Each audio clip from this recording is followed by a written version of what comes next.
Oh, the music was muted the whole time. You know, that's fine. That's fine because that'll prevent me from making mistakes like I did yesterday. Smart. Kind of smart. Smart and stupid all at the same time. What is up, everyone? This is Do Coffee with Soul. Happy New Year's Eve or Happy New Year, depending on where you're at. If you're like way to the west of me, congratulations, you made it before we did. Uh, Happy 2026 and all that. And kind of like an early Happy New Year to folks, because because today is going to be the last stream of the year. After this, I'm going to, well, I'm not going to be on break, but I'm not going to have any like real content stuff coming out until Sunday when I do another roundup of Around Azeroth. And I want to ask like some questions, like because the episodes that I put out every Sunday, they're big. They're big to the point where they're like kind of intimidating, and so they don't get a lot of hits. And so I'm like, um, I want to kind of gauge what I can do about it. And I'm not going to get all the answers like right now in the next like 10-15 minutes or so. Um, but I feel like one thing I definitely want to do is dive into the archive, because I have many hours of visits and tours and whatnot, and I can highlight like the really cool things, as in like moments where just kind of like um, snapshots, of like parts where I was like super wowed or we saw like super amazing things, and just keep it really short. So like a 10-minute montage of like, whoa, something like that. I feel like that would be effective. Um, yeah, I feel like that would be effective. And I'm not sure. I mean, maybe not. But first, let's say hi to people. What's up to Arumas, the first person to say hi? What's up to Nikhail? What's up to Mashutski, to Darth, and to Lillian, to Ghosty? What's up to Shane Pelton? Shane Pelton, I'm sorry. What's up to Shane Pelton, to TC Splatter, to Stamina Bags, to Testrat and Trobs, and me myself, and to Smeezon, and to Walknarf, and to Xander, and to the rest of y'all. The beautiful, digital, smiling faces will be joining us throughout the day. It's going to be a long-ish stream. I don't want it to go as long as it did yesterday. We ended up like ending at around like 5 o'clock my time, which is like maximum time usually for me. Um, Yesterday we did 27 visits. Today I have 20 queued up. I queued them up last minute, so I feel bad for those folks who are like, oh, I want to be like, there for it too. And I just kind of like set it up less than 12 hours before that. And so I do want to put out some changes starting roughly around like over the next couple of days, where what I'm going to do, I'm going to throttle the number of people who can sign up at a time. Um, that way I have a little bit more control over like the traffic and how much I can handle. And and it's kind of practice too, because I'm also gonna need to do this when big things happen with the game, because right now we're kind of in a lull period. But eventually we're going to run into pre-patch, we're going to run into the launch and season starts, and I'll be doing like other stuff in the game. Oh my god, there's more game than just housing, surprisingly enough. So I need to like practice and utilize tools that'll help me control the traffic. And I've been getting feedback from a lot of folks, offering suggestions as to what to do, and I've been listening to all of it, and I'll continue to listening to stuff. Um, Whether you tell me on chat, or if you send me DMs, or if you mouth off over in the Discord channel, like I'm listening to all of it. So that's going to be always welcome. But the plan sort of is to sometime this week, maybe the next day or two, actually, I'm going to suspend the list. I'm gonna close the queue, and there will just be an announcement that says, hey, it's not available, you can't sign up or whatever. And then I'll put it out on socials too, and the Discord channel. And then when I reopen it, it's going to be kind of limited to like so many people can submit on the farm. And then after that, going forward, this is kind of the plan right now. I will, when the list closes, it'll just kind of say so, right? But then I'll put it out on socials like, hey, the list opened up. I'm gonna have 50 spots. There are 50 spots open for you to sign up, and there's going to be like an X number of days of turnaround, so I can get through the list. And then when it fills up, it fills up, and then I'll go through most of the list, and then I'll open it up again, and then it's going to kind of incrementally, like, basically I'll be able to pace it, because right now I can't handle it. It really is just too much, and I don't want to burn myself out. And ruin my own energy, because I love doing these. It's so much fun. But I don't want to like break my back trying to both, do these visits and tours, but then also behind the scenes, cut all these and edit them and put them into content that people can digest in VODs and on the other channel. I haven't even set that up yet. So it's going to be a lot that I'm doing on my end, and hopefully it's not going to be too uncomfortable for folks, because the one thing I'm really worried about with doing something like that is if I constantly like run into this whole, hey, I opened it up and then it closes in like just a few hours, or it closes really quick and people keep missing an opportunity, then they'll feel really discouraged and all that. And so one thought that I have is whenever I do open up the list, it's always going to be on like a set day, or at least I'll announce it. Hey, at this time, I'm going to open it up, as if it's like BlizzCon tickets or something like that. But I at least want to communicate that out so people know when the list will reopen or something like that. So those are the thoughts that are going over my mind. Right now it's hard, and honestly I haven't even had a lot of time to really sit and think through it, because I've been busy. I've been handling all this, so I'll be taking the next few days to figure all that stuff out, so we'll see. So I appreciate the kind words that you guys have been given over the past this whole time. It's been awesome. It really has been awesome. I love doing it.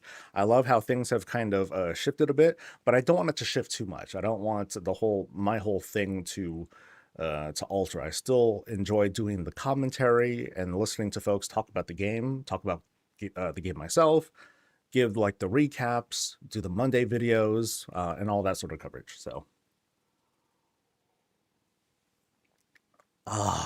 so good. What was funny is that I did a long stream, busted my butt, totally wore my voice out. But it's fine now. Hey, but I didn't even finish my coffee. It was kind of crazy. It was like raid time, and I was like, oh my god, there's still like almost a full shot of coffee left. Yeah, I was like totally sipping the whole way through. I was very surprised. Today is your wife and yours 50th wedding anniversary. Damn! Congratulations. That's amazing. Being in only your mid-30s. That's wild. Congratulations, dude. That's some reality bending happening there. Love you showing us the housing. It's been inspiring. We'll enjoy whatever you have time for. And if you want to pare down to the best or unique things, that's okay. That I don't want. I still don't want to do that. I still don't want to be picky about like places that I visit. I mean, you might notice, for those who have been watching me do these visits, and I've been observing myself doing it too, if a house doesn't have like, crazy stuff, I tend to just kind of like run through, and I don't mean to do it in like a mean way. It's just like, when we see things, we just see them like, hey, and I'll point out, okay, these things are laid down. Okay, cool. And a lot of the times those sorts of things will end up getting edited out when I do like the recaps, because I think what I end up doing, I usually cut a visit in half when it turns into a VOD. But if I'm going to do a highlight, then it's going to be like a quick, like, 30-second blast of like, whoa, check this out. And then I'll do a whole bunch of jump cuts and, leave the commentary there. So I've been wanting to sign up, but I can't because my house won't be done until midnight, and I can get the day and night rooms and the void portal from the raid. There's a void portal? There's so much stuff that I haven't seen and haven't been paying much attention to. By the way, thanks to Lillian and thanks to thanks to Lumbry for gifting. That's very nice of you. I know those ads, grr, right? The changes are coming to the way I'm doing the queue system, Panda. So I'm gonna be a bit more. I'm gonna be not a bit. I'm gonna be a lot more restrictive. So like, let's see. Here's the madness. So there were a couple people that signed up today. That's cool. But let me get rid of all these filters and all that. So okay. So you see how like the things that you see highlighted in yellow, I haven't really done anything there yet. So here's all the requests that I sent out. Here's a bunch of requests that I sent out that I haven't even looked to see if people had replied. And then here are things I haven't touched yet. And then here is what came in yesterday. So that's 3, 6, 9, 12, 15 signed up yesterday. Awesome. And then a few today. And unfortunately, it's too much. I don't want people to wait more than 2 weeks, and we've busted through that. And I don't want to do that. I don't want people to wait like 3 weeks. I mean, they can prepare for it and all that stuff. But I don't want people to just kind of like, okay, they sign up and then they've totally forget about it. And then it happens like, oh, it happened, So I feel like after 2 weeks, the wait time and the excitement, it degrades, and I don't want that to happen. So yeah, it's a lot. And but it's so cool. I'm super happy about it. And so that's why I feel bad about when I introduce the throttling, there's going to be people that might run into walls and stuff. So that's why I want to, more than anything, I want to keep that communication up and inform people, let people know what's going on. Everything that I'm talking about today and that I'm kind of bouncing off you guys as a soundboard. I will share all that stuff in the Discord channel. That's the best way for me to communicate things out because it just kind of sticks there, and then people can leave their comments or send DMs or talk shit and all that stuff.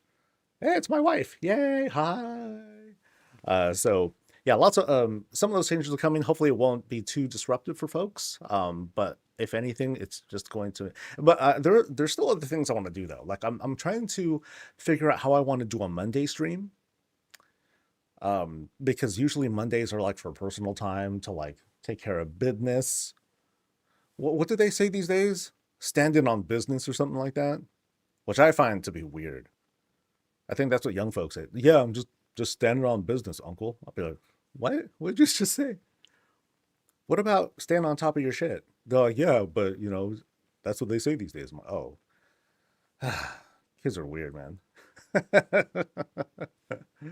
And so you're nervous because I don't have the skills that a lot of these people do. I just hope it's. Don't worry about that one bit. That's all I want to try and reassure folks every time. Everyone who signs up, whether it's, even if you don't know how to do advanced mode at all, you're just expressing yourself. The worst thing that does happen is that the tour looks fast, and I'm not speaking a lot on stuff. And I try not to embellish too much. I mean, I'm not gonna look at like some basic placement and be like, "Oh my god, this is so amazing." I'm not gonna lie. I'm just gonna be like, oh, "Okay, cool," and I'll try to examine a little bit like what that communicates to, how that communicates as a player. They put that down. Oh, this is something that represented their class. That's like their favorite class. So I'll point out those sorts of things. But I'm not gonna like lie and be like, oh my god, I'm not gonna try and be fake about it. But I don't want to be blind to stuff either and be like, okay, here's some basic stuff. Here's another thing. Right? I think I prefer to say stand on top of me. No, that just seems natural to me. I mean, come on, y'all hear my vernacular. I'll still say, oh, that's dope, dude. That's tight. Ooh, I like that. Shit is smooth. Ooh, nice. whatever. I think most people into the housing are toxically competitive. It seems very open. Yeah, that's what I've noticed too. People have been very friendly about it. And so I think what we as a community of housing loving people do, even if we're not skilled about it, is to just be encouraging of folks and to um, accept the anxiety, but try to reassure folks, hey, you know what? You know you're just getting started because you're scared as hell to share your stuff. Show it anyway, you know? And personally, I'm not going to give like critical feedback. I'm like, hey, you know, you could do this instead. I'll let some of that leak out a little bit. You know, like I'll catch myself if I'm like walking through a space and it happens to be like really big. If there's like big open gaps between things, I'll sometimes point that out, but that's usually as bad as I get. You know, I'll be like, oh, there's a lot of space in between here. It could be filled out a little bit and blah, blah, blah. Or I'll point out when something is obviously like, okay, here's all these shelves and they're all empty. You know, so I'll point out, so I'll apply some little euphemisms there, here and there. Oh, looks like they're just trying to fill stuff out, or it looks like it's a work in progress. You know, that's it. Your house is a bed, table, and food, and that's it. Just like my place. Just kidding. Does take a lot of time and it's gated behind gold for a lot of the XP, so it's tough to really build up and create the ideal house you want. It's kind of forced to use what you have. No, that's gaming though, right? That's video games. That's this game. Hey, I'm just trying to get past this, you know, complete this key. I'm trying to get past this raid, this delve level, yada yada. And how are you doing it? With whatever you have available. And if you don't have it available, then you know, play the game, build yourself up, get to where you want to be. That's it. You know, the thing that's different about this is there's no combat. That's all. That's it. I know I've had fun with it, but I actually hit my housing cap this morning. Finally, nice. Oh, you mean like the level cap? So you maxed out your level, or you hit your capacity? Don't worry, I'm taking my time getting started because I'm like getting myself warmed up and all that. At least the weather is not as bad today. What is it right now? 49, and the rain's coming, and hopefully my window holds up. Did I tell you guys the yeah, I told you guys the windows were like leaking and stuff. The seals were bad, and well, I hope it's okay. Because if not, well, hold on. Okay, nothing started yet, and I don't think the rain's going to be that bad today. I hope, because if it is, I'm gonna like run away for like a little bit. I'll be like, oh shit, I'll be right back, guys.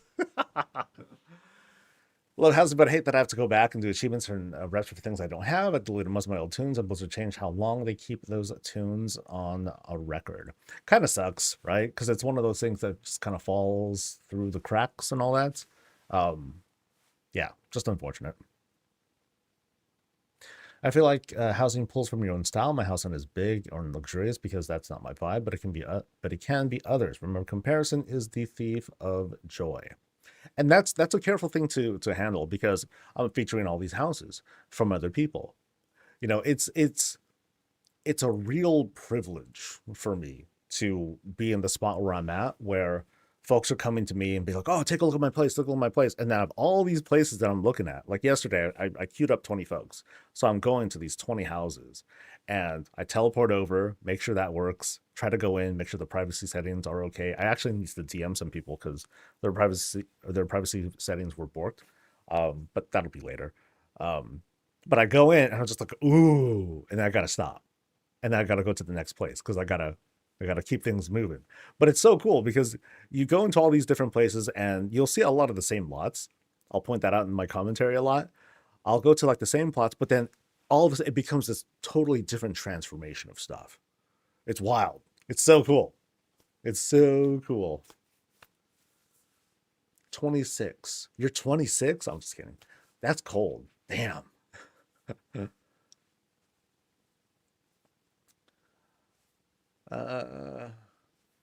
a good move from Blizzard to get people on old expansion and zones. It makes the world more lively for sure. It has been. It has been. So it's that give and take, you know. Let's see. You're 68. Up. 12 more levels.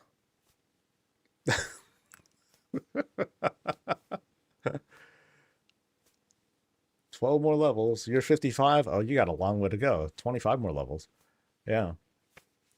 Remember, I'm pretty much always going to come with the energy that we're all in our mid-30s. Sorry if you're young and I age you up. Sorry about that. But okay. Oops, wrong thing. How about we look at some houses? Yeah, let's do that. Let me. Okay, I gotta fix this thing though, because this filter's all. I don't know what I did. Queued. Boom. Busted. Okay, so EU folks go first. We got 3 in line. Yeah, 3 in line.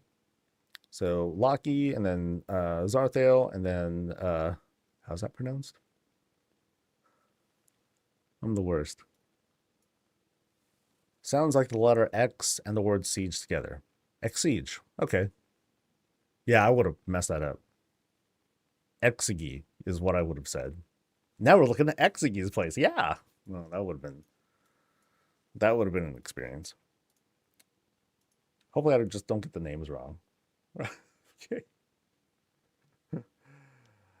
Hope everyone's having a good morning. And let me know if you're doing anything cool for New Year's this year, or tonight, whatever time it is over there. Let's look for Lucky Strikey's place over at 17. Go, go, go, go, go. Once I had a kid come to the store, ask me how old I was, and I turn around and say, "Oh, I'm sorry," and walk away. Damn. Wait, that feels so unprompted. They just went up to you to ask, "Hey, how old are you?" Oh, that's just a tourist. Wow. That I haven't seen. I haven't seen someone just like going around creeping. Yo, this dude's scoping. He's gonna rob the place. I caught you, buddy. Yeah. You walk away. Holy man. Wow. Streets is rough over in Razorwind Shores, man. Okay. Keep walking, punk ass. Sheesh. Yo, hey, I feel we should feel fortunate that we TP'd in right when we saw that creeping. These guys didn't do nothing. Hermit Crab, you didn't do nothing. Salamander, okay, you're only level 15. Then again, I'm only level 15. Okay, but okay, you just scale with level. But whatever. Gosh. Oni, what's up, dude? Let's look at some houses, shall we? Ooh, what a nice sunset going on over here in EU realm, by the way. We're looking at EU folks. All right, we've arrived at Locki's place. No, let's go with Lucky's place. Because, well, I'm just going to guess that's how it's going to be pronounced. Lucky. Over at Razorwind. And, it's funny, like we teleport like right here.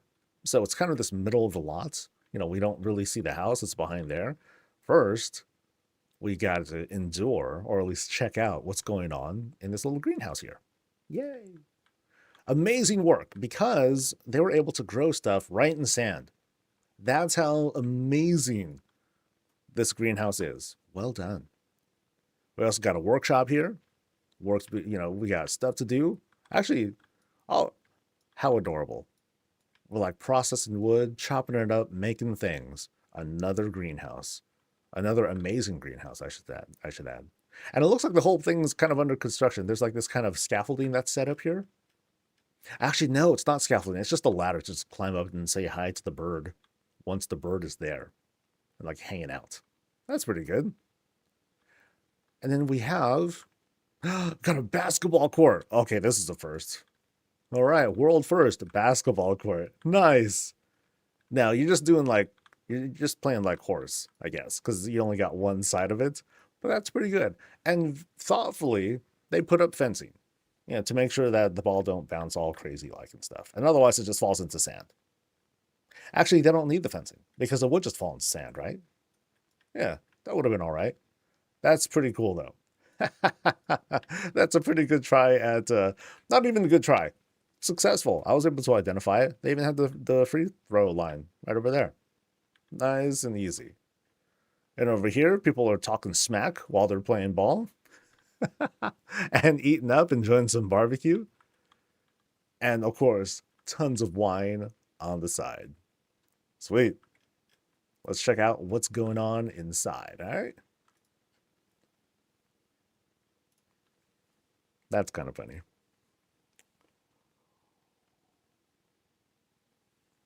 Oh, yeah. So good. All right, so once we go inside, I always love seeing like instant raises, or like you see like this kind of raised area right away. And we can already kind of see that this is looking to be like an expression of complexity here. So we go up to this raised gaming spot. Ooh. Okay, there's a lot going on here. This is like an entertainment sort of hole. So here we are, chilling, watching violent nature stuff going on. Oh, and I think that's a multiple projectors going on. So that, I'm going to say, is a projector. And then this might be a game console for all we know. And are these supposed to be controllers? You know, coffin lids playing as controllers? Because that kind of works. But just sort of. It's missing like some buttons. Now here looks more complete.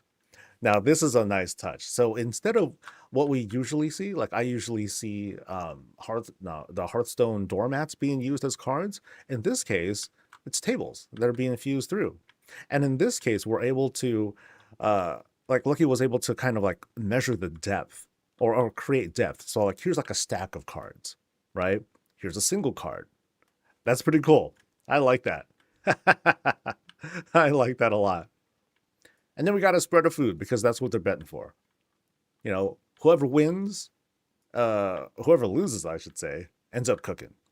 Ha, ha, ha, ha, ha. Oh, yeah, we have a modest spread of snackies. Cheese, wine, crackers, fruits. Easy stuff. A little bit of a troll representation right over there. And what's going on in this little cubby here? It is, I'm going to guess, under construction. Or it's like some hidden danger zone full of frightful things. But we'll just say it's under construction. We'll see what happens in the future. So let's progress over here to a dining room where we got not exactly a bar sort of spot, but we can easily see being communicated by this teacup here that we're serving shots, as in espresso shots. Very nice. We have this interesting isolated sink, or maybe just kind of like a wash area. Just no place to, you just got to air dry. So sorry guys, do that. But it's coming from underground. That's what I'm going to take from it. It's like they broke ground here, set up a well, and it's being used as like a washing area. All right, so over here in this dining area, there's just a very simple place to sit around and eat next to a fire, because there's otherwise no fireplace around here. Or you sit at the table, which is only for two. That's interesting. So big spread of food, lots of stuff prepared, but only two people. It almost tells me that this is for like some rich folk. So you got your cooks, you got your staff that are doing things, but it's only for like, you know, a person and their partner. Sure. Oh, goulash is ready to go too. All right, let's proceed into the bedroom. Ooh, dude. Okay, I like this rendition of the TV a little bit better than the Horde one. Like this one's bright. Like, you know, they purposely put, okay, actually it's this insignia thing that is creating that whole brightness effect. At least I'm pretty sure. But yeah, this is coming from what I believe is a flag or some sort of I don't know exactly where this comes from. It's not just by itself, right? But I like this. You're by yourself. You got your noodles. You're noshing on stuff. I mean, there's definitely like windows and whatnot back here because you see the glow coming out a bit, and there's a little bit more that's being illuminated from the spotlight there. So it's a PvP emblem. I forgot like what the object was, because I know it's not just by itself, right? I think. Oh, this is cool. I haven't seen it used like this before. It's just a kind of a hammock that was set up. I think they could have done, maybe they could have done something, because I know that there's like another texture that goes below it, you know, another hanging part. I don't know how they would have obscured it. Maybe it would have been, maybe it would have worked if they turned it the other way and had it against the wall or something like that. But then that would have like been sort of funny too. Okay, the fact that it's floating is kind of funny as well, but oh well. All right. So over here we got, this is a bed. And just a bed. All right. Over here, looks like a secret spot. Yeah, let's see what's going on in here.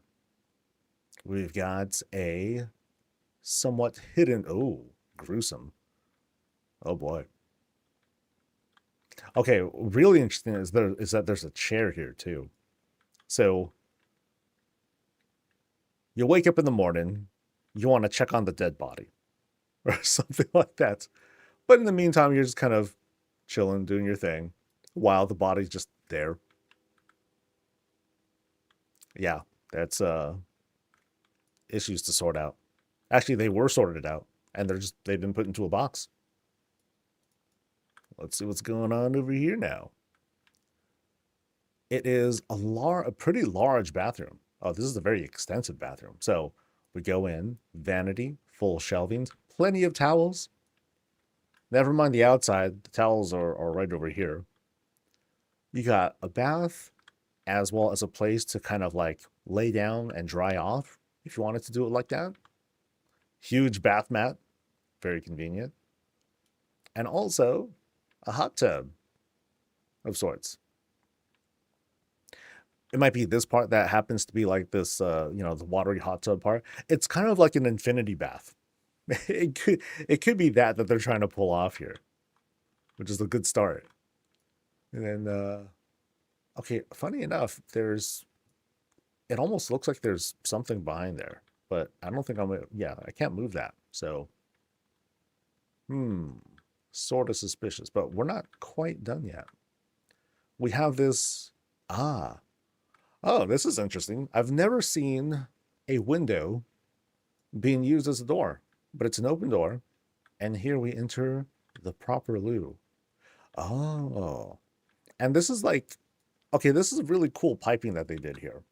You know, fence pipe, table, looks like a crate. Yeah, a crate that's being used there. A long pipe that attaches to the actual toilet. And then there's smelly stuff. It's not flushed. Ew, I don't want to send that. But I kind of like the industrial look of this right here. That kind of works pretty well. Yeah. Nice. Too bad they didn't flush it. And they left the door open. Oh, dude, that's kind of messed up. All right, and over here, oh, is this like it's like a furnace setup, you know? Yeah, it's setting up, you know, heating around the house. Oh, interesting. I mean, yeah, it could be a water heater. That works too, you know, because everything pipes down and then it goes like everywhere else. That makes sense. But what's also what I'm noticing here is that they set up, I don't know if I think that's an upside down chimney actually. It's like it's here too, so maybe it's heat that's meant to be distributed around the house too. Can you check out the other loo and look at the sink? So, okay, that's one sink. I think you were referring to something that was back here, I believe. Nope, that was the coffin thing. That was the TV. I don't remember where the other sink was. I mean, I don't think it was that, right? See, here's where chat delay just ruins everything, because we're gonna be totally like unaligned with what we're talking about here. All right. Yeah. Did I miss the sink? Yeah, because there's that sink. Yeah, so you're just talking about this one? I mean, it looks Normal. Oh, they used a little lamppost as the faucet. Oh, that's cute. That's adorable. First time I've seen that used too. And this is kind of magic mirror, something something. Tell me who's the fairest one of them all. And then their answer, let me out of here, let me out. Ah! And they're like, oh, turn you off. Shoot. Yeah, sorry. But then they left the door open too. Everyone gets to share in that smell, I think. Ooh, things have developed here. Okay. It's kind of like a trophy room. No, it's sort of a prison-ish kind of room too. So we got dragon head that's being, cooked, but it looks pretty badass. Captured Tesla coil, trying to contain the energy. Something has been captured in here too. I don't know what. We can say it's like a Naru or something. And then over here, stuff's being not exactly cooked. It's not a kitchen. It's just being cooked. Maybe it's a disposal area. Yeah. You think the dragon head makes the heat to the boiler? All right, so let's go back here again, and we'll see how this works out. Huh. So, yeah, I was wrong about that. Yeah, it's kind of odd. What are they trying to pull off here? So, is it sucking up the heat from the dragon's head and then becoming the boiler for everything else? I mean, that could be it too. That could be it too. All right. And what else has been captured here? A single candle plus torch. All right. Oh, dude, this is a huge bottle. That seems oddly uncharacteristic, but sure. All right, I think we can move on from here. Oh, okay, now this is different. Using this umbrella as kind of a chandelier of sorts, but it doesn't produce any light, unfortunately. All right, let's move on.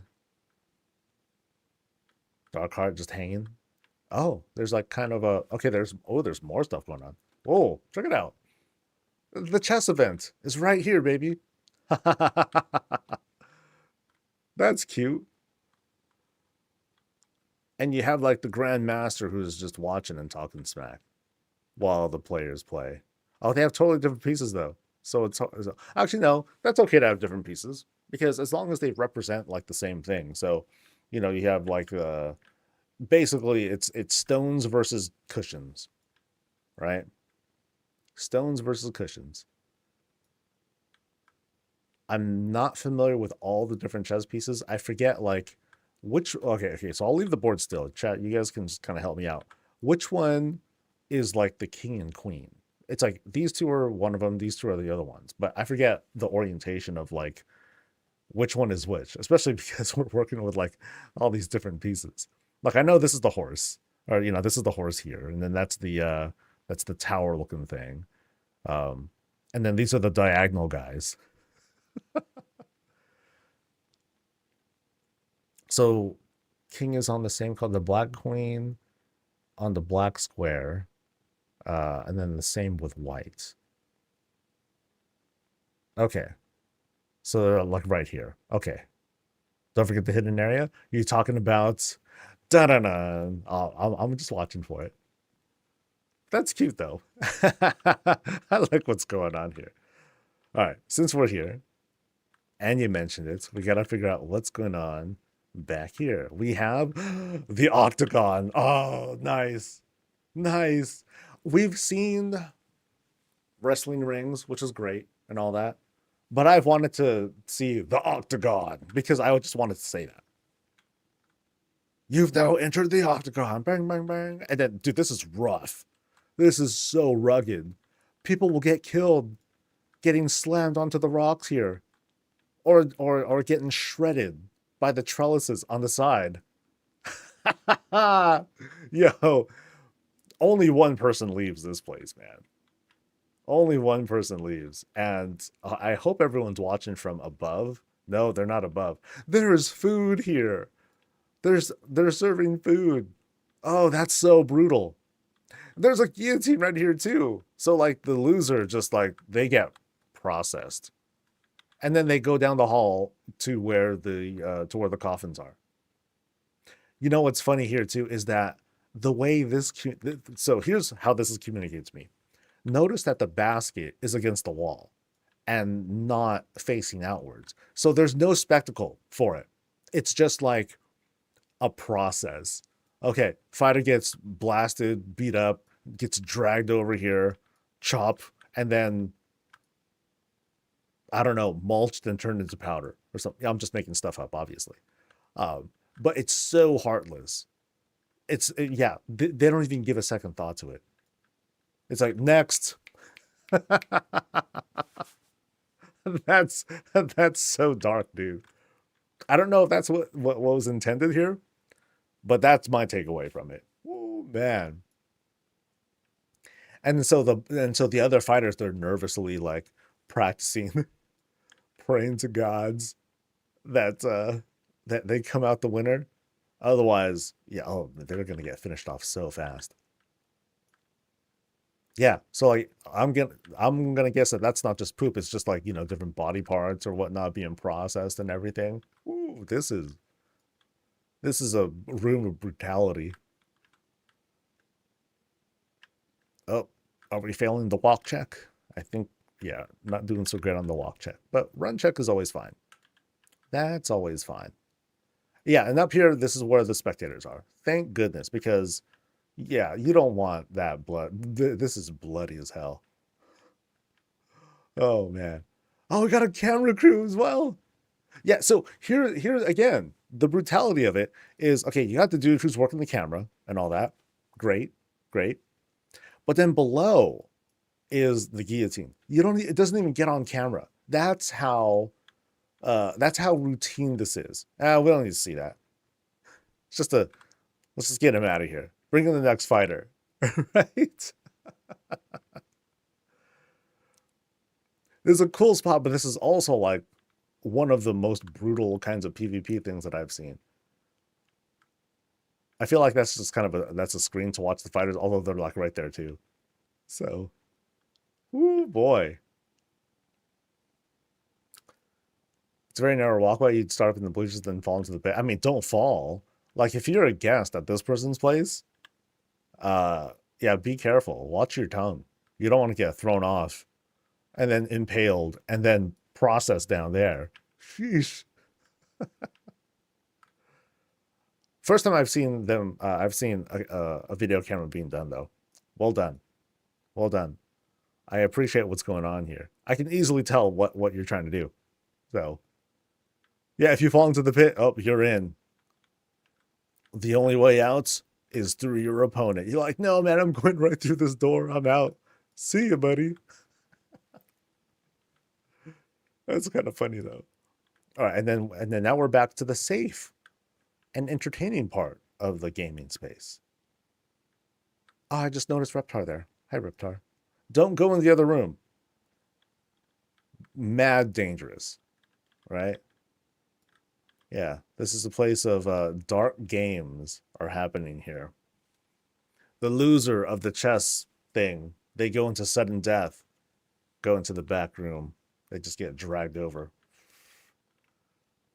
Now I wonder if, yeah, now this got even worse. Yeah, this could be like the video feed. Ooh, man, that's something else. Did I see everything, Lucky? Because I think that's you in chat. I think I covered everything.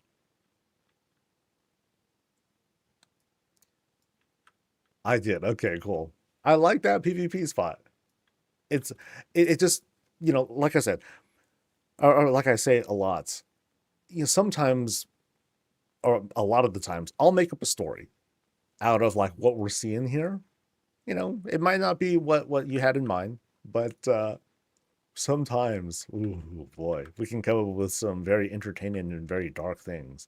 Otherwise, there are some other things that I like here. I mean, I love the chess stuff, but But even like smaller things here, things that are just being used as like decorative pieces, like I think this is cool.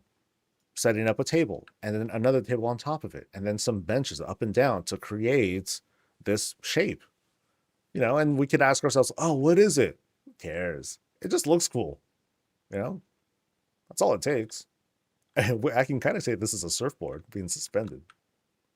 So lots of games happening here. Basketball outside, chess inside, and then the underground pit fight elsewhere. There'll be more. That's what we're missing. You gotta work up the whole die game and just have blood splatter like all over the place. Whoa. That'd be so brutal, dude. So awful. But fun, And that's the point. It's safe for work, so I can't complain. Oh yeah, thanks for showing me your place. And we shall move on to Spalter's spot. I'm sorry, to Zarthal's spot. So we're going to 39. 39.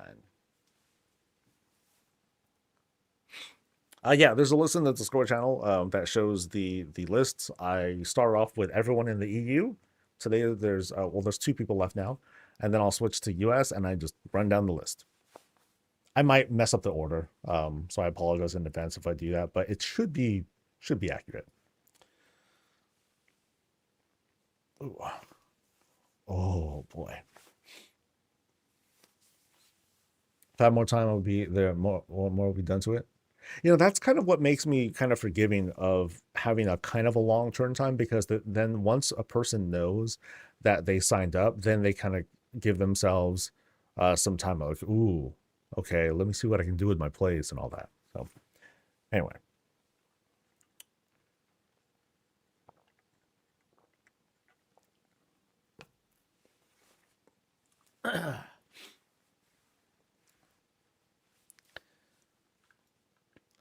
Let's check out Zarthal's place over in Razorin, right? Okay. Sometimes I totally mess up the names, where I'll just totally like think them in one place or the other. We're over in Razorin, checking out Zarthal's place, which has been sort of transformed into something else. Obviously, it's a horde hut. I'm sorry, an orcish hut, but there's like this ascension stairs that go up to this altar, which is kind of crazy. We'll take a look at that in a bit.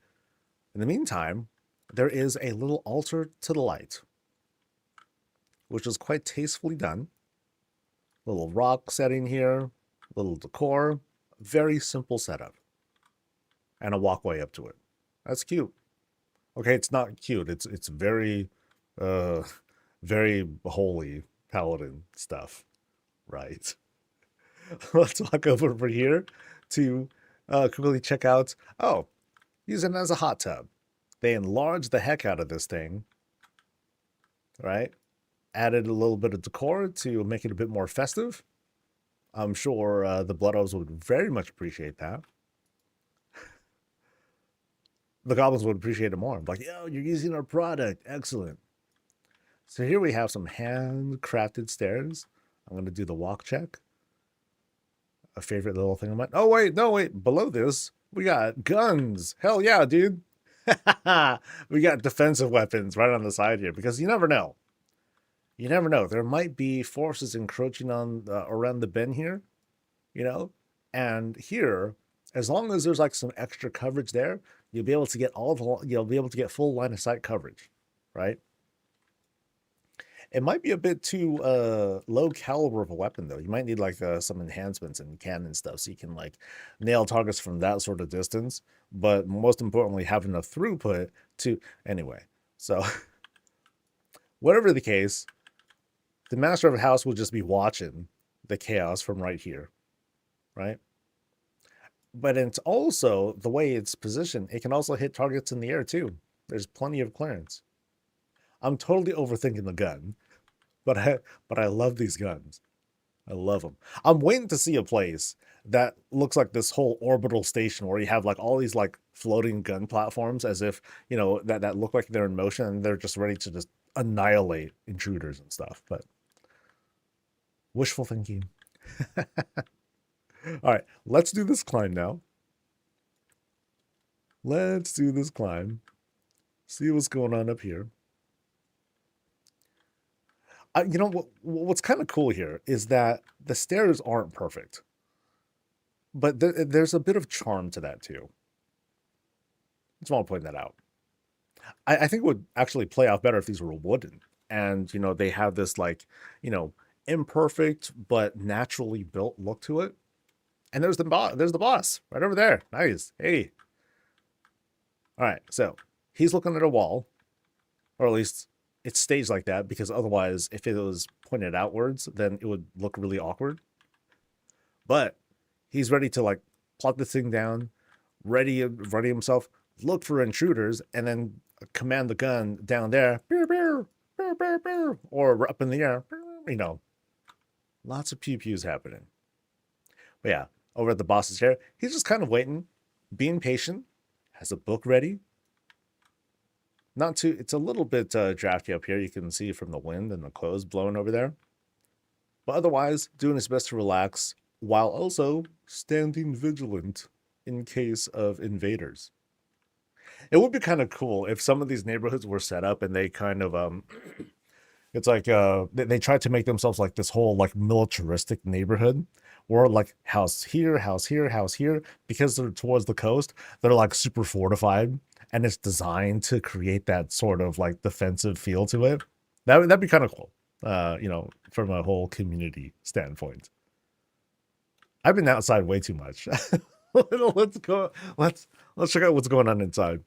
Sometimes, dude, I just let my imagination just run wild with, even if you put down like really simple stuff, I'll totally make stuff up if it just, triggers me the right way. Or the wrong way. Excuse me. There aren't as many EU people signing up. I'm not like, most of the traffic to the channel, both here and both YouTube and Twitch, mostly US. I get some folks in South America, but not a whole lot of stuff in Europe. So I'm not that big there. Oh well. Oh well. So as soon as we enter the spot, we have a little, not TP, but we have a little guest list to sign in. Let us know you're here. And we enter this kind of like setup lobby. So we're laying stuff down. It's either their weapons or it's us laying our weapons down, no shoes, no, put on slippers, put down your weapons and all that stuff. But it's also this kind of like equipment and prep area.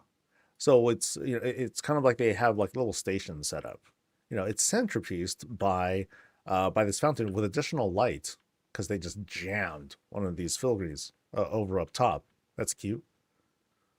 But over here, we have like some, the fishing rod setups here, and also this kind of diorama of sorts being set up. It's almost like a war table, talking about defensive stuff.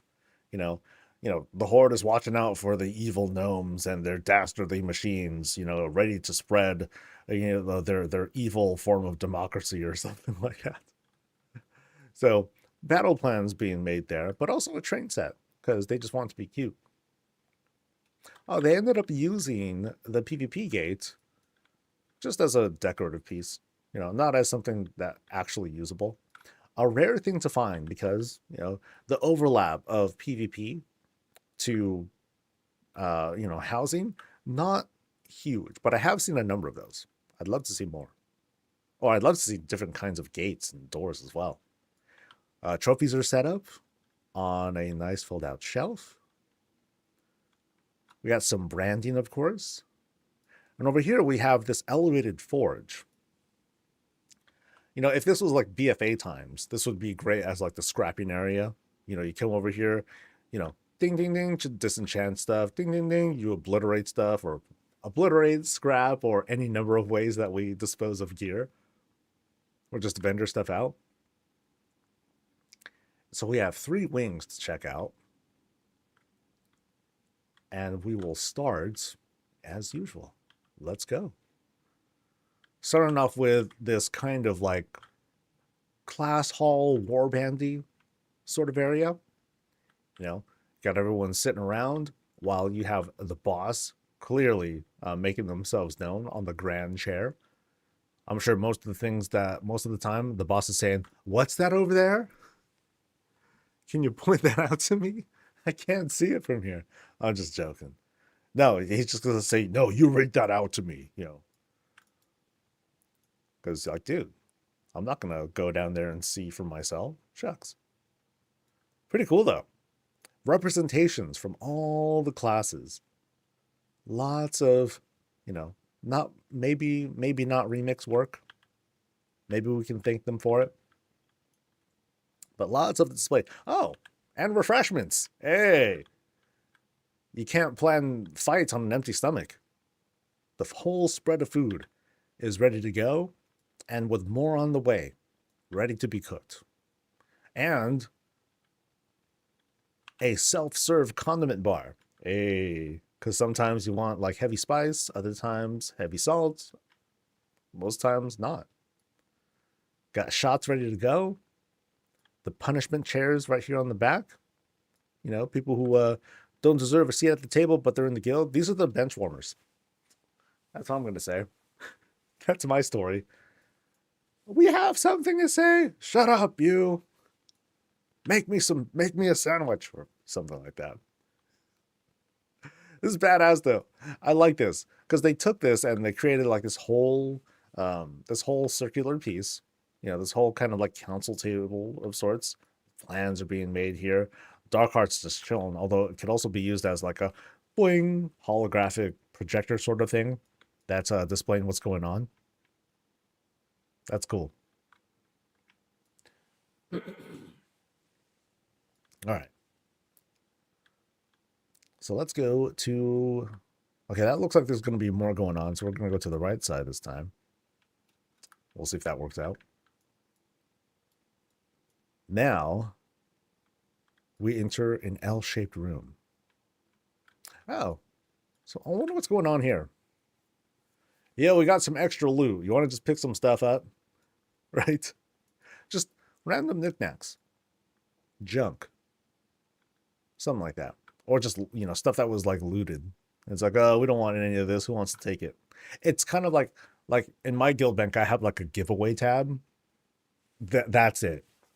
But you know what else happens? No one takes anything either. It's like, yo, there's like free stuff in here, but then no one needs it. So it's just going to pile up. That's what I'm seeing there. So we progress to the next room. And now, the armory. The Paladin armory. Nice. Nice. +1. Doesn't mean anything, but +1. Paladin fans. All right. So celebrations of Airshore right there. Altar for the lights. Little prayer for Dalaran. Rip to the team there. A little bit of Draenei love too. Sure. Of course. Come on now. As long as you're representing the gold or pink or whatnot, you're good in my book. At some point, we're going to get Mechanome Paladins too. Mark my words. All right, so let's backtrack again, and we'll go through the center area. Kind of it's funny, we have this sort of contrasting thing. So we have this homage to, you know, what feels like kind of a night elf dedication. But it's surrounded and flanked by like very horde sorts of representation. So here we have the gallery, as I'm going to call it. Imprisoned old god stuff. Here we have what's feels like this. How would I take this?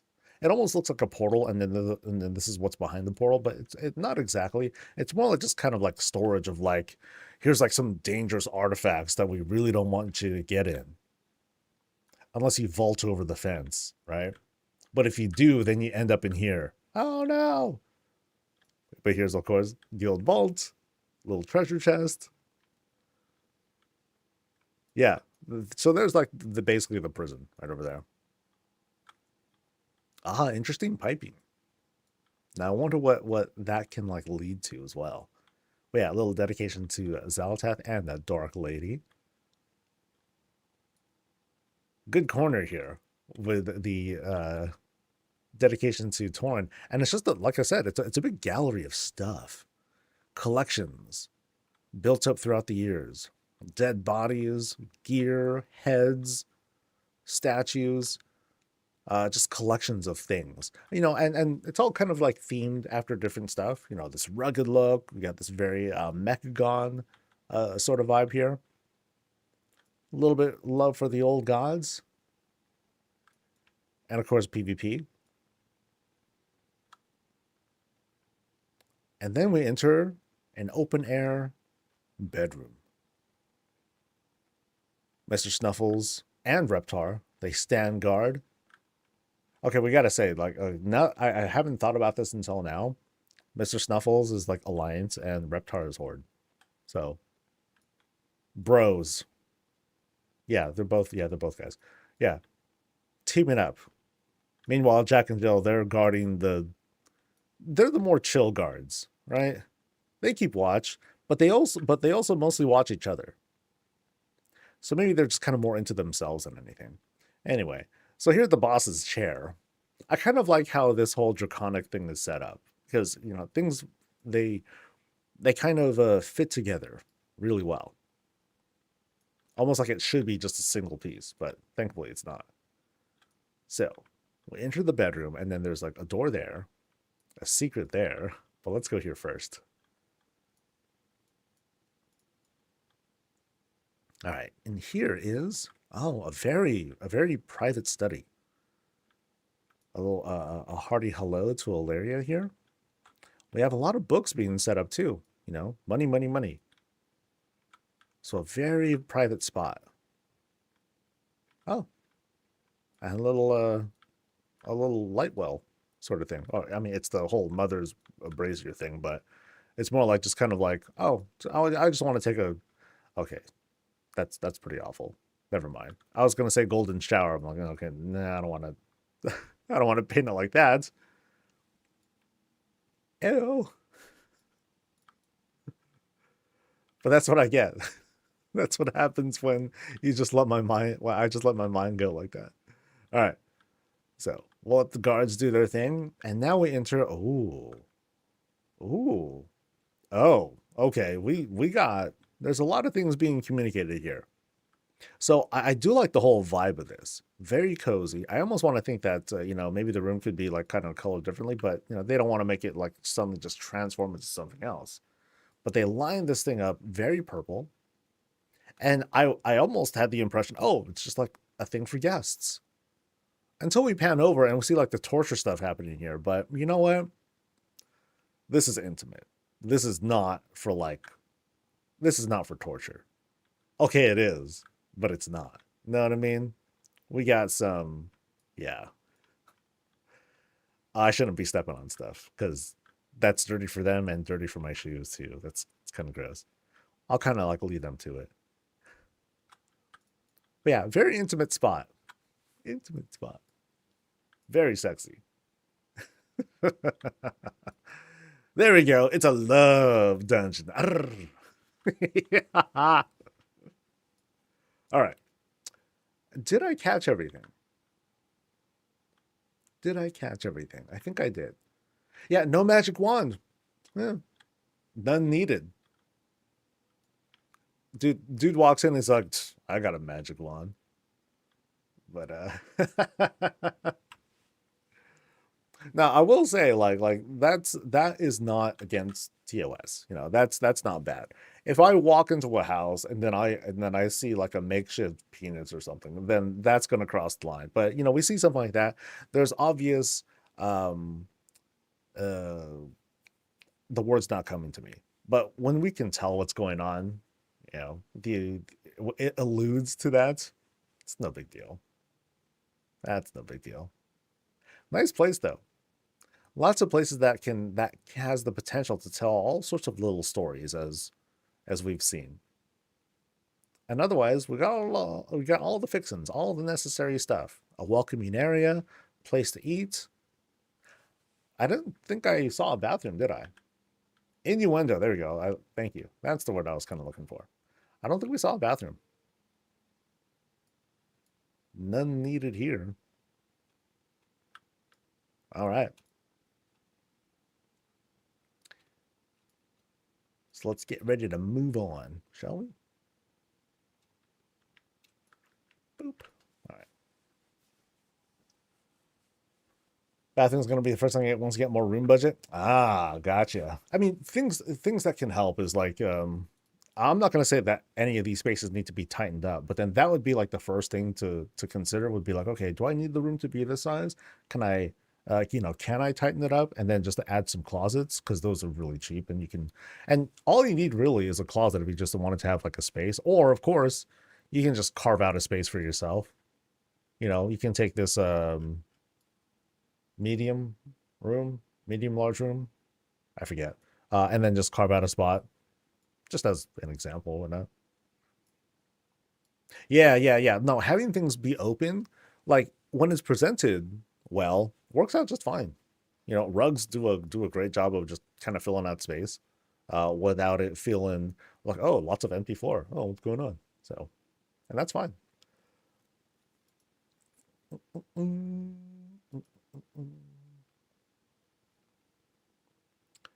Actually, wait, hold on. Okay, I did go to the secret room. Good. All right. Secret room. Lovely. All right, so let's head over to Exie's place. Yeah. Exie's place. I'm gonna say it by accident. I'll be ruined. All right, let's see. Starts with an E. There we go. And we're going to, oh, the only one. Strawberry Fields. Oh, how wholesome sounding. We'll see how long that lasts. Oh, thanks for having us, dude. Thanks for having us. I'm trying to change the vernacular from tours to visits. And then, I mean, we are doing a tour, but visit sounds, it sounds a bit more personal. Maybe that's just headcanon, but wow, that's what I first labeled it as. Wow cribs, yo, dudes, check it out. But that's also not really my energy. I mean, my energy is weird. My energy is weird, but it's also very informal. Casual works, but I think informal helps to describe it too. So, and we're all just chilling, right?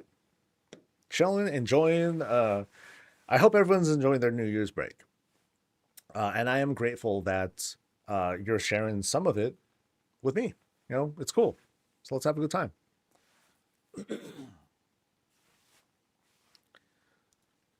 Exie. I almost screwed it up already. All right, here we are at Exie's place over in a Founder's Point. So we go in and, okay, this is cool. So we have a moat. No, it's not really a moat, I don't think, but it might be. So we're not going to walk on that rocky path. We're going to go around, see what is happening out in the yard.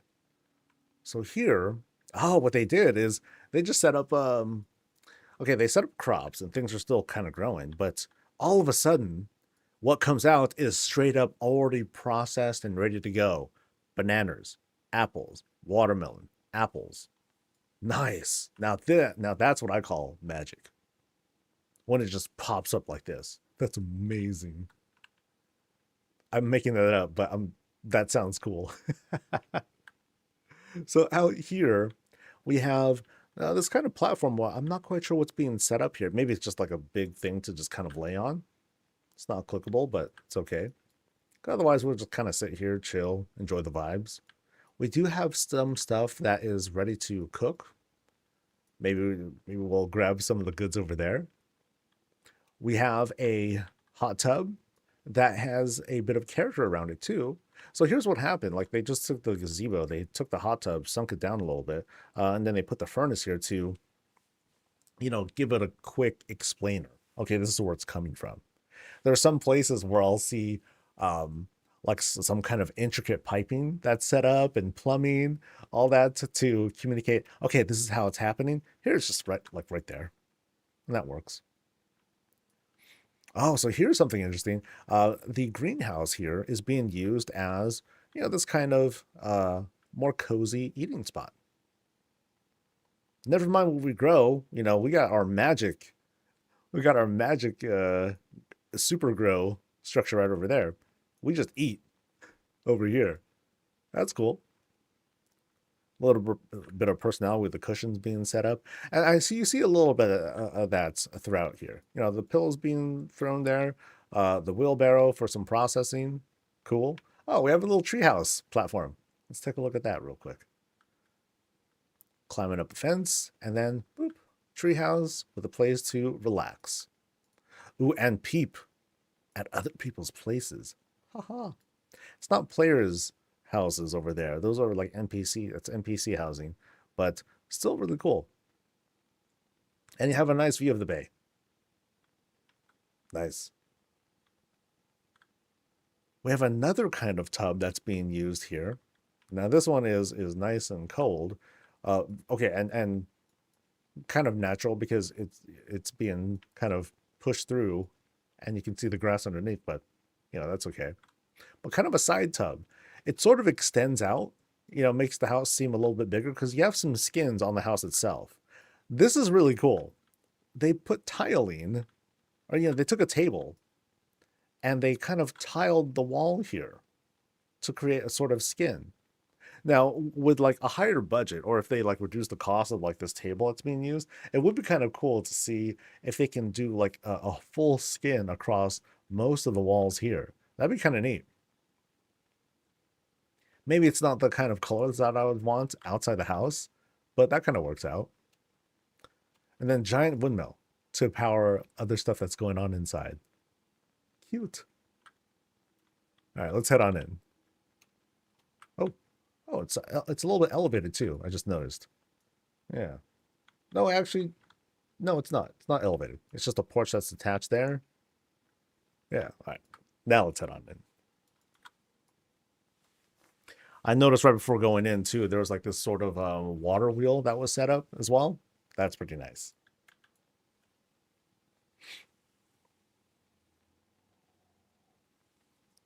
All right. Okay, things suddenly blew up here because we walk in and we walk into, we get dropped in, teleported in, right on top of this Ilaria shrine. So like this is the entrance of the house. And it looks like that's the door to leave as well, right? Yeah, that's the door to leave. They just kind of sunk the whole guy in and created like the back of this pool slash portal thing that's used. Fountains on the side to actually they're more like waterfalls they set up. This looks neat. We just walked in, dude.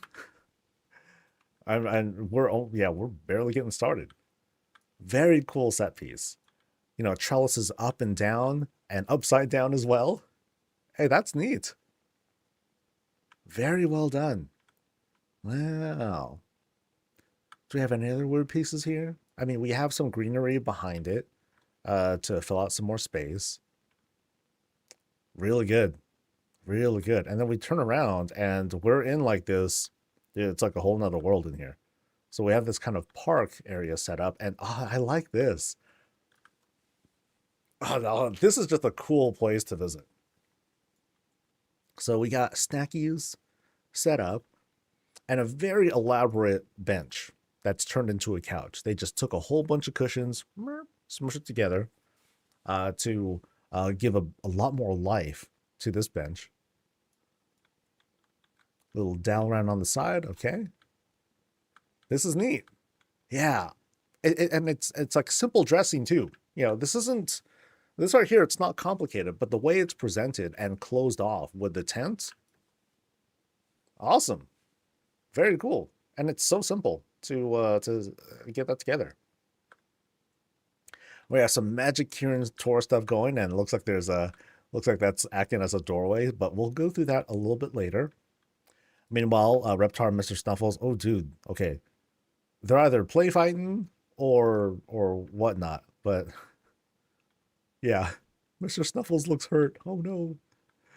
But yeah, let's pan across and check out what else is going on. So a lot of the walls here, they've been just kind of filled up with greens, you know, things to kind of close up the space. And oddly enough, this part has been kind of blacked out. So I don't think I can go through here. Yeah. It's just it's a kind of a portal thing. Okay. We'll wait on that too, because I think I might be able to kind of click my way through and sort of phase it. I've seen that a number of times now, and that's very interesting. It's a little inconsistent because sometimes it'll bug out a bit. But let's keep going around here. And oh, check this out. So like so they made kind of a waterfall thing going on here, to set up this small pond outside of the fountain. So it's kind of a two-stage thing, right? You have the waterfall that's coming down, water's flowing out, piping out through here, and then it rests right there. And it's meant to be a place for you to just kind of chill and vibe and have your tea. And then here is that's another thing that we can kind of face. Okay, so we're going through like what seems is going to be a series of portals. And so we'll see how stable this stays. Little lectern to like, yeah, panning out. This looks really good. This looks really good. Is the one in the small pond just a giant rock? It looks like a rock because you can see the texture here. And it's not okay. Maybe it's a rock. I don't think it's a rock because it would be a solid structure. So it could be a rock. And then the rest of it is just kind of like pushed aside. It could be. All right. When I'm walking through, do others see you walking when we don't see you here? Oh, they can see me. Yeah. This is only a client. This is only a client side thing. So. Okay, so we've done the circuit around. Yeah. So now we're going to check out these kinds of... Okay, we'll do the secret room first, because this starts off to the left. So, first off, we enter... Ooh, oh, that's gross. Ooh, no one's been here in a long time, dude. But yeah, let's go. Let's kind of carefully grow. Oh, that's the worst feeling. Tons of spider webs here. Coffins that are hanging on its side, which is wild. All right, let's get out of here. Let's push through. And oh god, okay, don't watch your step. No, Mr. Snuffles. Oh, he's been captured. No. Oh no, don't hurt our buddy. Can we get him out? Poor guy.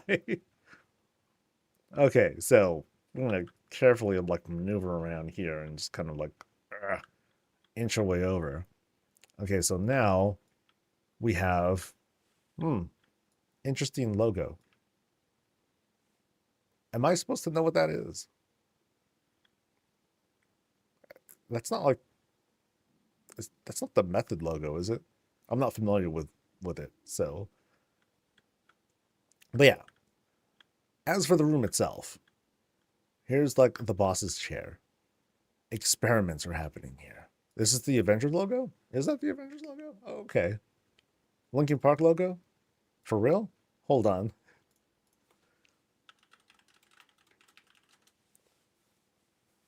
Yeah, it is. That's dope. Any fans? Any fans?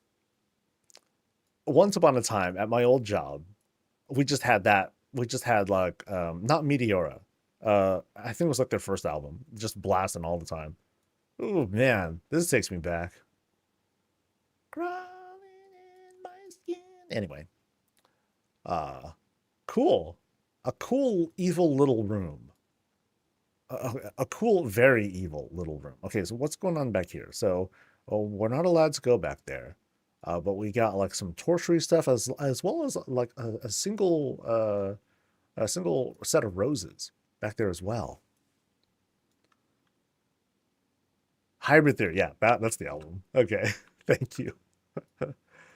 Oh no, oh, a Mr. Snuffle soup, man. Okay, no hate on the designer, but I'm just saying, like, as a character, ill. They're sacrificing a Mr. Snuffles to Linkin Park.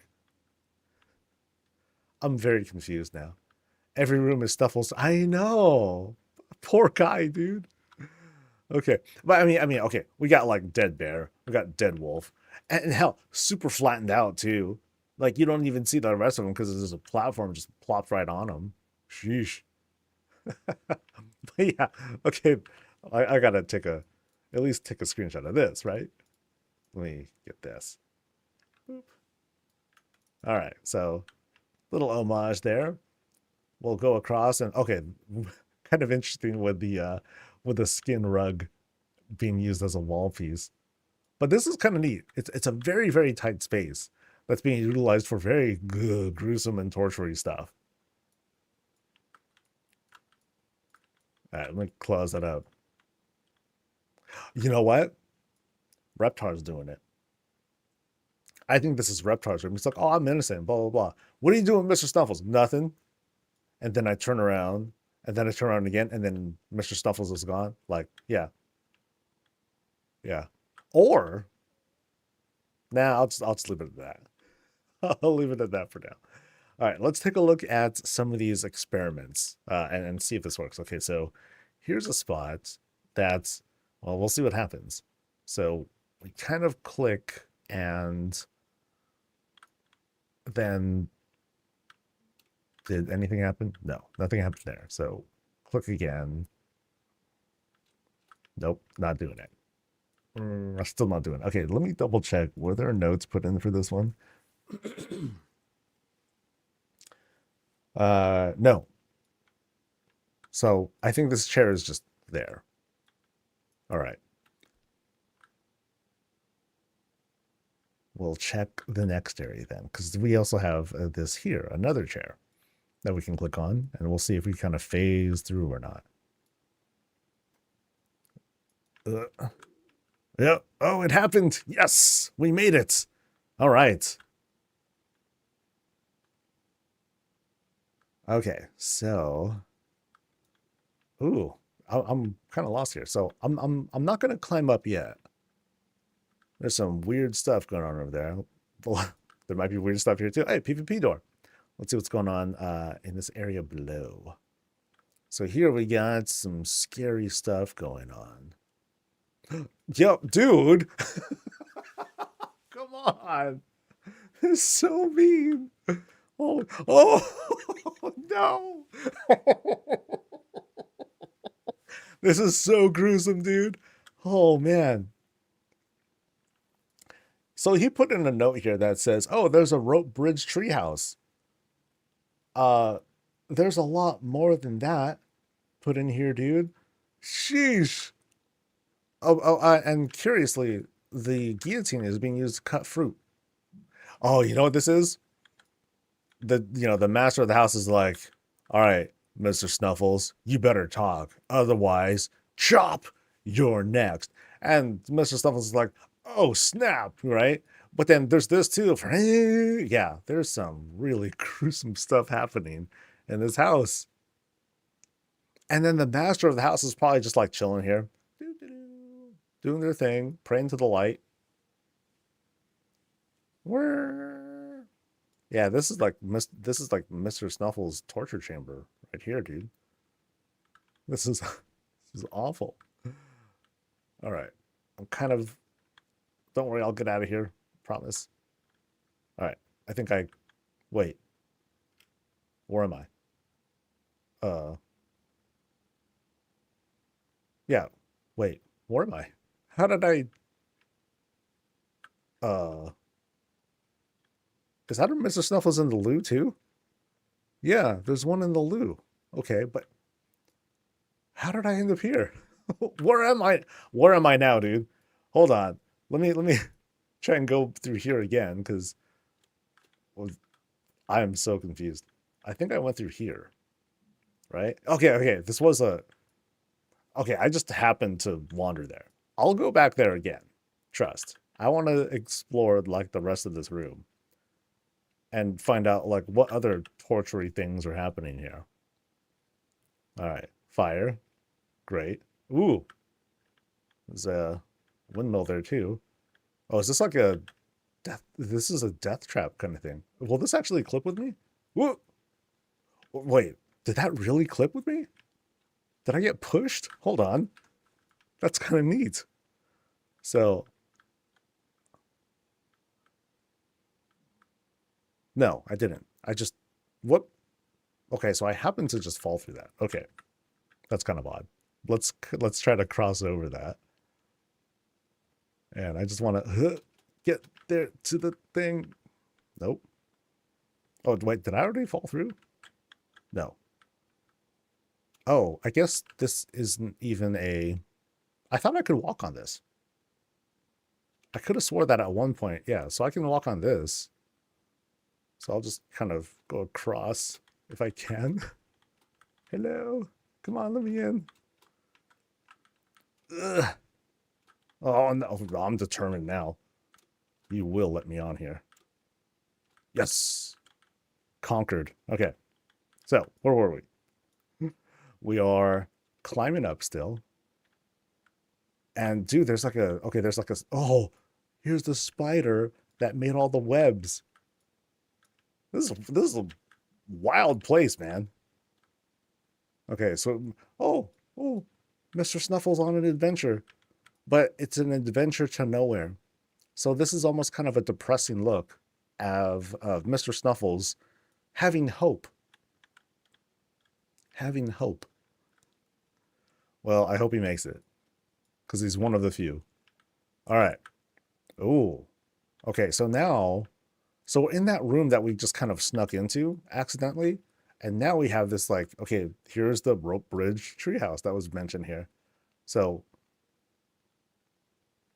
okay, so this is kind of cool. This is very neat. We go across and we are blessed. Okay, yeah, this is wild. There's like so much going on down there too. So we'll explore the lower area, but let's like soak in everything that's out here too. Because I feel like I'm outside, which is really neat. And then there's like more inside, and it looks like it's festive there, but with the current state of the Mr. Snuffles that we've been seeing, I'm a little skeptic. Yeah, wow, there's just a lot going on here. What a labyrinth this has turned into, man. Yeah, so over here on the side, we have this other area set up with, you know, fountains, and it's just really pretty looking. Moonwells that are dripping down some light.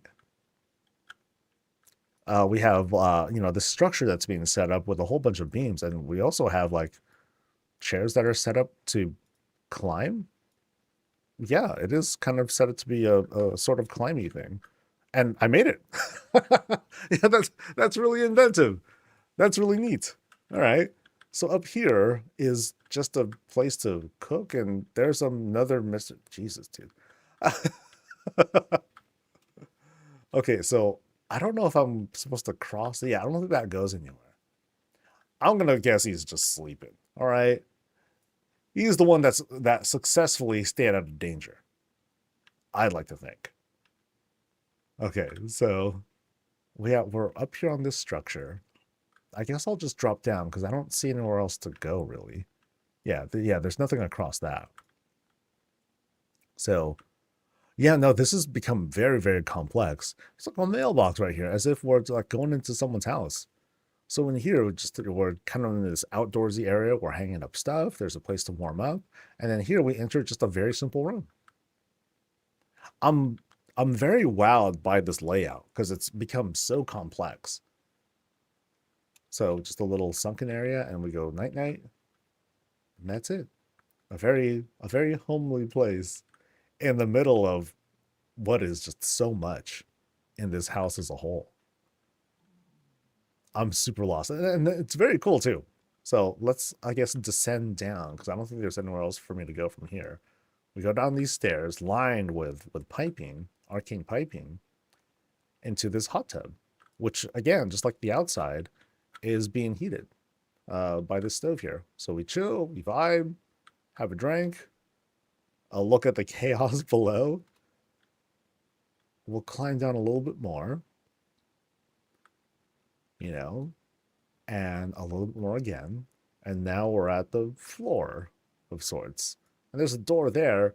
Okay, let's explore the floor here first. Because there's just like a lot. Because like this lower area consists of two rooms. So here's where we came from, I think. No, not where we came from. But here's Sam. And there's another Mr. Snuffles at the bottom here.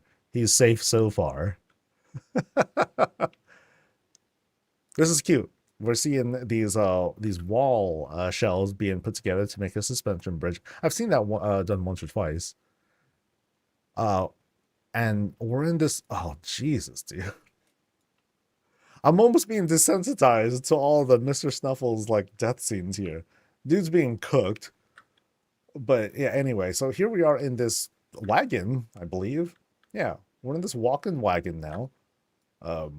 That's being set up. Fountain. Okay, here's where we came from. So here was that spot, right? Let me try to walk through again. Yeah, so here's that spot. So we'll go back somehow. Sorry about the camera stuff. It's just kind of weird navigating through here. Come on. We're almost there. Almost. Did we make it? I don't know. Nope. Yeah, one more time. One more time. Because it's like, actually, you know, I don't think we are meant to walk through here. Maybe. Or we go through the other end? Nope, that's not it. This is just a small room, and then we kind of like sneak through here because there's the doorway right there. So we kind of try to force a way through. There we go. Yay, we did it. Okay. Now we're back again. So let's try to explore the rest of this spot. So, place to chill. There's just so much in this house, dude. I don't know what to make of it other than poor Mr. Snuffles. I feel so bad for the guy. Okay, we just know there's a door there, so we'll eventually go that way. It's so easy to get lost here. Which I'm sure, is, you know, that's what Mr. Snuffles has had to go through. Just piles of stuff, like a whole bunch of, somehow this just looks cool though. The way that it's thrown together like that. But yeah, let's see what's next here. A pantry. This is the most normal room in the house. So far. Let's fully explore this place and make sure that this is actually kind of normal. So it's a very bright space, very bright pantry, right? Everything's shining out. It's all closed off. Spotlights are coming in too to add in the lights. So these, instead of say like those paladin books that come in to create an almost uncharacteristically peaceful spot here. But we're not done. So we're going to emerge from this secret shelf into, where am I, dude? How many places have I seen? So we got this portal, a portal room, and it's just wild. And we got branding too. Hell yeah, dude. Respect to the creator for this one, because this is just like a wild glimpse into this creator's mind. But this room is so full of like vibrance and color and personality and weirdness. And is there a Mr. Snuffles around here? None to be seen so far. But otherwise, this is where like all the loot hangs out, right? All the loot's here, weapons, trophies. Cool. I'm scared to find out what is through this thing here. I don't know. Oh, nothing. Nothing is actually no. I can click. Oh, this is the way out, I believe, because I see a cookie. I think. Yeah, I see a cookie. Boop. Yeah, and so it's a one way. It's a one way thing out.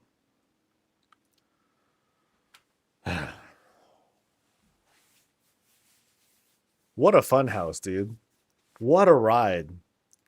This was crazy. This is what a crazy experience, dude. I felt like I went on this whole roller coaster of emotion. Um, and we end it on mostly a low point because I'm like, poor Mr. Schnuffles. He's our friend. He guards the beds and sometimes and guards the food. Wild place though. Holy cow. Wild place. Yeah, it's like it's several houses worth of stuff. Like what was on the checklist? Mr. Snuffles stuff. We had the Lincoln Park dedication. We had the rope bridge. We had this whole like outdoorsy sort of maze vibe. We had this kind of platforming thing with the windmill. Um yeah. Yeah, this is a lot. This is a lot to soak in. And it was in budget. It's maxed out.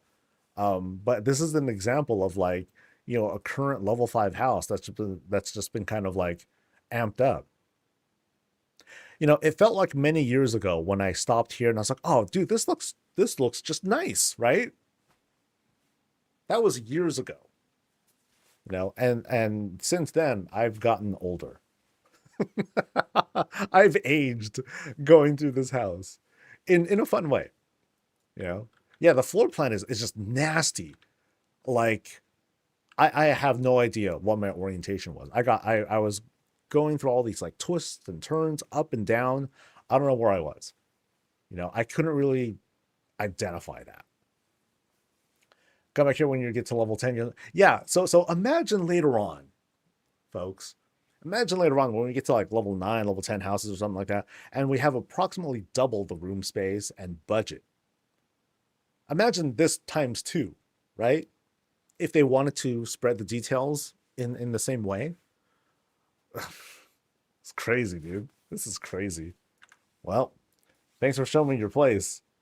It's a place to not forget, that's for sure. All right. So let's now get out of that, and we will go to U.S. realms.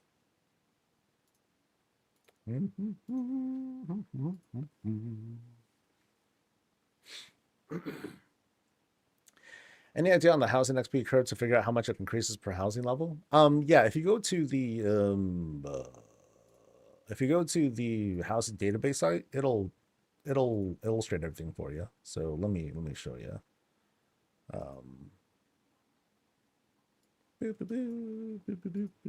So housing levels right here. It shows you everything in a nice, neat set of diagrams and stuff. So this is like the total XP that's needed for each level, by the way. So it's not like you need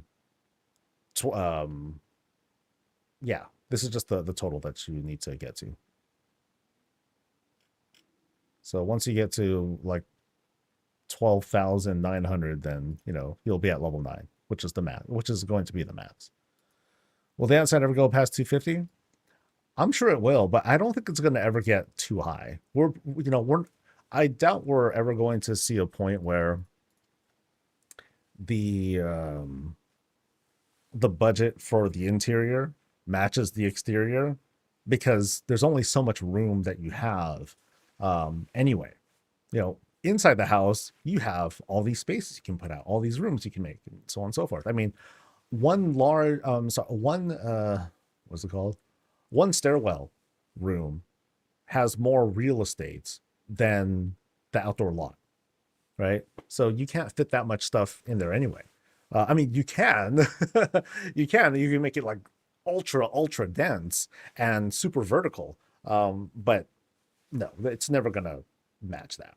So yeah, it's instance. So that's the big thing. All right.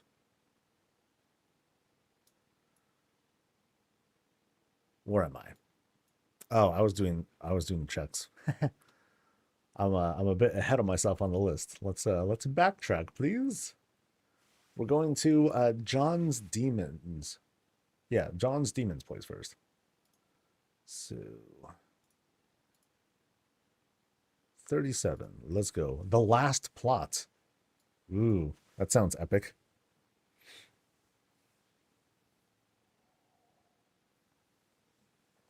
I don't have much game time during the week, but I want to show you what I've done so far. It's a level 3 house, and it's maxed out. That's why a lot seems undone. A lot of empty. Oh, that's all right, dude.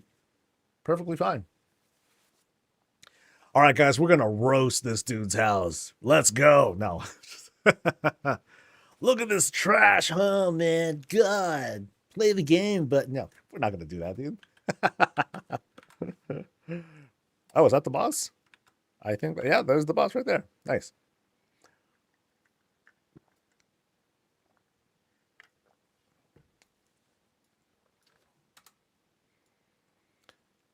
All right, we're at John's Demon's place, and the first thing we're seeing is this prowler who's like, I don't know, they're planning something. I've seen this every now and then. You know, locals with cameras. Ooh, locals with cameras who will straight up start taking pictures of the place. Very suspicious, I want to point out. So we're doing a climb into Narnia. It feels like. So the base of it starts off with this crazy structure here that's been giga enlarged. You know, being suspended with the Moonwell stuff. Okay, let's do the climbing, and we'll see things like as we go up. All right, so let's go. So we climb in. There's growth here, and it finally suspends up here where we see like I think this is flipped upside down. Maybe flipped upside down. We have the Sentinel Owl that's hanging there. Arkandor on the side to get us into like the next part of the climb. This is neat. This is very, very neat. With very neat rocks. Platformed up. And we have the house with the hats. I call it that. You know, we have like the whole tent that's being used to kind of actually is there 2 tents? No, there's a tent here, and then there's like an not gazebo. Okay, maybe it is kind of a gazebo. Or a second one that's being put on top. Very nice. So it has 2 hats. They got 2 hats on. That's cute. All right, let's head on inside.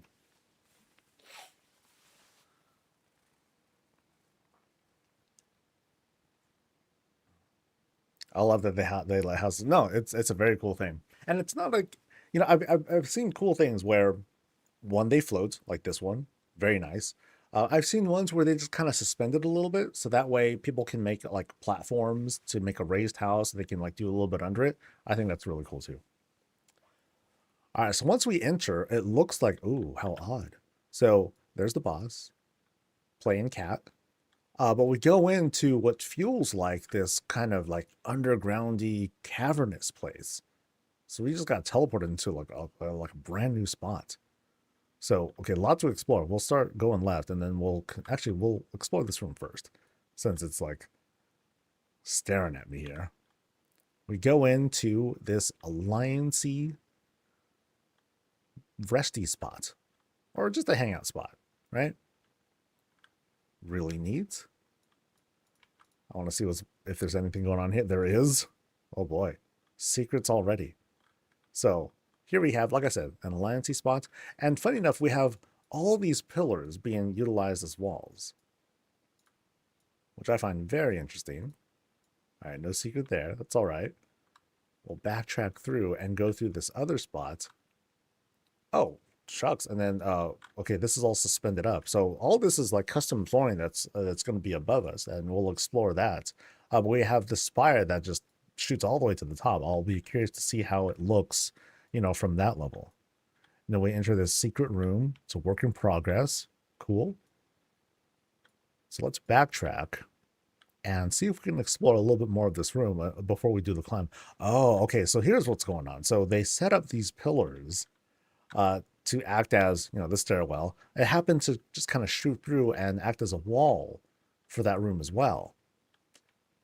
Very neat. Oh, Jesus. Okay. So yeah, let's go through here. Well, and then maybe we'll do the climb a little bit later, or we'll see how it descends down. Now, this is interesting. I'm not super familiar with this glow. Or maybe it's just like a glow, but then they set up like just like carpets or whatnot to create this color, to create this kind of portal that'll take us to Narnia, or who knows where. Really nice rock garden. At the bottom of it, we have a waterfall, at the bottom of a waterfall. I want to see what's kind of behind here. All right, nothing behind there. That's fine. And I think we're able to kind of climb up. Let's see how far we can climb up, or if it's meant to be, because there isn't anything else that like really leads anywhere. It just gets higher and higher, but I don't see like an intent exactly to be a platformy thing, but we'll give it a shot just in case. Okay, maybe we can, because I think, yep, I think I'm able to like climb up this as well. All right, I gotta show my character. Can I make it? Oh snap. Okay, let's give this a shot. All right. He's got the Emerald Dream in this house. It feels like it, huh? Okay, so we'll try getting up here. And can I? Oh, no, I think that tree is not clippable. So I might not be able to go up it. I'll give it one more shot, and I'm sure I can find another way to make my way up. If I can. Okay. Yeah, I can't climb up that tree. I can kind of go up here.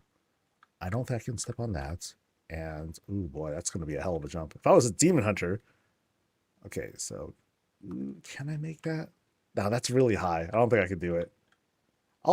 There's some stairs. But otherwise, like, let me just pan out real quick. Like, here's the shot. Plus the boss right there. Really nice. Really nice. Yeah, I like it. I like that a lot. All right, let's climb up here. From these stairs, we'll go nice and slow. Really tight climb, too. Looks like this is using platforms to do it. And yeah, they shape out pretty well. Yeah. All right, so now here we are at the top. Let's observe what's going on. Yeah, so here's the top. And then we can see the lamppost. Oh, we're being flanked by two of them. Three. So one on each side. Nice. So it works out really great that the lamppost is able to grow to the size and still further illuminate the rest of this upper level here. And then towards, okay, we got multiple places to go. There's the room that we were at before. That's the front door. This way, we'll go this way first because we were exploring here earlier. And now, so here's like the higher elevation. And in this case, yeah, it is meant to be like, jumpable.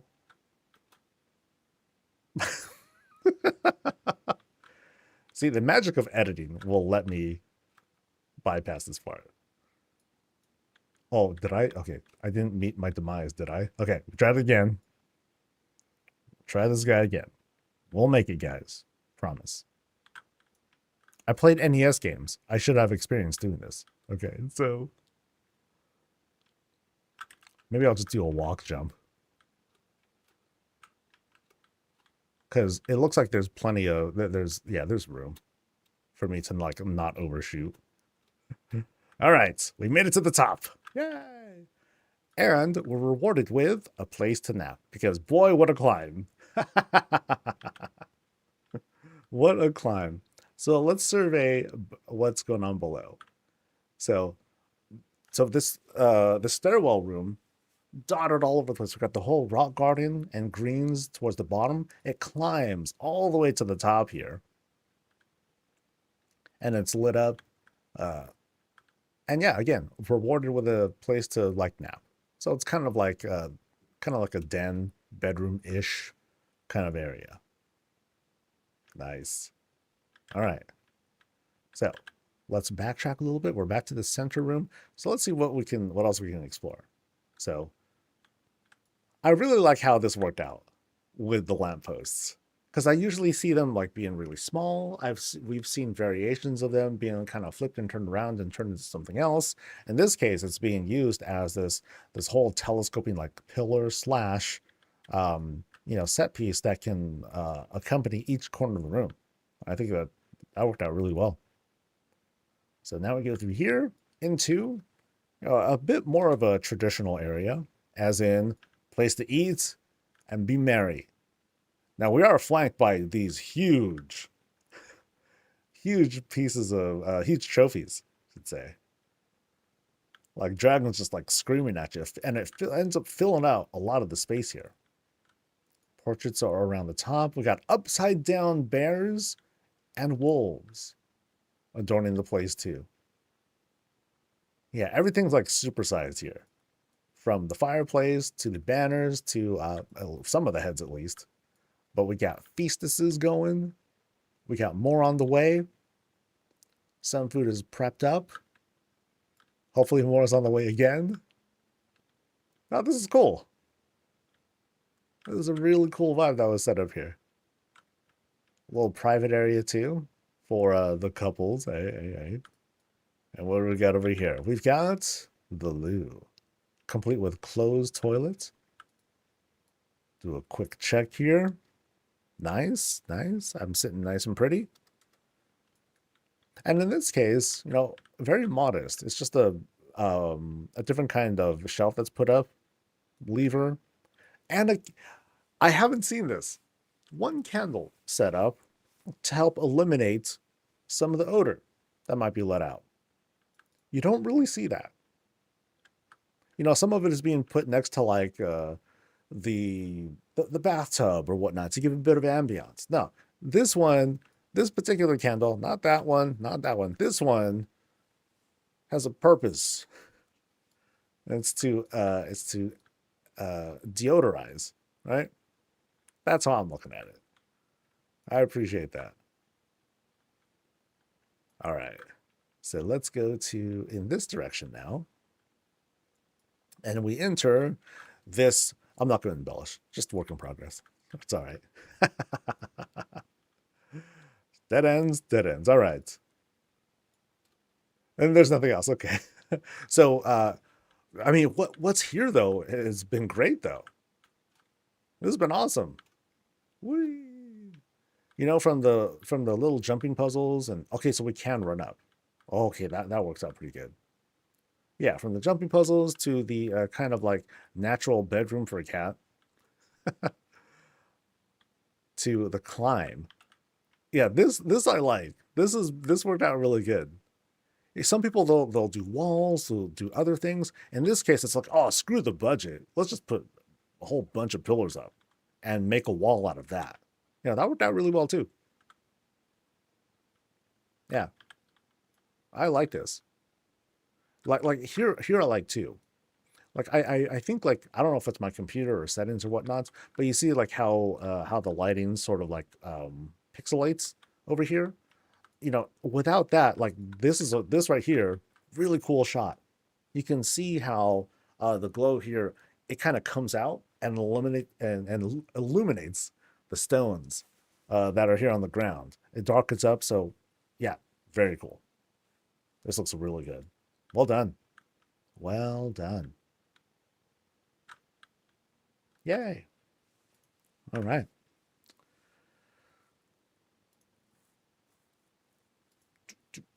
Good start on the US tour. Eee. let's head over to Cogsworth's place.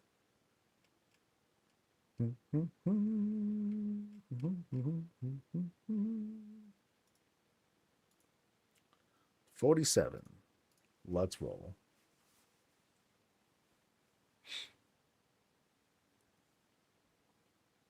No, we finished the EU tour. There were 3 folks that we looked at, including this total madhouse. We saw the Octagon in one. Okay, yeah, I'm trying to. I'm not gonna remember all of them very well. But yeah, some standout weirdness that we saw. All right. Oh wow. Okay, this is so in character. That is a huge, huge crane. Oh man. All right. 1 second.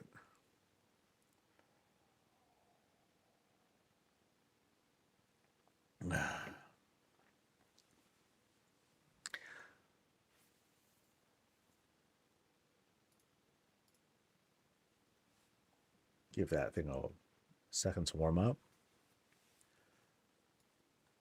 All right, we're here at Cogsworth's place, and we're not in Founders Point. We're in Mechagon. We're in Tinkertown, whatever you want to call it. Because, dude, this thing drips with like personality. Oh man, we'll take a closer look in a bit. Because first, curiously enough, we have this shredder drill that's just about to come out, and then Shredder and the Foot Clan are about to come out and start shenanigans, right? That's how I'm looking at it. Okay, that's a curious thing over there, but we're here. We're turning this place first. So, what do we got here? There's like so much. We have a giant telescope, right? And that's cool. Little observation post, little peephole, and we're staring at that person's house. Apparently. So we're creeping. What else we got? We got some very cool, very in-character decor for what has a really strong theme. So I have expectations. We've got this whole generator thing along with, I guess, junk that's being processed. But yeah, this generator thing is powering whatever's going on inside the house. That's pretty amazing. I love what's going on at the top here. Like this front here, it totally looks like it's real. Like it's part of the game. Like this is a place that we're going to explore in World of Warcraft at some point. But I love it. Because check it, like you have the gears that are just kind of skinned in to be like wallpaper or whatnot. It works out so good. Really, really good. Oh, and right here too. Very nice. Okay, we got to go in. We got to see what sort of madness is going on inside. Yeah, does the interior live it up? Yep. I'm gonna say yeah. Wow. Okay, so we've entered this very, very much a workshop. All right. So many details that are put in here. Actually, I think this is a very small place that's limited to these spots here. Actually, no. I think there's like more stuff back there, but okay, let's start. Deep breath and soak in all these details because there's a lot going on here. Now, funny enough, it looks as if this is like a defensive point, right? Like these are barricades put out. We have some barricades there. Yeah, some stuff that's thrown out here to act as a way to like, this is a choke point. And across that is like the battlefield. You know what I mean? Oh man. Okay, so I'm gonna start here first. So this appears to be like just kind of like the base of operations, right? Where they're fighting the siege. So, here we are, we're tinkering stuff, we're repairing things, we're spawning more dudes. So we can help defend this choke point, right? Lots of little details put in here. And it's like this piece is part of the weapon rack, and the rest of it is up here, but that's not even being made visible. It's just kind of like thrown down here as a kind of like a protective cage of some sort. These are actually batteries this time, probably. Or maybe it is coffee. Maybe it is shots, because you got some takeout going, that's being used up there too. Lots of little details here. You know, junk that's kind of thrown around and tossed, debris, all sorts of madness going on in there. And dude, this wall is insane. You know, all these different pieces of the core being pieced together. You know, gear. Um, one weapon, two, at least two weapon racks being used here. Three actually. I think this is being used as like kind of like walls. So like here's like the base of it, and then here's like more. That's a treasure chest that's being just kind of clipped in as well. Some junk right here, some lights, spinny stuffs. Wow, it's a lot. And one tiny defender. One tiny defender to kind of hold the line while the rest are being built. In the meantime, dude's got to sleep at some point, right? Quick nap, you know, splash some water on you. Dude, here's the loo. Okay, I don't know if it's the loo, but I'm gonna say it might be because yo, no time. We have a land to defend, and this is it, last line of defense. I love this wall. This is so good, dude. It doesn't even have to be anything. It just all these things that are pieced together and all that. It works out so good. All right, so let's go into and let's go in and see what's going on the front lines. So here we go. What do we got? We are, some bots are investigating, as I'll call it. Okay, a lot of curious details going on here. You know, giant painting. Okay. We also got a fell fireplace that's burning. And it's kind of like a snapshot in time almost. Or these are like tractor beams holding things in place. Kind of sort of. Because you notice that like these lights that are shining on, those are the only things that feel like kind of frozen. The filigrees, I'm not quite sure what they're being used for. You could almost say that they're like kind of like drones that are like zipping around, zapping stuff. Perhaps, maybe, kind of, sort of. Probably not. But let's kind of sneak behind here because I think that's a doorway that'll lead us into like more stuff. So here, things are looking kind of normal, but kind of not. Yeah, kind of not. While there isn't any fighting that's happening here, there are a lot of like little details to point out. You know, a lot of shells that are being put up. Jack and Jill are chilling there, but there's also a lot of other miscellaneous decor, and we're pointing up to a thing. Look up. I mean, there's a lot that's above us, that's for sure. And that is pointing up as well. And that is pointing up as well. Very sus. I think it's trying to tell us something. But let's keep exploring what's down here below as well, because like in the previous room as well, there's like evil stuff going on outside, just outside, and we see the same thing going on out here as well. So it's almost like we're like defending like this whole house from some sort of invasion, but things have already gotten through. This used to be just a place for used to be a normal house, but things are in obvious kind of disarray. Mr. Snuffles is standing guard, and we're still encouraged to look up, but I don't know how to get up yet, unless there's some like platformy things that are happening here, because you know we have this, not exactly a punching, this is like a little baby punching bag. It's very, very small, but you know, it makes me wonder, like, am I able to climb up? And I might be able to. We'll see in a bit. But in the meantime, I want to keep exploring and see if there's like any other clues. Okay, we're seeing some obvious clues. And yeah, outside, you know, fell stuff is happening. Yeah. So let's see if we can make our way up. From here, at least. So I'm going to start here. Oop. I gotta have my character up this time. So we'll start here. Whoop. Get at that point. At that point, can I just do a straight jump? Yes. Okay. So we're beginning the climb, baby. So we're making our way across and trying to discover like what other little mysteries are scattered about.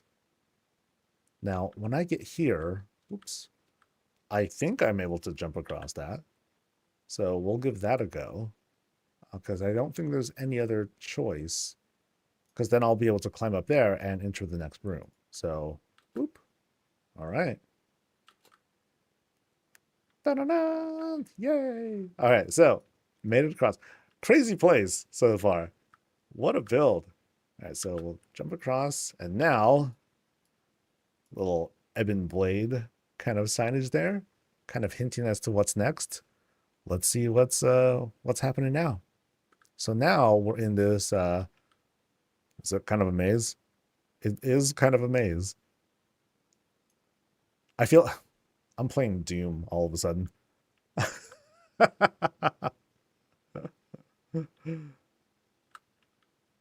All right. Demons. Okay, so we'll see if okay, so we can go through this shroud here. And I think we crossed into another room, maybe? I think we did, because this is an actual floor. Okay, this is a straight maze. Holy moly. Can't go there.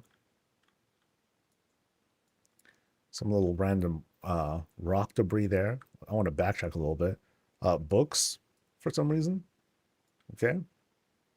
Let's go through here now, and we're still going. This is like section 3 of the maze. So I feel like those shrouds are being used as kind of sort of checkpoints. And now we're here. Oh, we're just above. Okay. So I don't know if there's anywhere else to explore if we go that way. Actually, no, I think we do need to go. Unless do I need to cross this? Oh boy. We'll try that in a bit. I want to keep exploring because I feel like there's another way through this maze.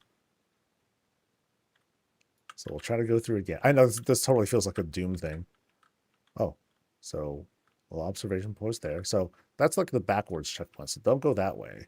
I want to keep going forward if possible. Poison's over there. Getting creepier. Cool. Okay, not cool, but okay. And then we have this other. Okay, this is a new shroud, I think. Although I'm not sure now. Great. Okay, I think I have been here. Yeah, so that's where I came from. Damn it. All right. So 1. Okay, so don't go that way. Not this way. Okay, so that might be the only... Okay, this is the roof, I think. Maybe. Not sure. No, I think that's a floor. Okay, maybe that is... Okay, maybe this is the only way out. All right. All right, so I never tried standing on these chains before, but it looks like it's intended to... I'm either supposed to stand on that or these chains. One of these will work. And the chains work. Okay. So now, just got to make our way across to there. No big deal. Yes, I cheated, but oh well, whatever. Go Paladin. So we made it. Yes. All right. Now where do we go? All right, where this is the roof, or this is the upper level. Okay. Now where are we going? Oh, okay. So now I feel like we've come a long way from this whole Mechagon siege sort of thing. So now we have this kind of Church of the Old Gods. That's how it feels like to me. What a vibe too. Like really dark, inviting in like the worst way. Join us, right? Coffin's just chilling right there. And just a pile of stuff. Fell stuff. And curiously enough, Paladin Altar is just kind of chilling right there. Fountain to have like the whole spitting kraken vibe there. This is really cool, dude. There's a lot of little details or a lot of pieces that's going into this. From the Warlock shelves to, of course, the fireplace. The fountain right below it to obscure the fireplace part. Um, Legion glyph floor thing there. Paladin altar. It's a lot. Neat. Now, now this is a dead end. It's just a door that leads to, nowhere. We can't really go through. And I think I've hit a dead end. Yeah. I'm not certain if there's more to explore. Okay, let me see. You've reached the end when you get to a room with many candles. Okay. I think I have reached the end. That's crazy, dude. What a build. And lots of twists. Like, it started off with like what looked like this whole siege thing happening, and then all these other little mysteries to discover and unlock. So like we're in this, like I said, we're in this place that's under siege. There's like fell stuff outside, but there's also, danger inside the house. That's wild, man. So many little things that are put into this. Yeah, because at first I thought it was going to stick to the whole Mechagon theme, and then, okay, go behind the painting. Nope, there's more. There's an entirely different story happening here. That's cool too. Like, this whole window is like set up with just like with tables to act as the doors. The bots are holding the line, but there's more going on here. Oop. Really neat. Really, really neat. It almost kind of tells me that, like, this right here, it's not exactly a siege, but this is more like, okay, we're going to open up this portal here into this other space, this total other place. That's not really the house. It's like someone else's place. And we're sending bots in to like to manage things. But then we have all these barricades set up just in case the bots fail and then bad guys start leaking through or something like that. Yeah. That's cool. What a neat story that we can kind of make up from this. Really well done. I love the details that are here.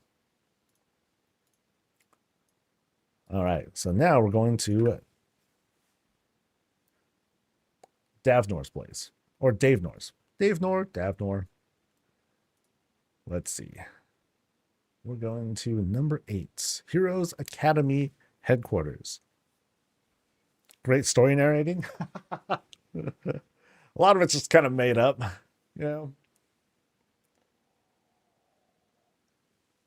like two competing worlds colliding. Yeah. It's like on our side, we're like the heroes or the invaders or something like that. And we're trying to purge this place of like evil. But they're fighting back. All right. Oh my God. It's a UFO up there. Holy moly. Okay.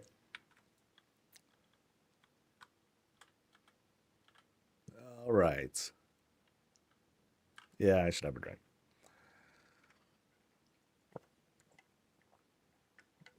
And we'll do a roulette. Gotta be somewhat dressed, right? Secret's coffee? It's not a secret. I make that extremely well known. All right, let's change the gears. Wait, is that for real? Does it really clip like that? That's amazing. Hold on. It really does clip like that. Wow. That looks so awful. I love it. Here, let me get into better light. Wow. It makes this thing look like a crop top. Or like a sports bra. I have not seen that before. That's hilarious. That's hilarious. Anyway.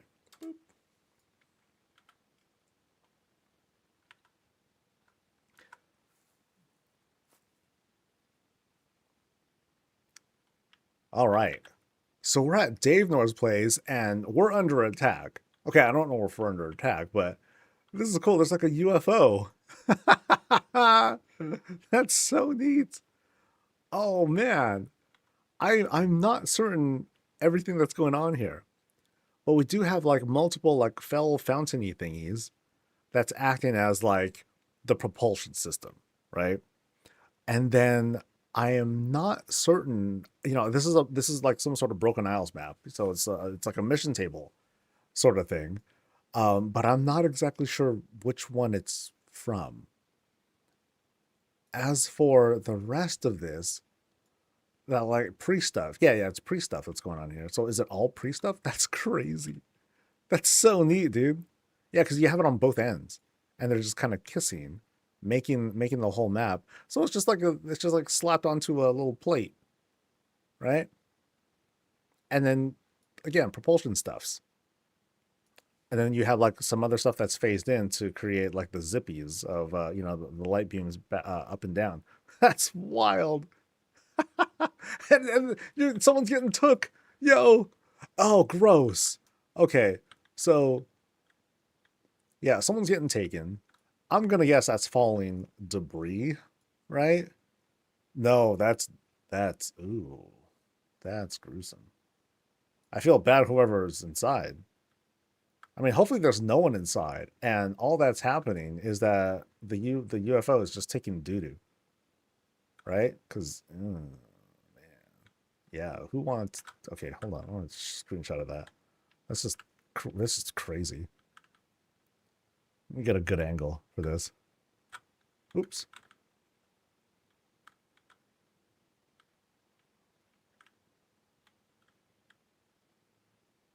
That works. One more. That's so creative, dude. Now, the dude is kind of gruesome. Gotta say. All right. So otherwise, we're heading over into this creepy spot. It's setting up the stage to be creepy because we have void things going on. I mean, for all we know, the UFO, like, this is its base. It's not being taken from it. It's like just kind of dropping stuff off for all we know. But yeah, we're being, oh, check it out. We got an arcane welcome mat too. Well, thanks. It almost feels like I'm picking up a quest before we go right inside. But before that, yeah, this is dressed to be like not a very safe place I'm about to enter, is it? We've been entering very unsafe places in today's tours. But let's find out.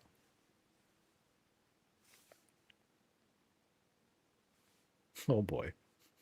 I'll be right back.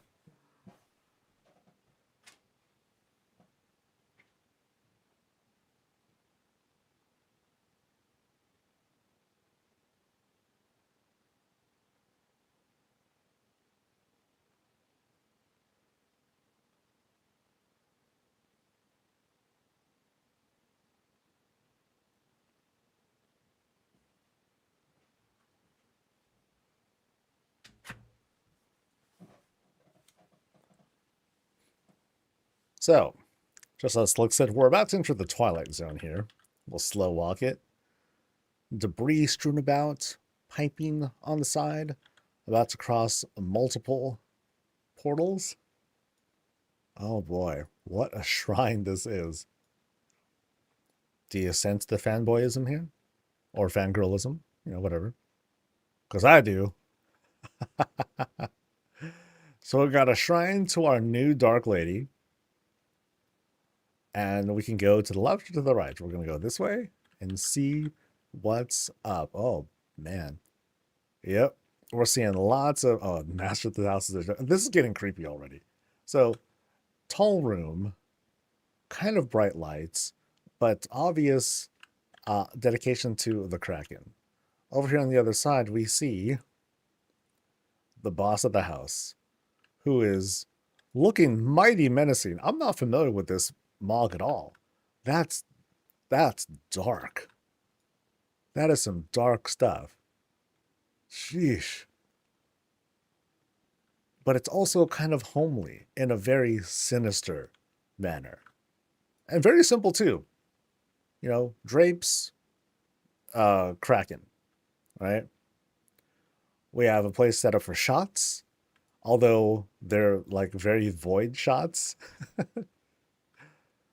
Yeah, otherwise a tall room, and we'll be led upstairs at some point. For now, though, we're down here enjoying, a very modest spread, couple things to eat, a heated fountain, which is very interesting,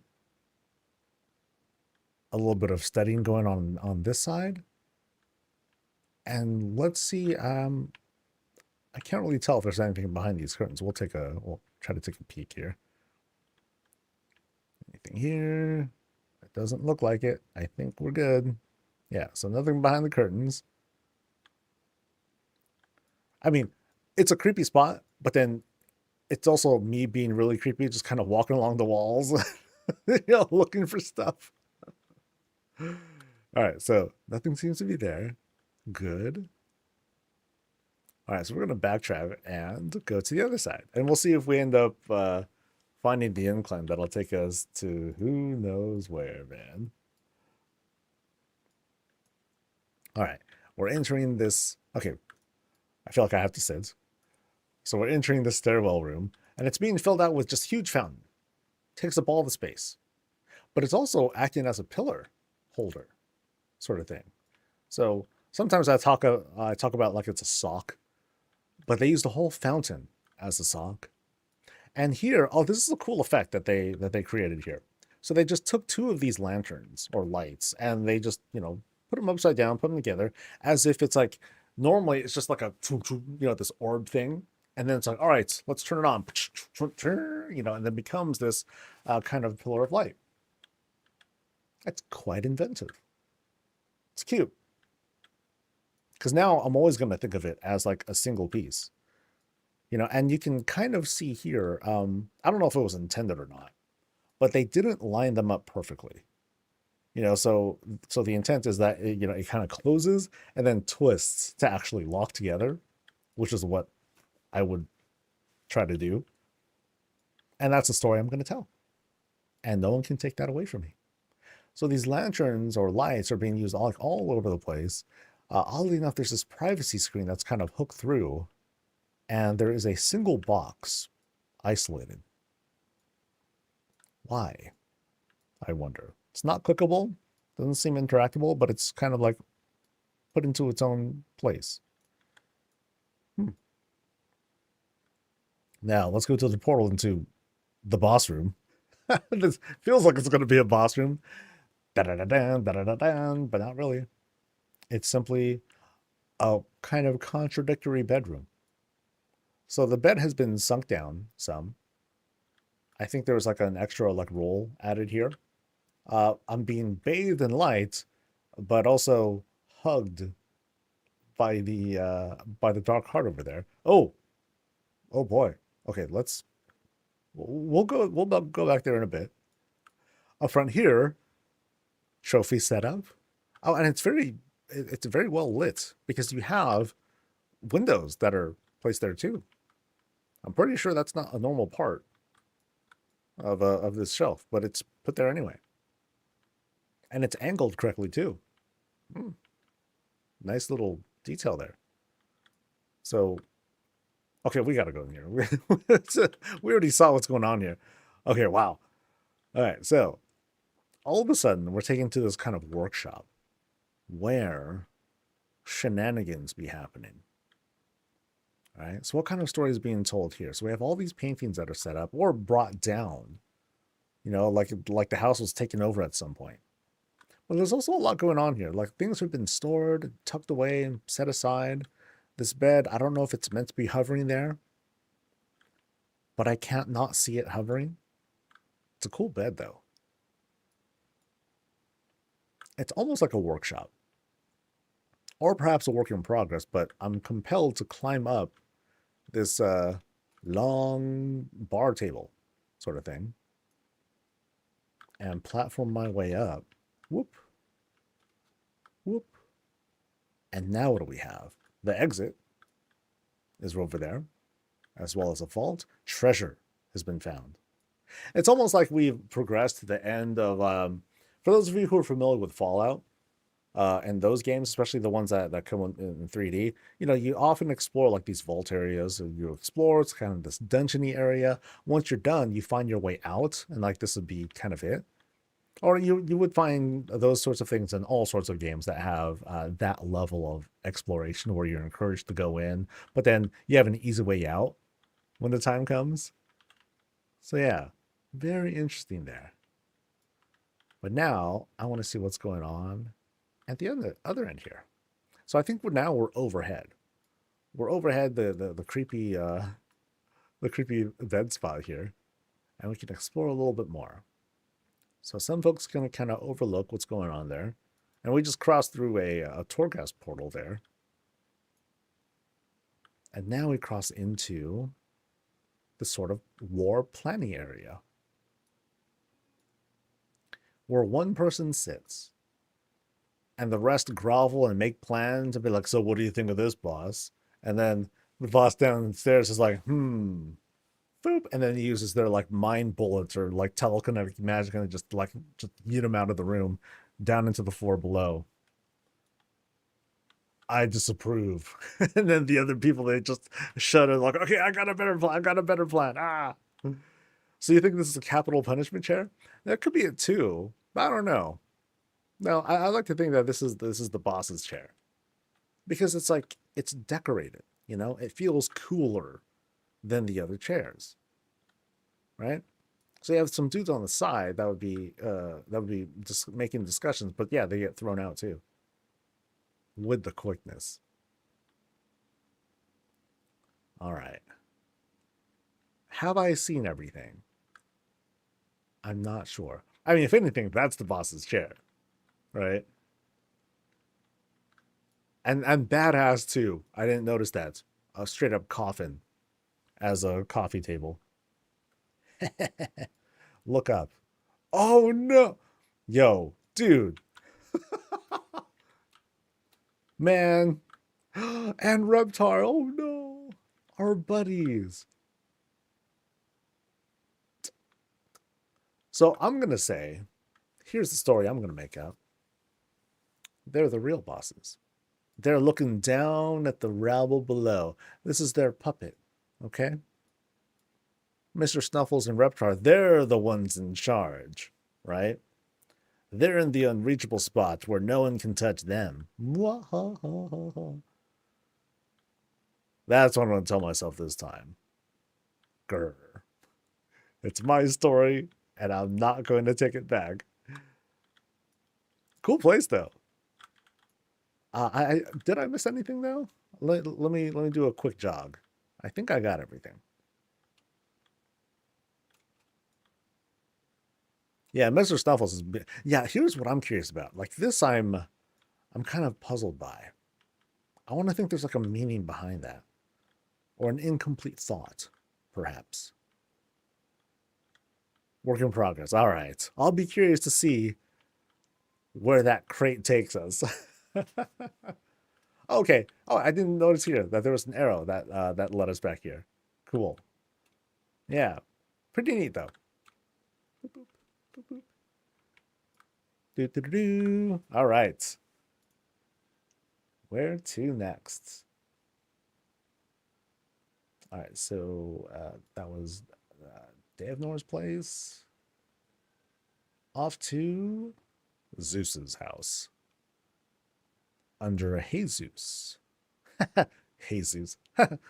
Clever. We're going to 24. Another Funkin. Cute. What's in the pen? There we go. Find out next time.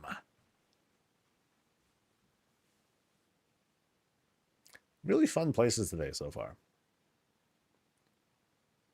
Now we're setting expectations. If we gotta top the net, no, I'm just kidding. I'd like it to be like that. That'd be cool. Whoa. This place has been skinned as hell. Wow. Okay.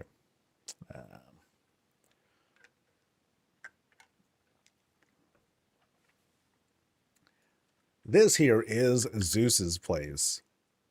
And you wouldn't know what it is at first. It's been like super skinned up here. So like normally the horde, the orcish hut is like about the yay high. But then they just added so much to it on top of it and skinned in front of it to make it entirely something else.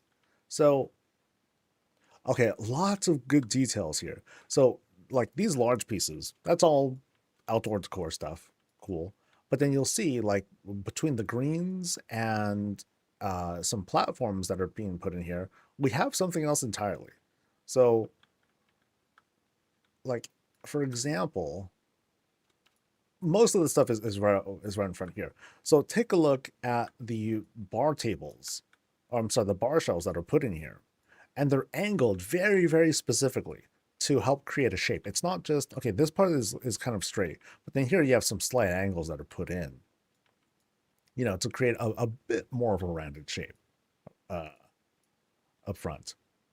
And then otherwise you have like these bits of decor that are hanging off as if they're like wall decorations. Pretty neat. Tables, beams, rocks. You have this door to go inside, and then the actual door right there. And then also you have like the eyes are glowing a little bit red, thanks to some Venthyr bottles right there on the side.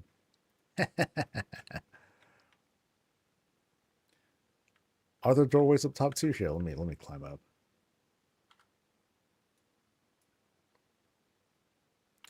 Yeah, so I think these doorways, those are ones that are just kind of part of the outdoor decor. Actually, all these things are.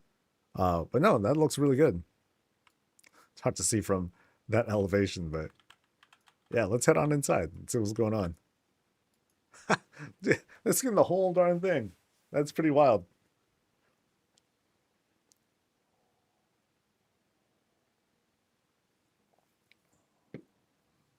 All right. So this feels like an inviting entrance. Celebrations of hunts. We got trophies, we've got hangy things, banners, things to point out like classes and all that. So kind of a welcoming vibe at first. At first. We'll take a second look at the center area, but we can start proceeding here into the banquet area. Big old table filled with food. Every chair is like it's a fancy rugged chair, I like to say. In an earlier tour, it was this chair versus a lot of the other smaller chairs. I'm like, yo, this is the boss chair. And it is a cool chair, right? I don't know how comfy it is. Over here in the kitchen, we have more food ready to go, being staffed by the Kraken up there. It's being used as kind of a cooking surface. So we have platform here, and then the fireplace on top, and plenty of places to reach. Although I'm like super small, I need to like jump up to grab stuff, put it in. Otherwise, cool. Some shelving up top, and things to hang down to help fill out the wall space. Very good. Here we have some Gilnean walls set up with the stove that's clipping through to create a grill. It works out just fine. Same thing too with the Mechagon table that's also being equipped with some burners and open fires. Although there's nothing on it, you can't have just open fire going. It might cause an accident or something. All right, so let's backtrack. So around here, there's like some place that are filling up space. Baskets of randos. And the place has been, people have been eating. There are cups strewn about. And some nice little watery settings on the side here too. Cool touches with the additional, um, uh, not floor panels, but the rocky floors. So we'll go a little bit deeper into this kind of study area. Tons of books. And a really, really warm space. But no place to sit around here. It's like, okay, you want to grab a book, set it down, take a quick look, but you want to sit and read, you want to like tuck yourself here into one of these smaller nooks. But really nice. All right, so I want to back up because there's a lot of secret looking shelves here. And one of these might house a surprise, but not that one. Okay, good. Slick. I actually closed them properly for a change. Now, will this lead me anywhere? Yes. Oh, dude, there's like a trap right there. It's like any intruders that go in here and if they open the door wrong, they just get bam, zapped. But now we're here in this other kind of a study area. But also, this thing's just staring at me, dude. Like, it wants to kill me, I feel like. So, the way this is positioned, like, it's not set up yet. I don't know if they need to drag it out. I don't think it goes anywhere. I think all the torturing and stuff just happens to occur over here. So we're sitting, we're reading the torture manuals. Like, what shall I do today? And they're like, you should let me go. It's like, no, I don't think so. No. I think I'll take this dagger and I'll cut off a finger. You know, just kind of a casual torture here. No problem. No big deal. Just don't zap me, please. All right, so I checked out, I checked out that for a secret. There's one secret there, and then there's one more set of shelves to check out here too.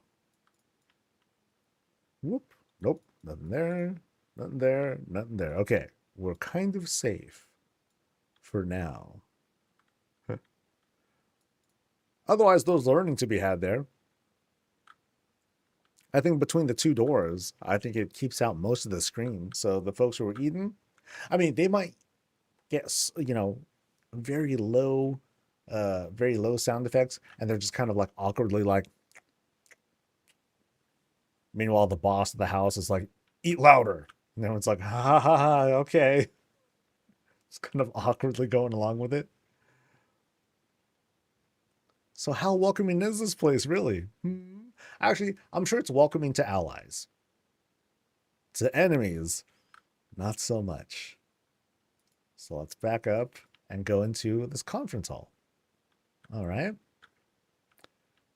Oh, I like this. This is cool. It kind of looks like a logo. Actually, it looks like a logo because I think of Wowhead. So it reminds me of like the Wowhead logo. But it's also kind of like a promotional sort of like, yo, join the goblins, yeah. Now here is the boss's chair. Fires are set up, burning bright and hot. And very dangerous too, because there's plants there as well. So that is a potential fire hazard. Yeah, but cool little private spot. Oh, very intimidating too. You know, if people would have tried to start messing, it's like, no, they got barricades and everything to protect them. But for the most part, I'm sure that's not necessary. This is a friendly place, again, for allies. And planning is happening here.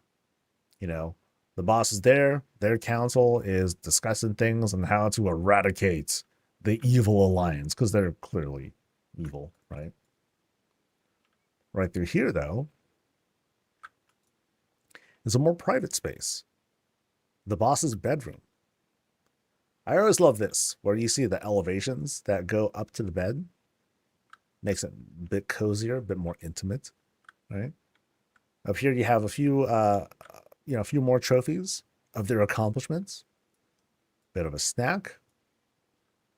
Change of clothes. Some possible secrets behind those, but let's progress a little bit further in. Yeah, nice details that are put in to make the place feel like a lived-in spot. It's very cool. So this curtain closes the bathroom. Here we are. We got our tub empty, which is good because that means it's kind of cleaned out. And then here, the toilets. Oh man, no plumbing. Yeah, no plumbing in this one. And, you know, kind of rough too. Because, okay, at least they have a candle burning to get some of the smell out. So I appreciate that. You know, wash stuff off, wipe yourself down. Cool. Something to read, at least. You know, just keep your hands clean while you're doing the reading, because otherwise, you know, no one's going to want to touch that book. And we'll keep that door shut. But yeah, a very chill tub, though. You know, not too much scenery to look at, but that's not too much of the concern. They just want a bit of a relaxing vibe, and I think that pulls it off. All right, now, what else is up here? Just a candle that's set up there. Okay. But now, Is there anything through here? Not so far. What about here? Nope, nothing there either. Okay. So let me kind of backtrack a little bit. Because they said there was like a little bit more in the library. So here was like the meeting spot. Actually, I didn't go through the middle yet. What am I talking about? Let's go through here first. Ha. So now where are we at? Now, ooh, the bar. All right. So more casual hangout spots. You know, less officially business going on, less discussion. It's just like, yo, we'll just kind of keep to ourselves or stick to small groups and party on. Plenty of drinks, plenty of refreshments to flavor the drinks, and plenty of poison to make sure that people are totally trashed. All right. Anything behind here? No. That's okay. But yeah, a bit more festive of a bar there, but let's climb up. Stuff in every corner, kind of laying about. But where does this lead us to? Oh, huh. Okay, so they built an extra, they put up some walls to close off a new little space here. So here we have a small bedroom. Cool. Small bedroom, no secrets. Gotta save on that budget. Yeah, usually we see all sorts of stuff. Not often do I see someone make like a whole room. And clearly, you know, this is all the clearance you need. You can have everything you need in just a space that's that small. Oh, interesting. How here, it's just a balcony. You know, nothing else. Just a balcony to overlook what is going on down below. That's cool. That rounds out the place, or it kind of completes the circuit in a pretty cool way. Now, what I can't wait to see, Blizzard, are weapons that are like hanging right here. Haha. Oh, I can't wait for that. When that happens, I'm gonna instantly bust out a video and be like, "Oh my god, they're doing it!" Yeah, yeah. Okay, so let me backtrack a little bit. I want to go check out this library one more time, just in case I missed something. So I know that there's like the one door here, but I want to double check one more time. Okay, so here we are, awkward room. And I think that is it. Okay. Oh, wait, actually, what's this right here? That is a fireplace. Oh, that's a clipped fireplace. Cool. Yeah, because the way that they described it, they said there is a hidden underground club. This is the underground club. So is this the festive boonst, boonst, boonst, you know, the kind of lighting? Perhaps. Perhaps. Unless there's like something else again. But I don't. Okay, that was a sofa. Okay. Yeah, I think we're good. All right. No, this was cool. This is a cool place. Oh, little bench too. Nice. Yeah, it started off welcoming, but it's also it's a very cruel place. You know, it's very firm. You know, come in and party, but don't get in trouble. Otherwise, you're going to end up in the underground club, and you're not leaving either. All right, that was Zeus's place, and now we're heading to Blackbeard's place. Under Louis. At least it's an easy name to see. Thank goodness. All right, going to number 23.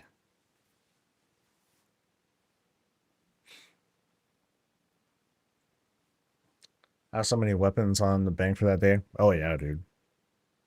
Yeah, I wonder how they're gonna do it though. Like, are they just gonna have the racks and then you lay them down? Because what I would love to have is, just place shield and then I can have it hang wherever I want. I have a good feeling though that they're gonna, it's probably gonna be expensive on the budget. That won't surprise me, because otherwise that's a lot of polys that they would have out. Like imagine, if it had a budget of one, let's pretend, someone with a really high budget, they'll just create like this whole spirally hall and they'll have one of everything out. And I think that might cause a problem. I don't know. It can potentially, but we've never seen something like that happen before outside of like having a big raid show up for something. But we've seen how that can cause lag, but for different reasons. So, oh well. I'm looking forward to it. I have expectations and they better be met or else. All right, here's Blackbeard's place over on Founders Point. And, we go in and it's kind of angled in a bit. I kind of like how it presents itself when we walk in towards the spot. On the side here, we have a guillotine like way in the distance. That's convenient for things. But on the side, we have an open market. Hey, come get stuff. Come buy things. But if you get in trouble, you'll be directed right over here. Uh-oh. It's all fenced off. And I think that is, in fact, their loo right on the side. And on the other end here of the lot, yeah, they used so much budget just to make fencing around it. But hey, that's fine. We have this enclosed, here, let me kind of zoom in. We have this enclosed fountain with which to just hang. Your own little private spot to have secret meetings that everyone can see and probably hear, but, it's kind of a private spot. That's cute.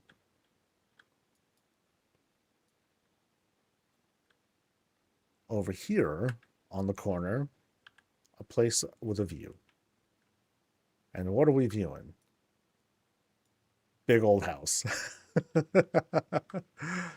Man, it's crazy how big some of these places stand out. There's another player house over there, but yeah, this one's just like screaming at you. It's come visit me. No, we're visiting this place first. Let's go. Now, very spacious yard that they have set up. Bit minimal on the decor, but we'll see what kinds of things that they decide to do. Because clearly there's a lot more that they did here on the inside. So as soon as we come in, we have this kind of this cozy, welcoming area, complete with Christmas tree. Yay! Because it's still the holidays right now. I have no idea when this video is going to come out or when this place will be featured, but oh boy. Now this is cool. We have all these little cushions set up, and I think they might all have individual seats set up. So cushion, cushion, cushion. So a place for everyone to sit. 12 people can hang out in this spot. It's a lot of AoE damage if you wanted to think of it in a different light. Now, what's also cool, they dressed this up. They dressed up the fountain a little bit to be a little bit more because they just put a whole tree in front of it. So this tree will definitely live forever. It will be forever watered. Overwatered, in fact. Don't let it drown. But yeah, that's a cool, inventive way to do that. Now, these gifts, it looks like their intent here was to make kind of like bows on top of these things. Because you have like these cushions that are put there. That kind of works out. It's decent. It at least tells me enough. Now, up ahead is like this big church from what it looks like. But before that, and also kind of curious how it's not even closed off. It's like, yo, there might be some hustle and bustle going on here while someone's doing their homily up front. They're like, yo, everyone in the middle, shut up. And then people would be like, whoa, Father, way to, maybe you want to watch your mouth there. And he's like, okay, I'm going to holy blast your butt all the way out. Let's go out to the side, all right? in here, and as soon as we walk in, there's like this little cubby place that was set up for like, just kind of a small, not exactly a pantry, but just a place to like some extra stuff. We'll see if there's a proper pantry being set up here. Otherwise, it's a food kitchen, a place to eat plus kitchen. Everything's happening here. Very communicable. No, that's not even the word, but it's very much involved. We're cooking, we're prepping, we're chatting at the same time. I kind of like what's going on here. Like this is being used as like a cauldron of sorts. So they just took the goulash, made it a little bit bigger, and just kind of like fused that thing in there to create like this huge pot of goulash that's being made. Let's go. Scoop it into like huge bowls or mugs if you wanted to. Cutting up an Exie. She's going to be part of breakfast or lunch or dinner or whatever. And there's like a little bit of clutter going on about. Mugs are just kind of like uneven. They're kind of like laying around. That one got knocked over. Nice little bit of detail. And also, like, I'm not seeing, like, some things are dyed. Like those chairs were dyed a little, one color. The curtains are dyed a different color. It reminds me of my mom, who has kind of questionable taste in color choices. Not really one to match colors together, just like to do like their own individual thing. Sometimes it doesn't like quite work out, but it reminds me of Mom. Merry Christmas, Mom.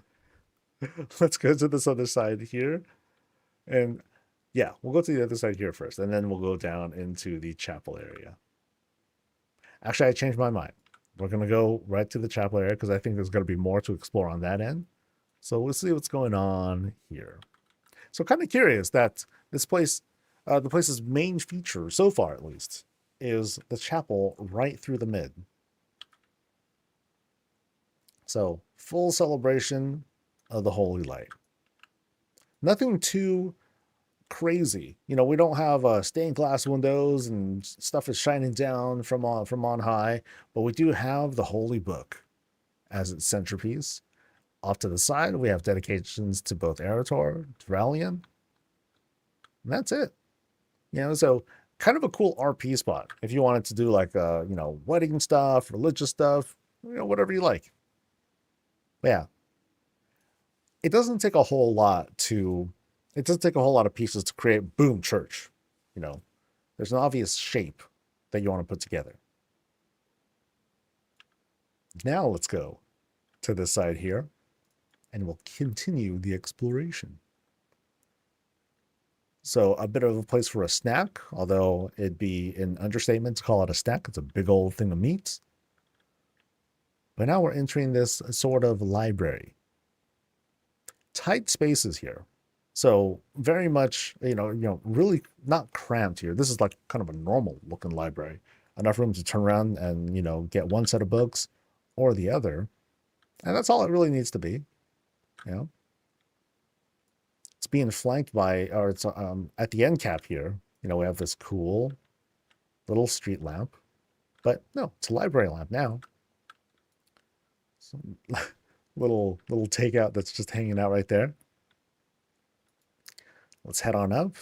So it's cool. Like this this Pandaren piece is what's being used as the center to kind of help with the climb as we go up, add a little bit of color. On the top here, we have lanterns, larger lanterns, and this fits really well, because it's just a simple square shape. I think it might have been sunk down a little bit too. But yeah, that works out really well. Now up here, kind of interesting. I was almost going to say it was like a gaming setup, but no, just kind of a more simple set put together.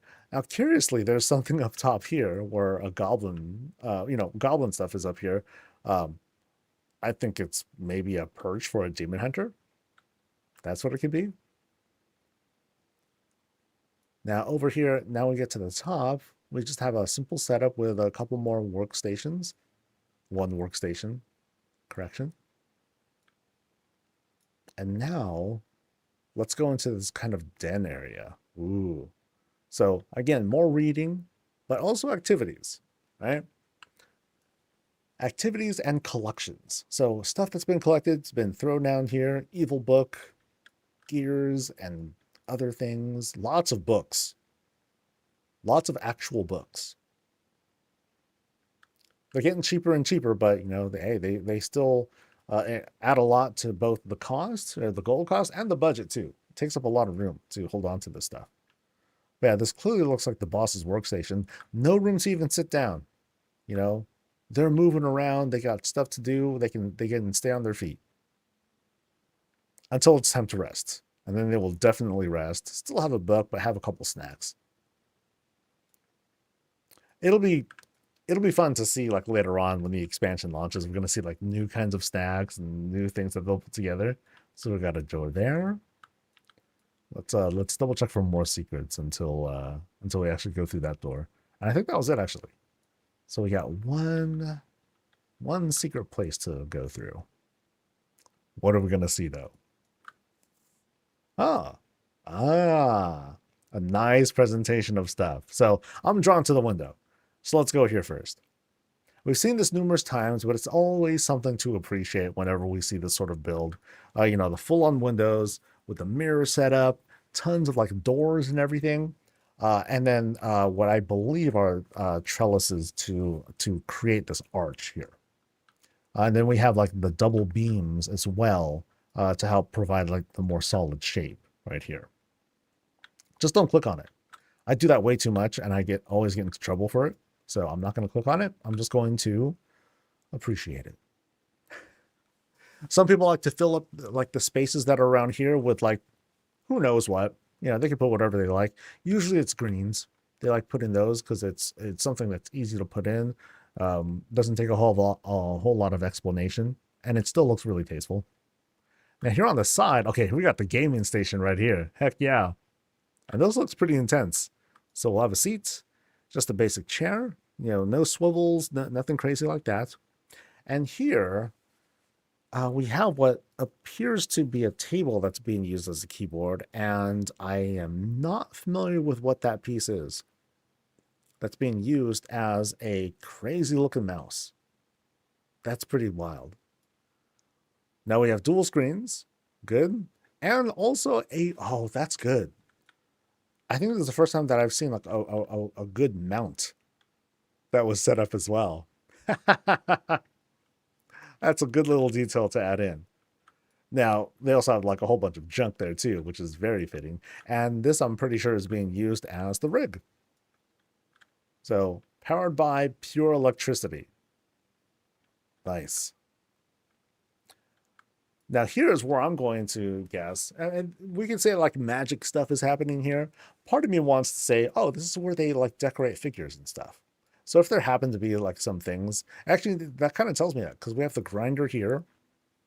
And I don't know, that's the kind of story that I want to tell here, is that they like making figures. And then they'll be set up, okay, there's no chest set around here, but that's what I would want to tell myself. That's cool. That's cool. Reptar is standing over what is a pretty modest bed. Usually I see something a bit more grand, but it's just a very cool, sharp look when you're using the earthen type beds. Mr. Snuffle is nice and safe in their bed for a change.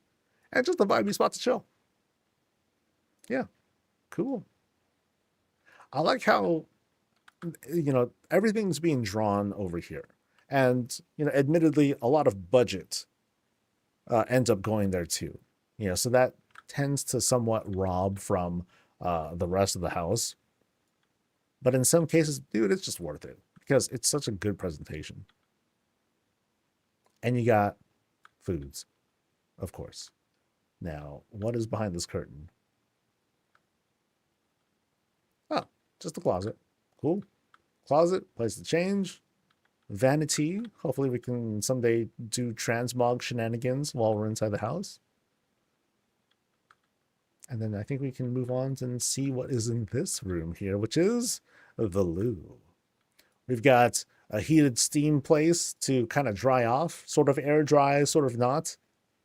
Very cool. Bathtub, matching colors.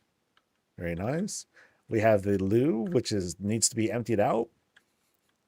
no plumbing that we can find, and like an easy roll, rug roll to use as TP.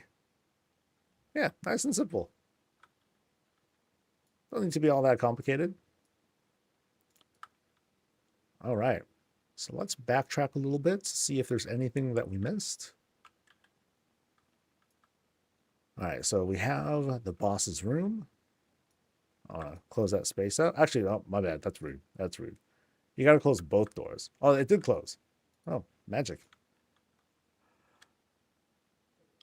We'll work our way down, climbing down. Cool stuff. Exit the bar, exit the library area. Close that up. Okay, there's the church. We've seen that. And I think we've seen what we need to see. So a cool spot. You know, a great place to have like for like a group to come in, chill, hang out. It's neat. All right. Let's get going. So that was Blackbeard's place. Now we're going to Carvian's place. Over at Stone Desert Cliff. Carvian. La la la la la.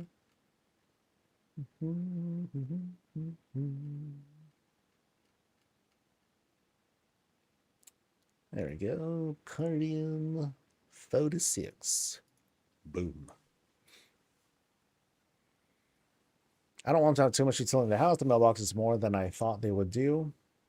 I remember having discussions with Jesse Kalanchik. You know, we talked about utilities and stuff, and I was like, ever. And he talked about how they want to be really conservative and lean towards no, but then there were things that are just like, okay, we can't go without a mailbox. So and now we know a mailbox is coming. As for other things, though, it's kind of questionable. Like, I know that I've been when discussing things like crafting stations, I'm like, okay, it'd be cool if we can have a crafting station for that works for personal and guild work orders, but not for public orders or patron orders. Like those you have to go to the city for. And I think that would be really confusing for people because there'd be a distinction or there'd be a difference between how the crafting stations would work in the neighborhood versus in the city. And there'd be people who are like, oh, this is dumb, blah, blah, blah, blah. Just give us the whole city function. I think that'd be worth doing though.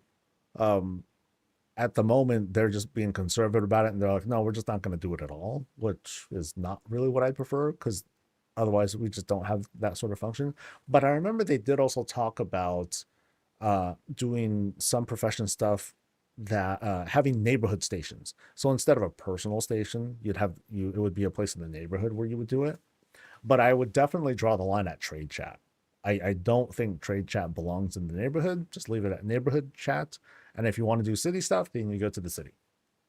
So yeah, that's I think that's a safe place for them to land. Yeah. Anyway, that's my take. And doesn't mean anything except that I'm right.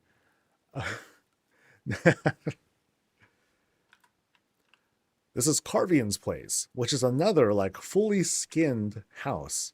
And this is, wow. This is cool. This is really well done. Horde place? Nope. This is Carvian's place. Okay, you have a little bit of Horde stuff that's kind of leaking out, but it's so well disguised that no big deal. We have these mirrors that act as windows in this case. And then we have these shapes here that help to obscure, other features of what is the orc shape. Little clipping errors there, no big deal. But there's still enough budget to put like some fancy stuff outside as well. Maybe not too much though. So this is on the more popular plots over here in Razorwind Shores. but really nice. I like the colors too. I'm not familiar with this kind of green or teal. Teal? Oh well, that works out. So, like, check out what we have here. So this landing is comprised of a number of. Actually, what is this right here? Oh, this is a. Well, hello. This is just the gazebo. Okay, so the gazebo floor is acting as like as the upper climb here, but the lower climb is comprised of tables. Little table, bigger table again, and then two more of the same thing to help round it out. Yeah. At the end of each, to kind of fill out the space, fountains. That's really smart, dude. And then of course, the greens to help close off any of the other clipping or awkwardness that you'd see. And now we have this kind of like cramped looking spot. I like it. Oh, and then this is another table, I believe. Lots of smart moves here. Now, can I get inside? We can. Let's go.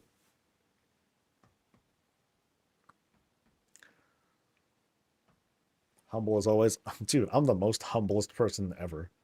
Whoa. Oh, boy. Wow, what an entrance. Damn.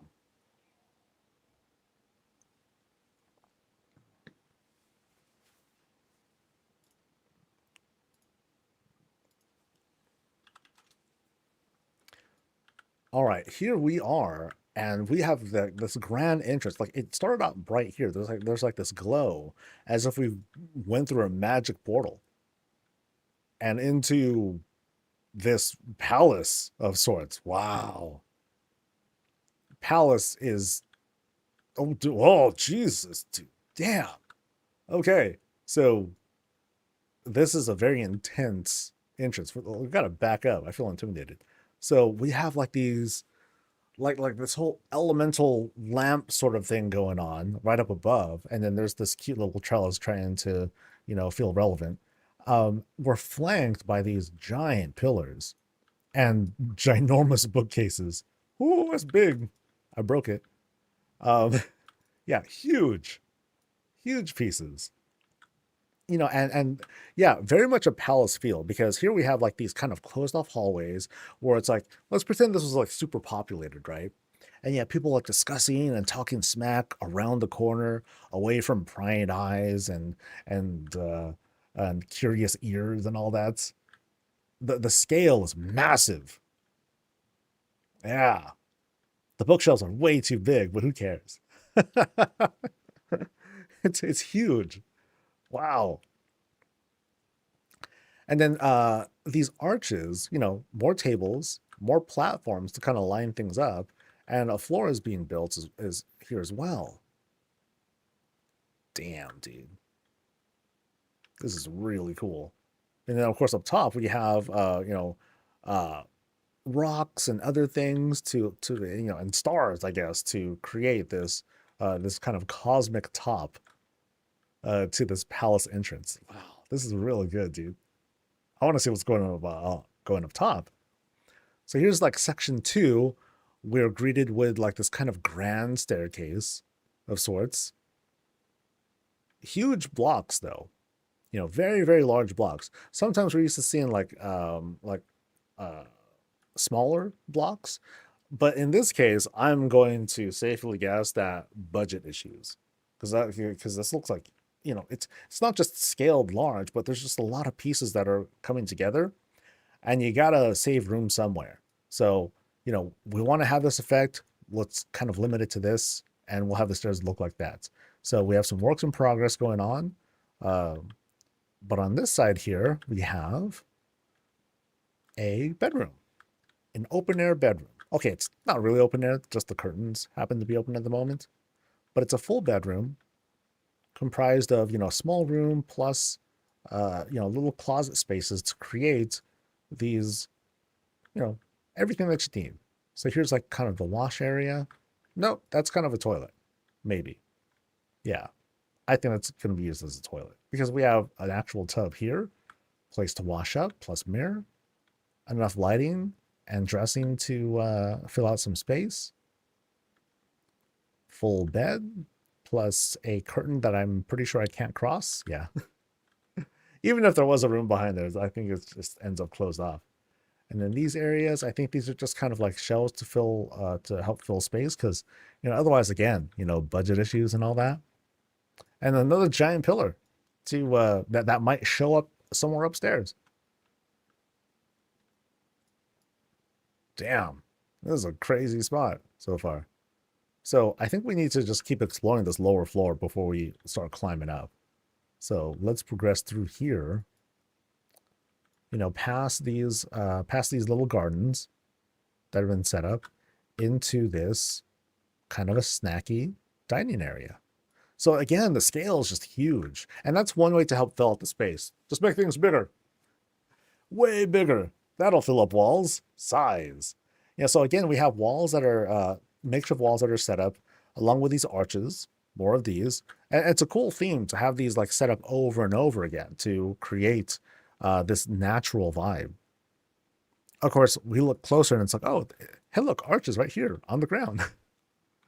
But it's also but in this case, it's being used as the bar area. And again, the use of these pillars are being half used as walls too, because it's being used as a wall section. And that has us go around from one doorway to the next to go into the back area. And then back here into this small, modest pantry. Doesn't need a whole lot. Just needs all the fixings.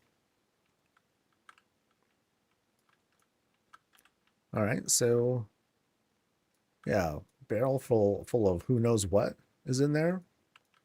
Trellis to fill out space. That just kind of like, and the fireplace just kind of fills out the rest of it. Little garden. Yeah. Oh, I can't forget about what's going on back here. We got this open window back there with more stuff that takes us outside. Light shining in, nice and bright.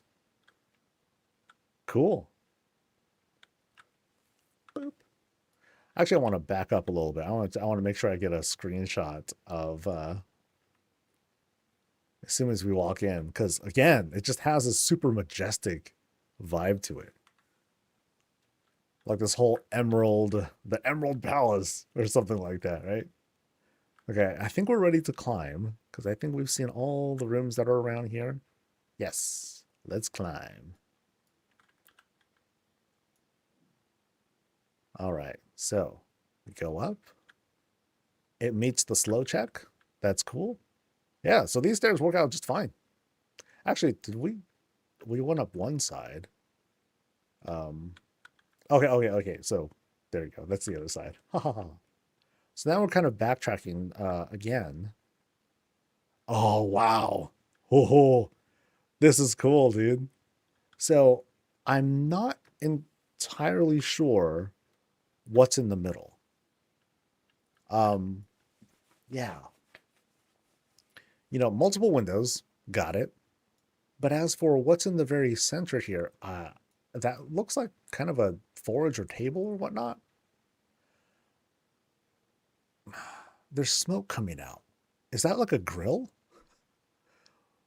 It feels like it's something that's something that's being clipped. It's something rounded that's being clipped through, but it creates a fantastic center of this right here. Yeah, I think it's like, yeah, so it's like kind of a grill.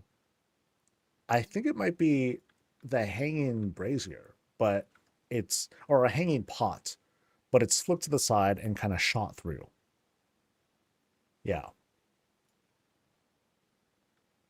That's really good.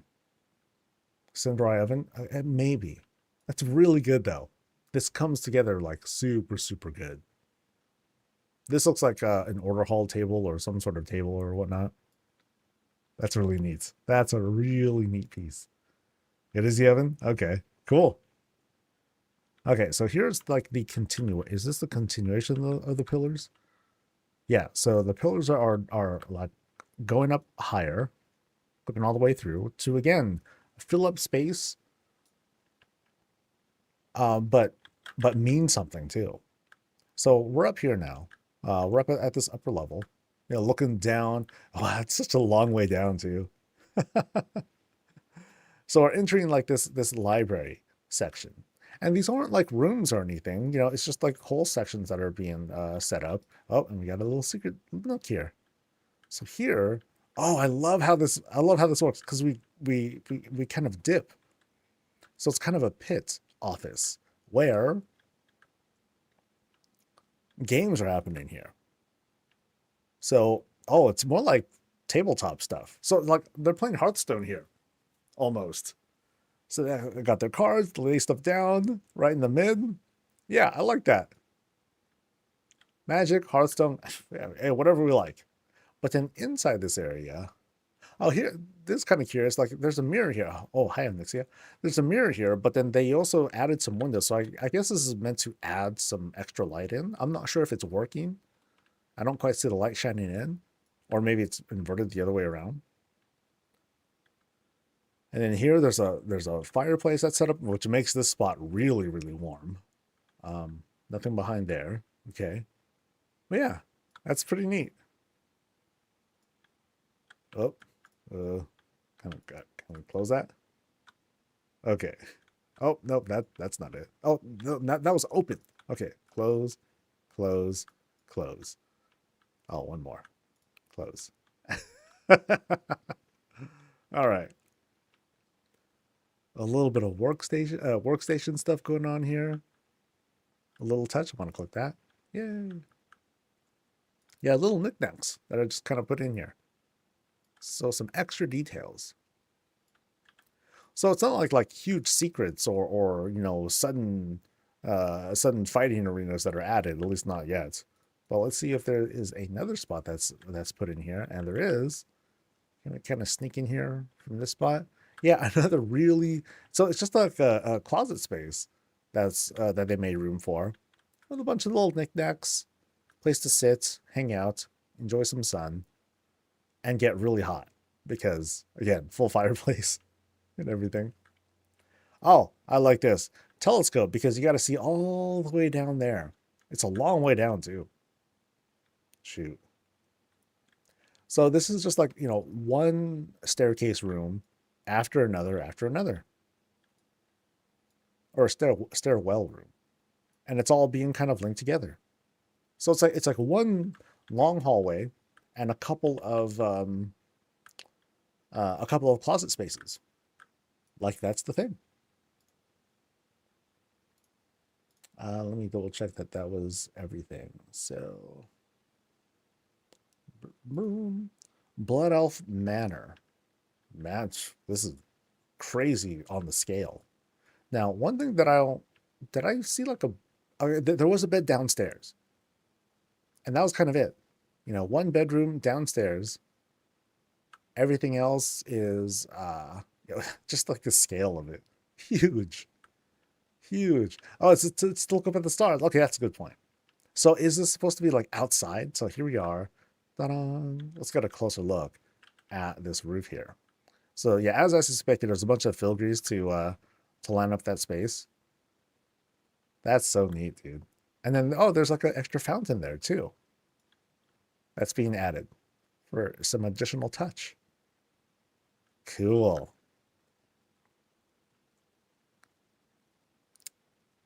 Yeah, the scale on this is like immense, but good use of just making, you know, objects like really large and everything. Yeah, and then here was that one bedroom. And then here's potential for more. So there's more to come. Yeah, I'll be excited to see what else is in store for this place. Yeah, I love this whole palace feel. It's very cool. I was very wowed at the start of this. All right.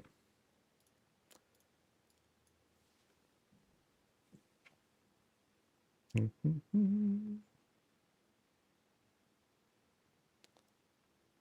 right, so we're going to Elembry's place next.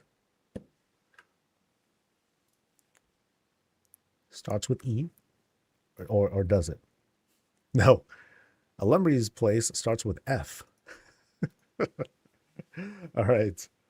Number two, to Succulent Shores. I got my I got my lettering right. EF, what's the difference, man? What's the difference? Let's go. Ooh. Boop. Nice. Actually, I'll be right back. I want to check on something.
Alrighty.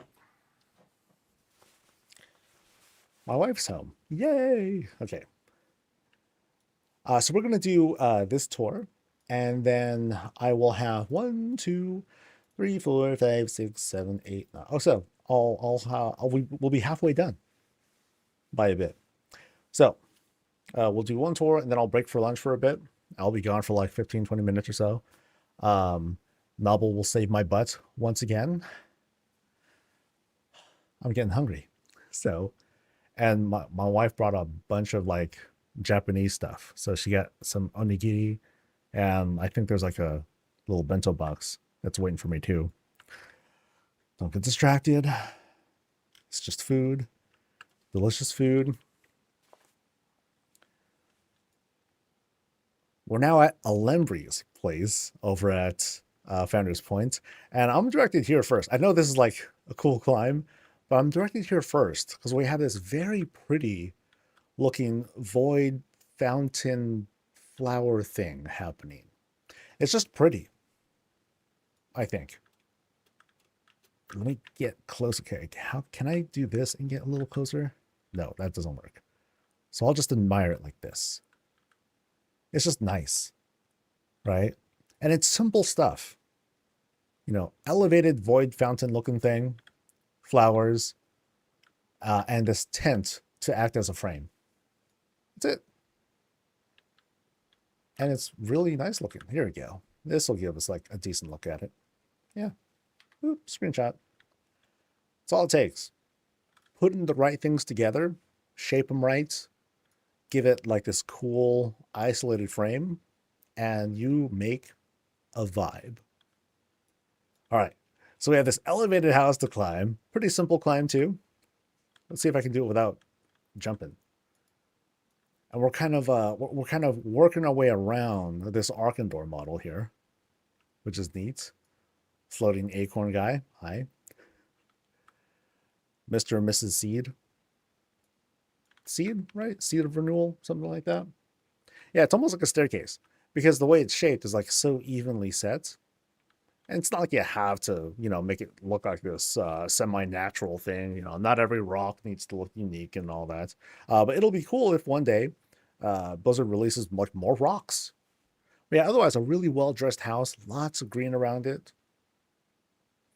And let's see what's inside. All right. So we have this really nice setup. You know, wide open space that invites a lot of folks in for treats, for lunches and dinners and whatnot. Big bar, really big bar. So lots of table settings are already out. Everyone's enjoying themselves, getting trays and trays of food, snackies, and plenty more to go. Here on the side, we have this window setup and try to climb up a little bit. And Not sure. I mean, we'll see if the rest of the house has even more stuff to explore. Like if we can see like the same outdoor space from other parts of the house, we'll see if that turns out to be a thing. But otherwise, it's a great way of lighting up this entire spot. But in the meantime, we can still walk around this entire bar area. So we can like chat, talk, or otherwise the workers can get around and get to like the kind of pantry area, grab mugs, cups, etc., and then work the bar, serving stuff. Cool. Yeah, I dig this. And again, making me hungry.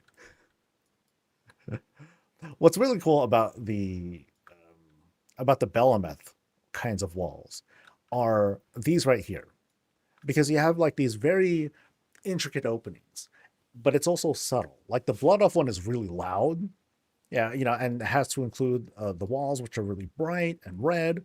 If you wanted to have more subtle coloring, you would go with the Belemeth style or the human style. But the human style is also, and the rugged style too. It's also kind of plain. It's just kind of like a kind of rectangular shape. Here you could just have something nice.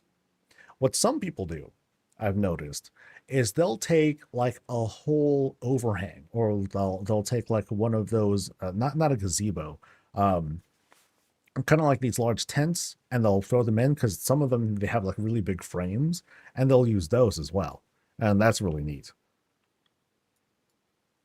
That's me talking a lot about something that's not even there, but it's still like really cool. All right, so over here, library, cool spots. One of my favorite kinds of fireplaces, because even though you see the clipping here, it just looks really cool. That's it. It just looks really neat. I feel bad for the painting that's being obscured, but let's move on. Actually, I like this color. I don't know if I've seen this particular color yet. It's a pretty dark, like purpley navy kind of thing. I like it. Yeah, this right here is a Suramar fans. I believe this is crafted. It's pretty gnarly too, because this thing will like end you. Like you get like cool spot, but if you get into a fight, yeah, don't try to jump the fence or otherwise trip over and fall, because then you're done. Oh, this room's even bigger. So like there's a carved out room over there. And I like how these pillars, they're kind of lined in such a way to, be a little consistent here. So pillar, pillar, pillar, and then there's like one back there too. But let's see what's going on here. I even like how like these street lamps, because they're uneven, I tell myself the story that it's just something that just kind of grew into the place instead of something that was just like picked up and dropped down. So now we have this grand library. All right, this private library just for them. And the boss is doing work, setting up correspondence, making deals, talking smack, and talking to the puppy. Oh, it's like, what do you think, puppy? Puppy's like, I think, I want to get out of here. I think I'm stuck here. No. All right. Oh, I just noticed this little detail too. Shelving up top. Smart. Smart. Any smart business person is going to know they got to make use of all the space they have available to store things if they need to. That's really good. Yeah. How interesting too. Like you have the curves, and they keep using the curve shelf here. You have some clipping there, but that's easy to obscure with whatever they like. They use plants, and that works out just fine.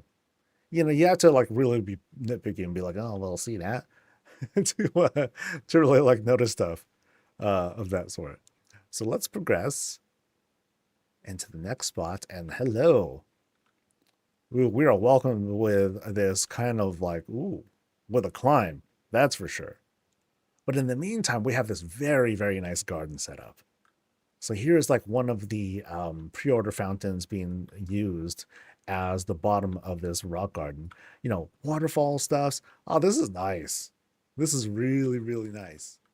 Like, yeah, that sort of setup right there. I'd love to like hear the sounds that come from something like this too. That'll be really neat.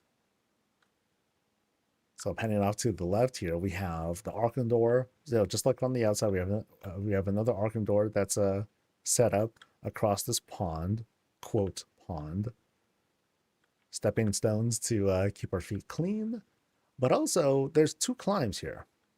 That's kind of interesting. So, like this one looks very different because this is a very sharp climb. Like, check this.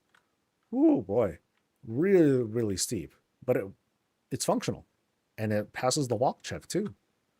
So here we have up top here. But I also... Oh, the dark card just kind of hanging out there. So, okay, we can go across there and into that new library area. But I want to drop down for now. I want to see what's going on with that other set of stairs. Because that was a little bit outside. Because that's where the boss is. So it's like, hello. And we have another library that flanks Mr. Sentinel Owl person. Okay, they don't have a name, but what they're observing. All right. And atop of giant rock, too. Somehow these wooden beams are suspending that huge, huge boulder. That's the power of druidism, dude. All right. So now, we're going to make this climb. Once again, hello to the dark heart. And we're going to climb these trellises that are being used as ramps. So we have another big old set of library stuff. My guess is the subject is on void things. Right? We'll continue the climb. Partially hidden because of the tree, but, you know, something to just kind of like shuffle out of the way. We'll keep climbing. Passing by the bench. The bits of the core and the silver hand homage. So, okay, we're reaching what I believe is the top of this second stairwell room. Because I'm pretty sure it's the second stairwell room. And then we enter... this den of sorts. Oh, very nice. Very, very nice. Now remember, this is the top of a stairwell room. So, you know, all these planks, or I'm sorry, all these platforms needed to be laid down. And all of it's set up. Bed over there. Actually, small bed over there. The real thing is right up here. We got the double bed, baby. You know why? Because sometimes people just want to roll all over the bed. So, all right. Up here, backdrop is using a curtain to fill out some space. Some paintings. Lots and lots of books. You know, to me, not to say that it's filler, but it's like easy ways to fill out spaces. You know, eventually we're going to have like much more variety once Midnight launches, and we'll have like all sorts of different things that we can put up. But the way that this matches with the Bellameth decor, it just flows really, really well. Can't deny that. It just works, you know. All right. So let's, oh, hello, Ebon Blade thing. So what, did I miss anything so far? I'm not sure yet. I'll make my way down and then we'll re-examine and re-explore the place. So over here, and then this is, oh, this is kind of a way to go across too. Secret way to the Great Vault. And then we made it to the hot tub. Yeah. Boop. And has a waterfall effect. Nice. So it's more like a, you know, hot tub / shower. I like that. I like that. Y'all ever try one of those? Those things can get really intense really fast, especially if it's cold water. Oh, man. That feels overwhelming really fast. All right. I think we've, did I miss anything? I think we've covered everything. There's so many details that are put into this garden. Like, I love this spot here. The way it opens up. I almost want to listen to like animals and birds and all that stuff doing its thing. Okay, so there is a room. Somewhere. They said it's behind the owl. But which owl? No spoilers. We're going to find it. We're going to find it. Okay, that was one owl. are there other owls somewhere around here?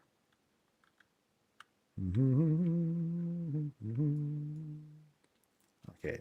Food, food, food. Num, num, num. It's behind the Suramar bookcase? Oh, no, no, no. Those are, you're identifying what bookcases there are. Okay, cool.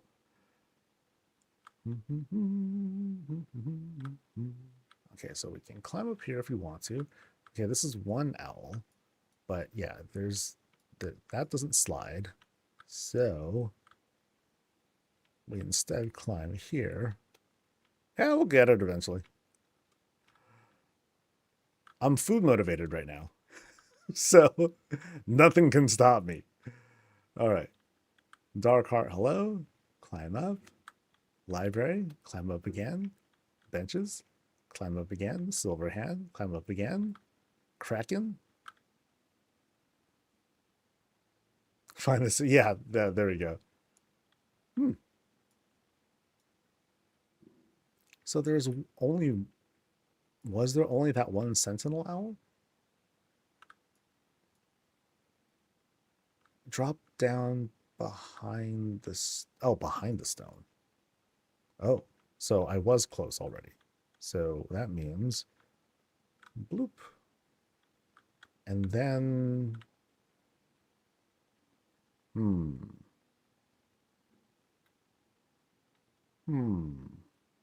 Oh, I see it. Got it. Oh, that's pretty well hidden.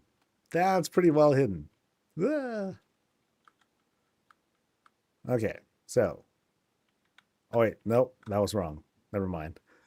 Those are the stairs that I just climbed. Darn it. I thought that was like the secret. So.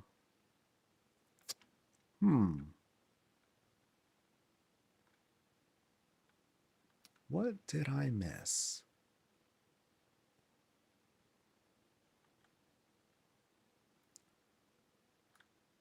I can. No, no, no, no, no, no. Not yet. Not yet.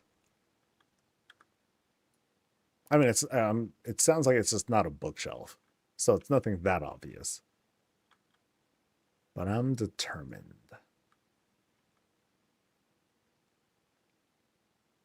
All right, so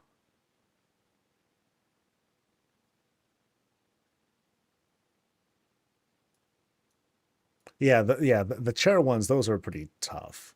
I'm pretty sure it wasn't something behind the bed because this is already suspended. There's like nowhere to really go from there because like here's where the bed is, and if we try to go behind it or whatnot, like that's not going to do. So not that.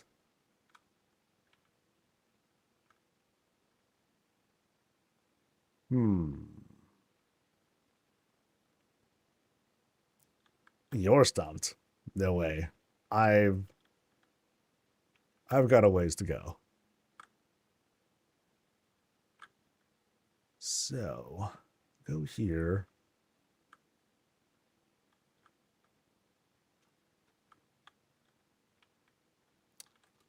Anything behind here, actually? Nope. Just lots of clipping. Okay.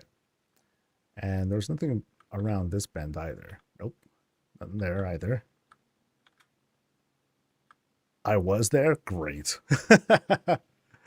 Stream lag will prevent me from truly knowing.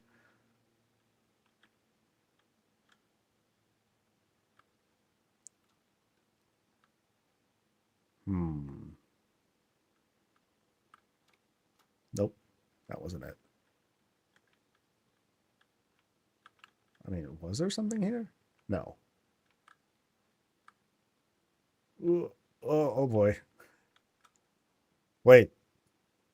Huh? How did... Wait, how did I get here? I don't know how. Okay, somehow I shimmied my way into this room. Dude, this is so hidden. Holy cow. Okay, so all of a sudden, secrets library. All right. With captured candle. Actually, maybe the candle's power cannot be contained, right?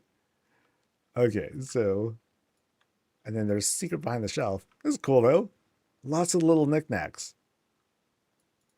And other hidden things. And then, ooh. Whoa, this is okay. This is a big secret. We have this whole altar dedicated to research of different powers, power of fell, destruction, and light, demon huntery stuff. Tons of books. This is such a favorite bookshelf that's being used over and over again. But it rounds out everything so well. But we're also including Valdrakken bookshelves too. Yeah, this is a very hard to find spot, I gotta say. And then here you have like this whole council of sorcerers or whatnot, you know, chatting about shenanigans. And I like this. I like the way this is dressed. You know, kind of like the very simple setting that was put up outside with the flowers and the void fountain. Like something kind of the same thing happening here too.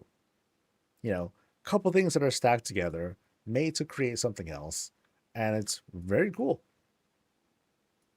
You line up the fountain, then becomes like a certain shape, but it's like asymmetrical. So nice. Inky black is your choice for that room. I have one on me.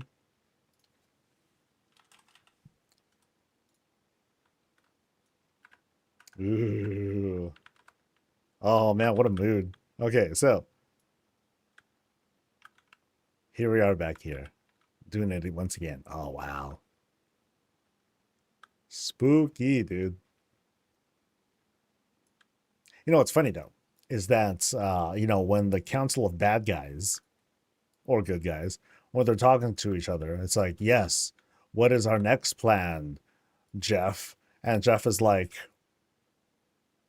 Gary, is that you? Yes, it's me. I'm right here. I don't see you.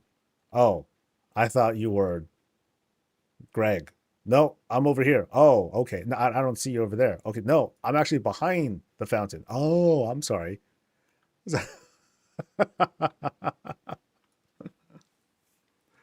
This is cool though. Really cool vibe. Super spooky. You know, all we have are these lights, the sconces on the side of these to help illuminate the spot. Otherwise, that's it.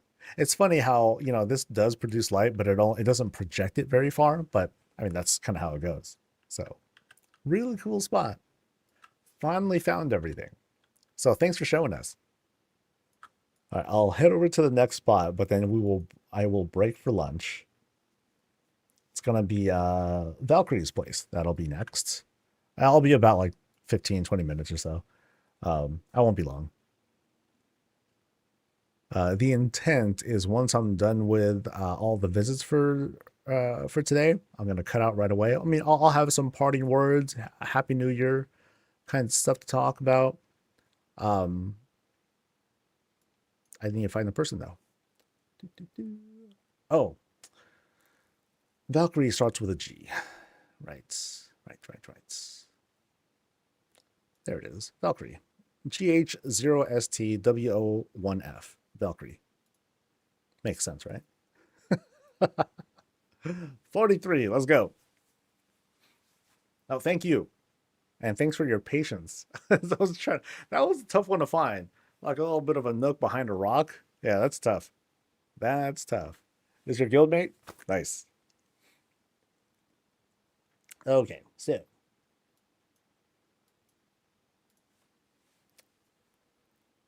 let's go to the YouTubes and find the spot. A novel spot.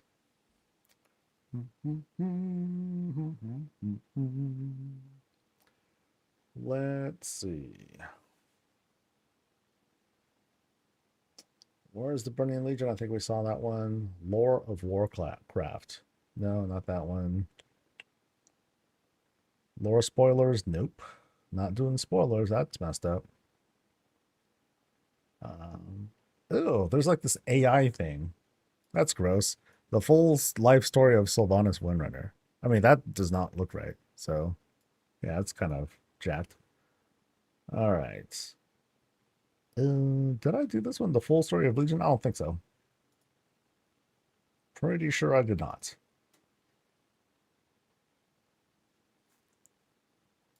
All right. Oh, browser stuff was on. Oh, crap. Okay. That shouldn't be so bad. I didn't realize browser sounds were on this whole time. This video is brought to you. Did I see the HD remaster of the Fall of Artemis? I've seen a remaster. Like some folks have done like AI remastered 4K kinds of things, which is, I mean, that's fine. I don't think that's a big deal. To me, it's always been generative AI that totally makes stuff up out of nowhere. That I'm like, I don't know, man. All right, so I think we're good to go. Boop. In collaboration with wowhead.com. Cool. All right, I'll be back, guys. Hello everyone! The Infinite Dragonflight is done studying the Mist of Pandaria time periods and moves on to Legion to figure out what saved the world of the biggest Legion invasion ever. Remix is back, and to help out the Infinites a bit, let's go over the full story of the expansion, starting with why does the Burning Legion invade to begin with? How come we've seen the demons try to claim Azeroth time and time again? Our crusade will prevail. Well, this here is Sargeras, but the mad corrupted titan did not always look this way.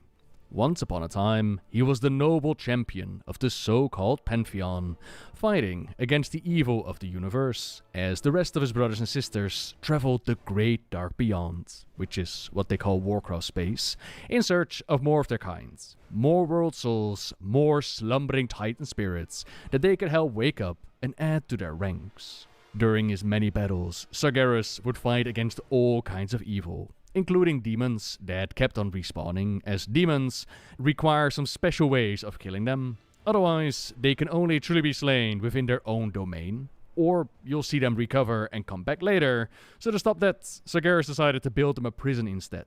No death means no respawning. Confinement on the prison world of Mardum, where the numbers kept growing and the fell magic kept rising. Then Sargeras learned about an even greater evil than the demons. The plans of the Void Lords and their old gods, infecting worlds and corrupting the souls inside. If they would succeed, the creature born would mean the end of the universe. The Void would be all-consuming, and for the first time in his life, the champion of the Pantheon felt fear in his heart. To stop the Void Lord's plans of corruption, Sargeras decided that he was going to purge the universe, burn away any and all corruption, even if that meant slaying those slumbering world souls. Life had taken root in the universe before. After scouting it, there might be a chance for life to come back. But if the Void succeeded, that was gonna be it. Nothing would be left but an all-consuming darkness. He tried to share his vision and ideas with the rest of the Pantheon, but they couldn't believe what he was saying. Surely there had to be another way. But it was no use. Sargeras had made up his mind, and if the other titans weren't going to help him, then he'd create his own army, enrolling the demons that he'd imprisoned into his so-called Burning Legion. Shattering the prison world of Mardum bathed him in the collected fell powers, corrupting his being, and turning him into the mad titan we know and love. The Burning Crusade was on its way, while the Pantheon chose a completely different route. They also discovered a slumbering world soul infected by the old gods. But instead of destroying it, the Pantheon brought order to the planets, took a note out of Sargeras' book, imprisoned the old gods, which gave Azeroth the best chance at an uncorrupted life. And that's why the planet has been such a major focus point for Sargeras and the Legion, as the Pantheon, with their work finished, left Azeroth behind. And when they ran into Sargeras, they told him about what they'd done, hoping that this great news could still change his mind. But it was a foolish last gamble, as Sargeras was too far gone. He struck down the Pantheon, and now knew that Azeroth was out there, somewhere in the great dark beyond, a target for the Legion to take out. And I've been asked many times before why Sargeras didn't just show up and instantly destroy the planets. Part of the reason is that it would make for a very short story, but another reason would be the distance and knowing where the planet is located. A problem that the Burning Legion would figure out, would overcome, considering the many, many times that we've seen them go off to the planets. The solution to the problem would be portals. Magical gateways that would allow them to come in and wreak havoc. But the more powerful the being trying to come through the portal, the more powerful it would have to be. Which is why Sargeras himself has come close, but never actually set foot on the planet.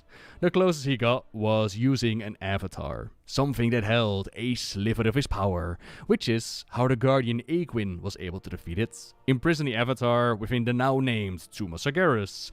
But all this time, all these thousands and thousands of years, the Lord of the Legion knew about Azeroth. And he wouldn't give up. The infinite might of the Legion would keep on coming back to try and claim the world.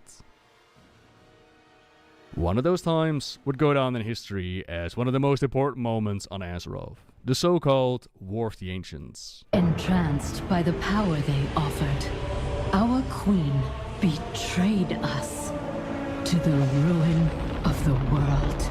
Xavius, advisor to Queen Azshara, was the first to get in touch with Sargeras through their magics on their Well of Eternity. He informed his queen, and she imagined a wonderful future together with the Mad Titan. They wanted to bring him in and have him purge the world. So they used the Well of Eternity to fuel their massive gateway, their massive portal, and get Sargeras to come over. Their plans ultimately failed as resistance rose up.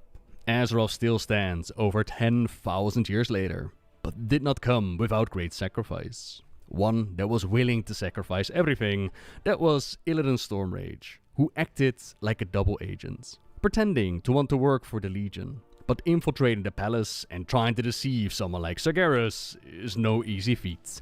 Just to make sure that the elf understood who he was up against, Sargeras burned away his eyes and marked him as one of his own. The first of the Demon Hunters, shown how foolish it would be, how infinite the might of the Legion is, how their victory was merely a matter of time. And yet... We are doomed. Unless we find another way to fight them. And I will find that way. Sacrificing everything, doing whatever it took to get the job done. The Legion was defeated this time around and sent back to where they came from. Yet the magics on the well, it meant the sundering of the land. Azeroth would never look the same again, while Illidan's perceived crimes landed him in prison for life. Warning them how foolish they all were. The Legion was gonna come back, and they would have to be prepared. Stormrage would be proven right. Released from prison during Warcraft 3, which is 10,000 years later, to help against yet another Legion invasion. Ending in victory once more, and Illidan once again punished, banished from his homelands and hiding out in Outlands. No matter though, the true mission was still before him. Bring low the Legion itself. More elves were trained in the ways of the Demon Hunter. Magic and power was gathered, gateways and plans locked in, plans that nobody else knew about. From the outside looking in, Illidan looked to be the next big bad to take care of during the Burning Crusade. Which we did, ending his life at the top of the Black Temple with his demon hunters imprisoned. Illidan's body was sealed away, but remember how demons can only truly be slain within the domain. The same goes for the demon hunters. Illidan's story was far from over, nor was Sargeras done with his Burning Crusade. The Burning Legion has returned. Alternate Gul'dan unleashes powers lingering at the Tomb of Sargeras, providing a massive gateway for the Legion once more. The Horde and Alliance have to put aside the differences, unite on the broken shore to push back the tide. But this time, the might of the Legion is more than they can handle. Do not let the Horde die this day.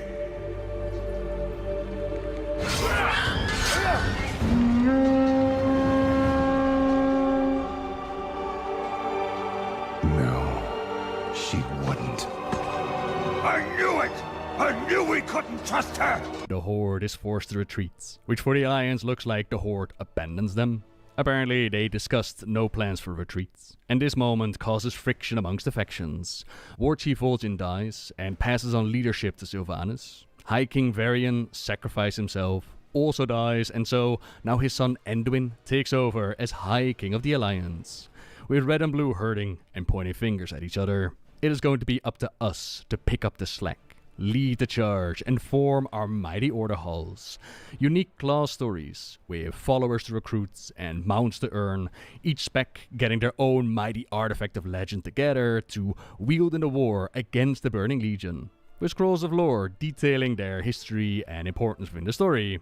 Now, to go into all of this would take a bit too much time, but I do have a playlist linked down below if you're interested in all the details. Just know that each class pulls its weight and brings together the might we need to stand a chance.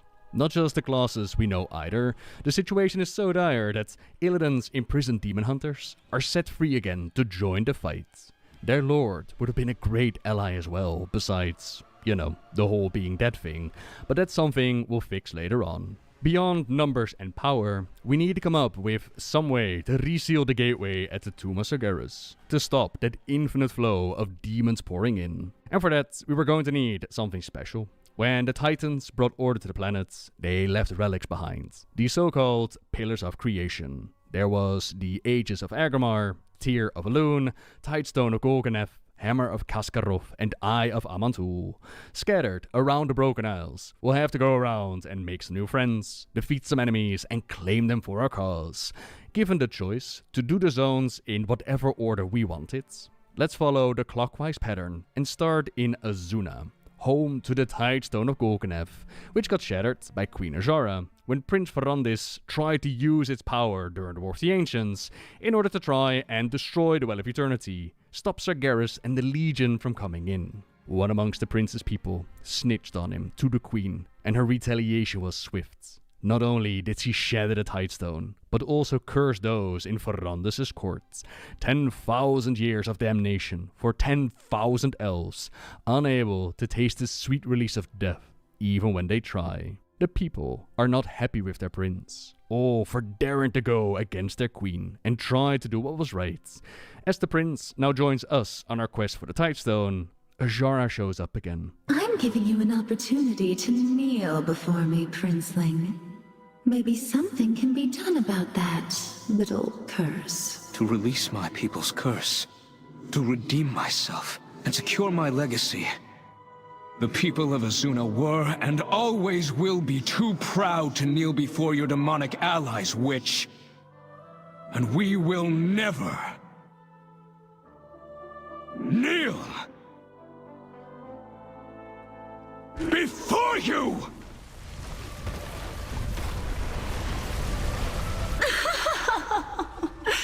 My wrath is coming. The cursed millennia have done nothing to weaken his resolve. Ferrandis will never serve Azara. Her wrath will come soon, but his people, witnessing their prince standing up to her firsthand, realize how wrong they've been about him. That doesn't solve our Tidestone problem though, as we have managed to find the broken pieces, which were then stolen by the Naga and brought to their queen beneath the waves. Azara was kind enough to restore the stone, which they then used to summon the promised wrath, but we take it on, vanquish it, adding the first pillar of creation to our collection. Next is Valkyrie, home to the Tear of Elune. And what's interesting compared to the other pillars of creation is that they're named after well-known titans. So how come one of them is named after Elune, goddess of the Night Elves, seemingly connected to the realm of life? Uncertain, but a connection might be through the mythical realm of the Emerald Dream, the domain protected by Ysera and her green dragonflights.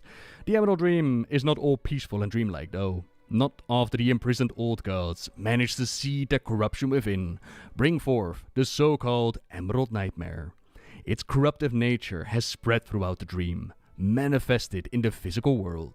A story which they mainly told within the novels, as during the War of the Ancients trilogy, we saw Malfurion Stormrage take on Xavius, that advisor of Azara. Xavius lost the first battle, and his spirit ended up in the hands of Sargeras, who ripped him apart, reformed the bits that pleased him, and sent him back as the first of the Satyr, to continue their mission of bringing in Sargeras and corrupting more of his kin. Xavius did not take kindly to Malfurion killing him though, So he decided to kidnap Malfurion's sweetheart, Tron the Whisperwinds, which was a bad move on his part. Malfurion is quite a powerhouse, at least in the books, and turned the satyr into a tree. In that form, Xavius got into contact with the imprisoned old gods, and now embraced their powers, becoming the Nightmare Lord and spreading the Nightmare's influence further. Even the Night Elves' home of Teldrassil was corrupted, and you might remember missing Malfurion during Classic. That's because, at the time, he was being kept in a coma, trapped within the dream, in the clutches of the Nightmare Lords. Don't worry, he'd get out of it in the books, defeat Xavius, cleanse the corruption, push the Nightmare back as far as they could. Even back then though, they knew that the Nightmare was not entirely defeated, was gonna come back, and that's what we see here in Valkyrie. The corruption oozing over the area, strong enough to even take over mighty demigods like Cenarius. And seeing Ashondo, his teacher, fall in rage of storm rage, just like Xavius wanted, pulling him into his trap. With us in hot pursuit, our nightmares made manifest, as Xavius infuses the tear of Elune with the nightmare's corruption, shoots it straight through Ysera's heart. The mighty green dragon aspect becomes trapped in nightmares, forced to strike out at her beloved compatriots. We have no other choice but to end her suffering, end her life.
Which leaves behind a purified tear of Elune.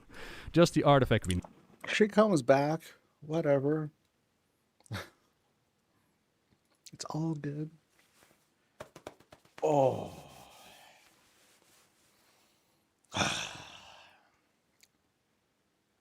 That was good. That was good. I was actually listening to the novel clip. By the way, this one's called The Full Story of Legion. Go and check out his channel if you want to watch the rest of it. We're barely like halfway through that one. But yeah, I was overhearing it. I was like, oh, we're getting to that one scene. Oh no, chat's going to get ruined. I'm going to end the break on such a downer and all that. All right. Whew. There's like 2 onigiri that I finished, and like there's like this little like a hot dog and cheesy mayo kind of bread thing that I had too, and some mango juice that we're later going to use as mimosas. That's going to be good. Yeah, so we have like a little bit of bubbly for tonight. You know, we're gonna have it'll just be the 2 of us doing New Year's, just kind of hanging out, doing our thing, watching anime and all that. And then tomorrow morning, mango mimosas. Hell yeah. That's the plan.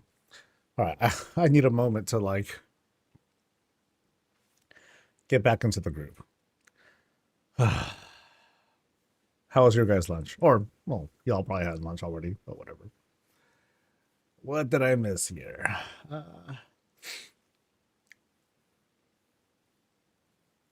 Some Malfurion smack talk. Got it.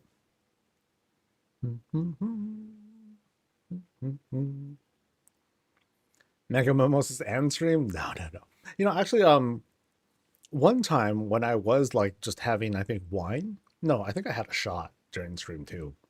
I I became noticeably pink, brownish pink, which was fantastic. And some people were actually kind of turned off. They're like, oh, I'm not really, I'm not really fond when other streamers drink, and it was kind of a thing. I'm like, well, okay. I mean, I don't really drink anyway. Just during like special occasions and stuff like that. So you had pancakes and bacon. Ooh, nice. All right. So we have 10 tours to do. Let's see if I can get it done before 5. I'm pretty sure I can. Yeah, I'm confident. I got 27 done before 5 yesterday. So 1, 2, 3, 4, 5, 6, 7, 8. Yeah, 10 more. Cool. Peanut butter and jelly sandwiches. Dude, over at Trader Joe's, they have... I think I told you guys about this before. At Trader Joe's, they have what are basically Uncrustables. Hey, what's up, 10? Happy New Year to you, too. And Christmas and birthday. Jesus, man. Uncrustables. At Trader Joe's, they have these frozen sandwiches stuffed with peanut butter and jelly. And they're frozen. So you put them out for like an hour. Softens up. They're all separately packaged and stuff. And they come in a box of 4, and you just pound them. Okay, you don't have to finish all of them at once, like I almost did, but they're quite good. Your YouTube recipes fly closer to the sun is hilarious. Oh man, I've been burned. But also, I'm like, come on now. I'm humble. I'm the most humblest guy ever. Yo. I love Trader Joe's. Trader Joe's, that's our place, usually. Sometimes we'll go to like cheaper markets or whatnot. Sometimes a farmer's market if there's like a mood. All right. I think we can look at houses now, right? Let me turn off the inky blacks. Don't really need that every time. At first I thought that was like someone's house. I was like, whoa, what happened there?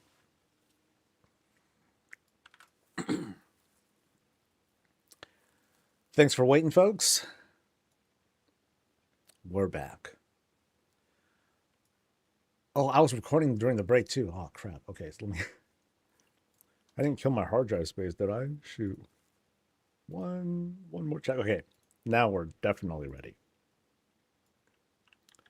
All right, here's Valkyrie's place over at Founder's Point, and this is kind of a rare spot. I don't see this spot very often. I don't see that bridge usually. But we are by the coast. Right over there. And we're greeted with a kind of, we got to climb a little bit. So it's a slightly elevated home. And just to the side of it, a little tribute. Oh, a little tribute to their favorite class. Or kind of a grave marker, which is a bit more gruesome, but still kind of cool. So we have this little suspension bridge set up, which is kind of odd. Well, okay, here there's like potential here, right? Now, ideally, there'd be like water all over the place here, right? So that way, this bridge, will have a purpose. Right now, it doesn't have all that much of a purpose to it. So, oh well, that's okay. Let's go inside and see what's up.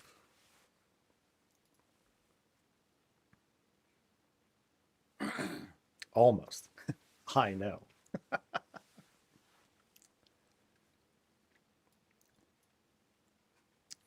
Okay, we've entered a church. It starts off as very, very humble, but we have like, what's clear is like at least one light that's shining through to highlight this paladin altar here, just like how it was done outside. So I think we're gonna, I sense a little bit of bias here. All right. So we'll cross over this T-shaped room over to the side here, and oh, check it out. Check it out. We have Snowman chilling outside. I think the snowman has fangs. So it's like it's a snow troll. Yeah. Although it doesn't have ears either. That's adorable though. This is the first snowman that I've seen. Christmas trees outside. You got plenty of Dranathus lights to kind of light up the spot. Very festive. I like that. I like that. Now, it's especially contrasted by the nothing that's here. So we have this very obvious centerpiece here. You know, the rest is a work in progress. That's totally okay. But that's neat. That's so cool. Yeah, I like that. Nice outdoor yard. And now, now we have this climb. So this is a stairwell room. So we're doing this climb. We're climbing a bunch of, wow. Okay, so, Oh, okay, these are a bunch of tables. Okay, there's a bunch of, because at first I was like, whoa, how are they making like this very flush flow here? This is all the same table, which gets to be pretty expensive on the budget. Table. And we're also climbing at a pretty good angle. So it's more like a 40 as opposed to a 45-degree angle. Table. Very nice. And then a third landing. Table. Now at the top here, we have this kind of like wind around spot. You know, a lot of stuff that's work in progress. Again, that's totally okay. But we can see like the potential of like what's happening here. I like it. This can grow into like such a cool area. Because here's another really awesome set piece happening. Like this can be, here, let me try to free this up a little. This can be like the backdrop to a movie scene or something like that. The shining stuff is just like so prominent. It's coming out from like multiple directions. Cool church. Cool. Oh man. Oh, I missed the door over here. Okay, so let's backtrack a little bit. See what's going on behind here. We have the loo. And where we have a loo, we have no toilet, but, or actually, what is this? So,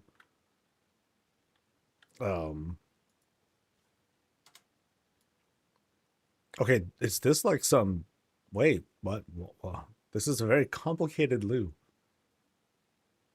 What is, yeah. So it's a heated toilet, right? Heated toilet, footrest. Oh, this is like, this perfectly fits with a blood elf. They made this for me. Thanks. No, I'm just kidding. But yeah, dude, well heated. I'm going to guess there's like some sort of bidet function right there. We have a nice rolly dispenser made for bulk because it's that's a very thick roll. You know what I mean? An elevated spot to drain extra water when we're in the both bathtub and shower. Check it out.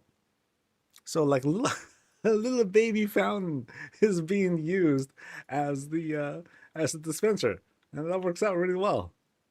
Oh, check it out, dude. There's even a control. Starts out hot. It's all the way hot. Oh man, that's kind of, well, it's kind of how it goes sometimes. What a toilet this is, dude. Now, yeah, this is a contraption. Wow. I'm not even quite sure what this is. Actually, no, wait, maybe I do. I think this is the part of a stove. I think. That's pretty wild. Okay, so back to this church. This octagon church. Room for just a handful of folks. Light that just blasts you in the face. Like undead must just fall over if they were to walk into that space. And now,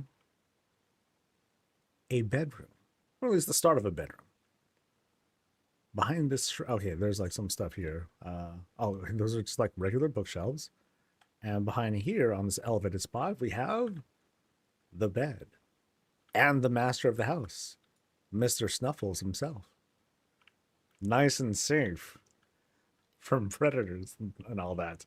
Thanks to the incredible light that's being shined down. Now here we have a very, very bright vanity to make sure Mr. Snuffles or whoever happens to be sitting there is chilling nice and pretty. All right, so over here. Okay, so this was, yeah, this is where we were at earlier. And I guess it's kind of like acting as a second landing for who knows what. But at the moment, just works as a work in progress balcony. All right, so let's backtrack a bit. We'll just walk it down.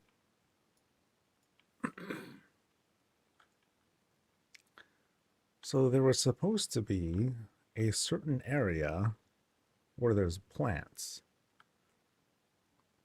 Okay, so there's some plants, but I don't think that's quite it. So let's go this way. Ah. Okay, so this part looks a little bit more fleshed out. We have a large kind of water garden set up here. Very pretty.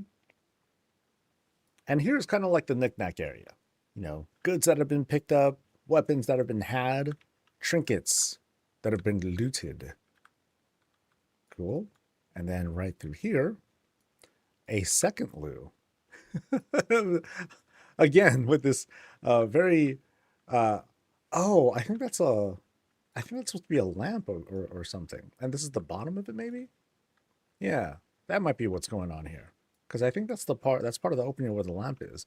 Big lever over there. And like, you have to, like, when you're done with your business, you got to walk all the way around and flush it. And again, with the full-on shower and bathtub. Not set as hot. Just want to point that out. That's not cranked all the way. Oh, okay. This is the first time I've seen this too. Here we have the faucet well, but this also has a temp control. You know, go hot, go cold, whichever you like. That's neat. Medicine cabinet is fairly stocked, ready to go. Make sure you're pretty. And get out and off to adventure. Okay, we were there. We were just there. And now we have this garden area here. Curious how it's kind of dressed up and narrowed in such a way to create, you know, this illusion of sort of outside, but it's also very low. So maybe it's meant to be an indoor garden. Right next to it, we go into like this kind of open, not a bedroom, but just this open den. Stuff to read, places to chill, chat, relax, stare at the dragon. That head is ginormous, by the way. And then right through here. Actually, can I jump in there? I can. Haha. Oh, is that a door? No, it's a door. Okay, so now, oh boy, okay. So past the gardening area is murder. Oh boy, fresh murder happened here, dude. Torture chamber, racks, fire water. Oh wow, they put a little extra detail here too. Because you can see they added like some chain stuff right here to this otherwise normal looking table. Some blood stains there. Oh, yeah, how nice. There's something odd about having this torture chamber, you know, yank this dude nearly in half, but there's a pillow for their comfort. Because we're not cruel around here. You know, we want to make sure their head is nice and level and, you know, before we chop it off. That's all. And they dressed up the guillotine a little bit with greens. Well, because it's Christmas, you know? They want to keep it festive, obviously. Duh. Well, some gardeny area that turned out to be. So how do you do the blood effects? Those are certain stones. Some of the walking paving stones can be colored red, or they can be dyed, I should say. So this is a curious kind of pantry. Because not only are we holding ingredients and possible barrels of stuff, we have some treasure, and we also have a dragon head. A void dragon was killed and is here for like processing. The processing continues, and they're being turned into wine. From void dragon to wine. That's brutal. I don't think we've seen like an eating area yet, have we? Oh, speaking of, hey, look, the eating area. So while I don't see any evidence of void-based ingredients, we do have some beef ready to go, some dumplings. We have this overhang that's being used as a vent of sorts. So that kind of works. Yeah, it's pretty decent. If nothing else, at least from this point of view, looks highly convincing because it fully obscures whatever other smoke stuff is coming out. As for on the side here, well, who knows? But yeah, I think it pulls it out pretty decently. All right. And now we enter this sort of hangout area. Oh, it's the dining area. Separated twice, once by the kitchen and then the other by the pantry, full with the void stuff. I'm looking for wine. Is anyone having wine? You know what? They are. There's wine probably in each cup. So watch out. One person's about to be corrupted with stuff. Or maybe all that wine, all that dragon stuff, you know, maybe after it's processed, it's totally delicious. You know, maybe the person here knows exactly what they're doing with these ingredients. It's very possible too. Think it's a Hunter Lodge house? No, it's hard to say because we're first presented with this very paladin-esque presentation. Right when we enter the house. Like, here's the entrance. Boom, paladin. Ah. So I'm more interested to, or I'm more thinking, okay, very paladin stuff. And then, okay, and it led right here. So some cool potential here. I want to see this place a bit more filled out. I was kind of thrown off by well, I regularly get thrown off by the sudden torture chamber. It's just the question of, how am I deceived? You know, how am I surprised when I walk through and then all of a sudden, boom, you know, sort of hits you. Sometimes it hits differently each time. But I like this. I was very impressed. I am very impressed by this snowman. I think it might be just white rugs. Rug. And then some, you know, any number of objects could serve as the dots to make the snowman. Yeah. Very cool, though. Nice place. Like I said, lots of potential, you know. And it's always a +1 when you use, like, paladin stuff.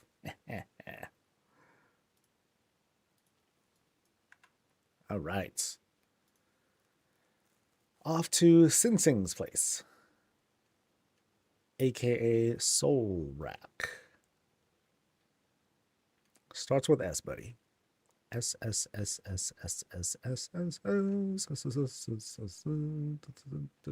we go. And we're going to 25. Rollouts. Rocky said, thank you for housing. Oh, well, thank you. Yay. Hey, it's Brutal Static and friends. Hey, what's up? Hey, it's Soul, and we are doing 9 more visits to player homes. We're trying to finish up a round of 20 visits today, which is kind of a lot. And you know, over the next couple days, I'll be kind of like changing up the routine of how I do all these different house visits and trying to queue manage and everything. But good to see you, dude. And to everyone else who's visiting, glad to have you. Stay for as little or as long as you like. You know, it's just a very vibey stream. We're trying to be very chill and try to find a little bit of fun and humor and the kinds of houses that people are sharing with us today. And probably forever. Because I don't think there's going to be any end or any shortage of people who want to show us their stuff. So, for example, right now we're checking out Sing Sing's place over in Founders Point, which is this elevated place. It's like all the way up there, so we'll do a bit of a climb. And it looks as if almost the tree is kind of suspending this entire rock face here, but not entirely. We have a bit of a climb next to us. So, as we climb, as we make our way up, we go through this rocky path and then we begin the jumping. So in this case, they used paving stones, whatever you want to call it, as the thing that we platform on to hopefully make our way up safely. And we did. Yay! So we got here. There's the house, but then there's also more of a climb.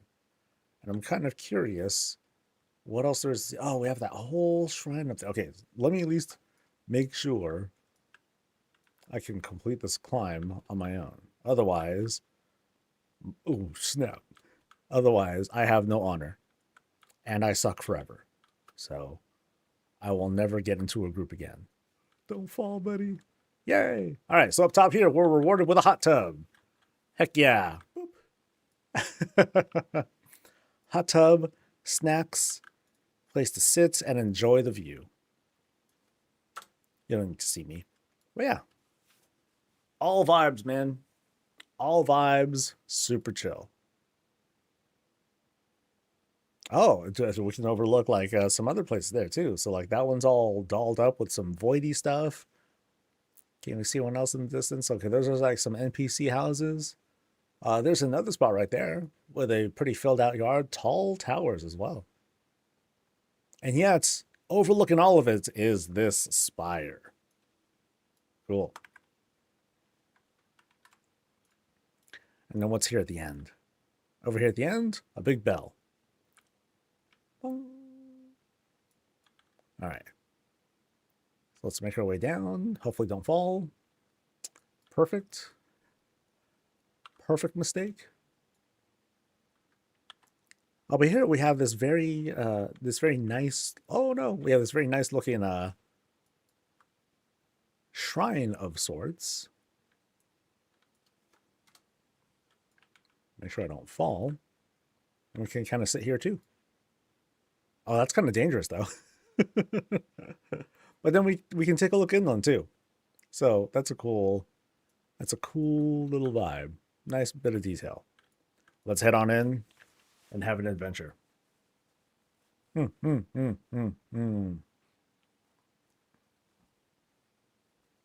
I'm doing a roulette. Since I'm just starting, I'll do one right now. Yeah. No big deal. Whoop. Fused into the wall. Nice. Let's go. Oh, yeah. We're Kieran tore it out.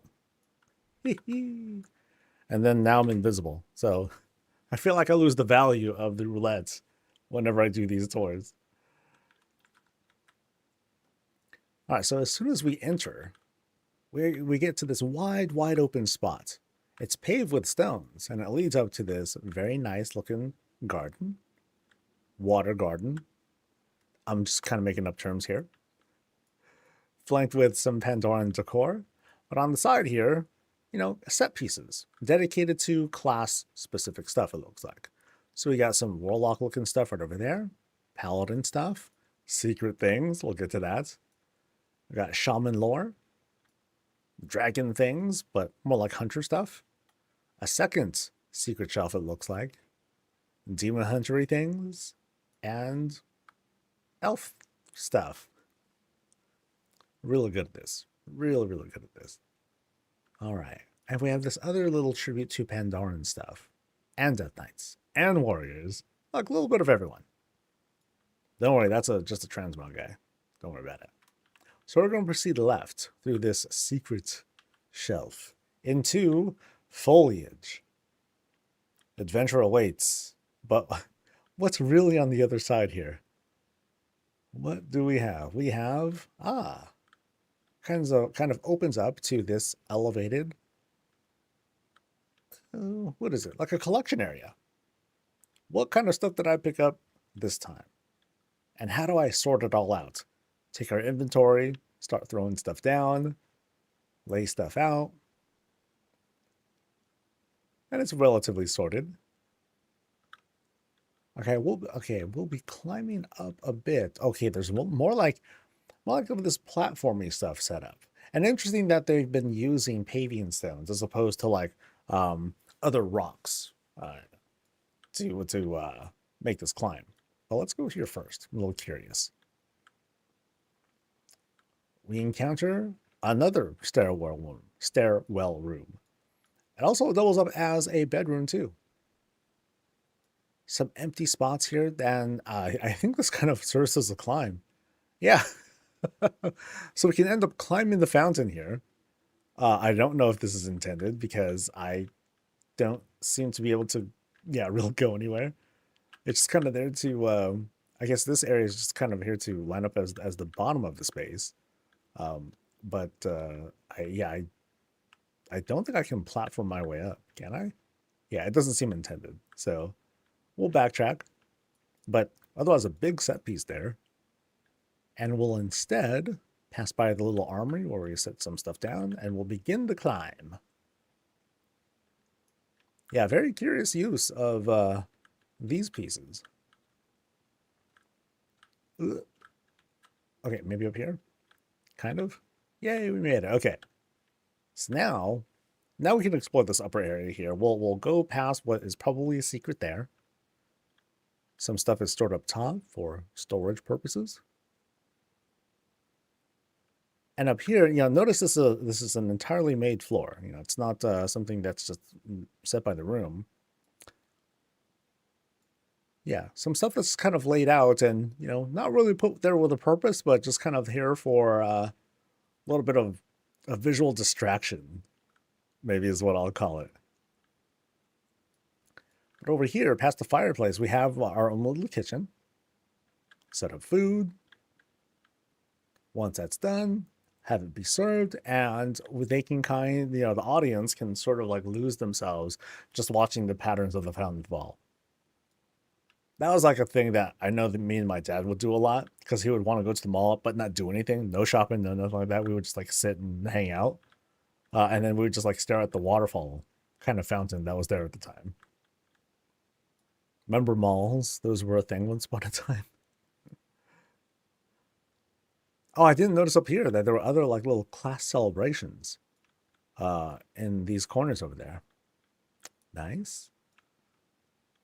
So through this, we encounter another secret.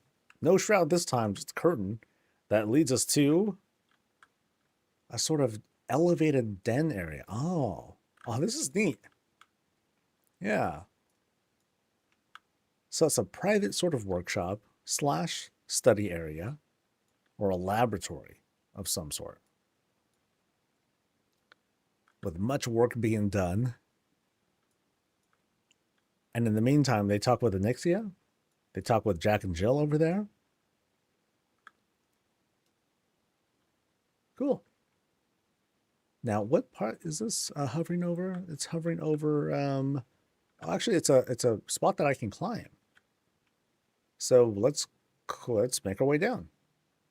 This might have been a detail that I missed from earlier.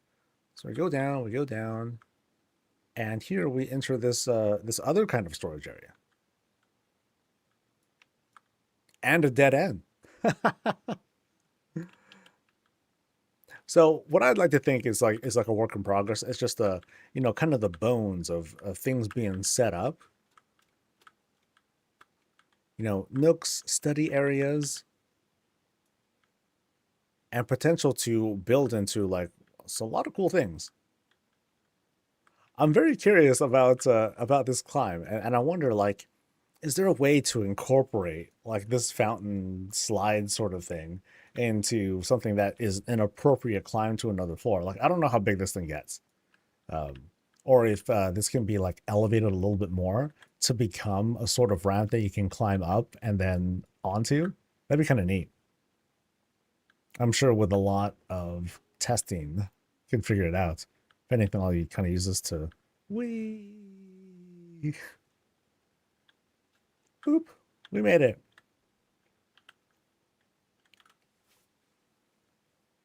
Wish they would give us a free cam. I kind of wish so too. It'd be nice. Okay, so this area is... Okay, we have been here before. Oh, So, yeah. So we went up that climb. I'm kind of curious how this is an empty space, but then I think they just wanted to have like this narrow ramp to give clearance so they can do this sort of step climb. Because otherwise, like I would kind of drop back here. I'd be like, oh, what's back here, guys? Oh, and nothing. So no secrets this time. Just the horror of being lost. Okay, well, we made it out. All right, so boom. So past the. Okay, how do we get through here again? Okay, here we go. Yeah, past the shrouds there. And I think there might have been more to look at because there is another bookcase here. So we'll see if this leads us anywhere. And it does. We ain't done yet. We still got one more wing of the place to look at. So we cross what looks like a tiny room. So a short hallway. And into blang, the bedroom. A very wide bedroom. Very, very spacious. Spacious enough that they carved out some separate rooms for more things. And there's still plenty of room for more. We have a little floating tribute to both Illyrian and Turalian. And it's cute. It's utilizing both kinds of, light and void wells to set up that space. Very dim. And funny enough, there's a separate spot for Eretor. Poor guy. He just wants to reunite with his family, man. We are right through here. And a shroud. Or I'm sorry, and a door. And behind a rock face is... Oh. The real tribute. The secret shame.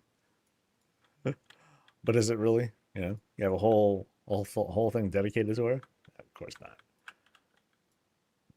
At the other end here, though, the Goon Cave, yeah, probably.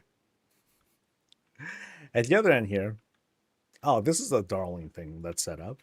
Like, these are cheap little things, these little filigree lights, but they're so neat. There's like so many little things you can do with them. People make stars out of them. In this case, it's kind of a centerpiece, right? It's as if these two lampposts are actually like hands that are trying to like grab at it or something. But this is the bathroom, by the way. Complete with bathtub. With another gnarled hand ready to reach out for you. No potty this time. But a pleasant and colorful wash basin. That's neat. Yeah, I like these flowers and the way they're set up. All right. I didn't really get a look at the bed either. So here we have, oh, this is a different bed. I don't think I've seen this before. Because otherwise, this is it's very dulled up. You have multiple beams that are set up as a raised platform, some pillows, some extra pillows that are laid up front. That I don't know if they're obscuring anything or not, but it's just nice. It's a Pandaren bed. Oh. Wow, that's cool. Yeah. That's a really cool bed. I feel like you can put like little headlights on here and make it look like a kid's bed.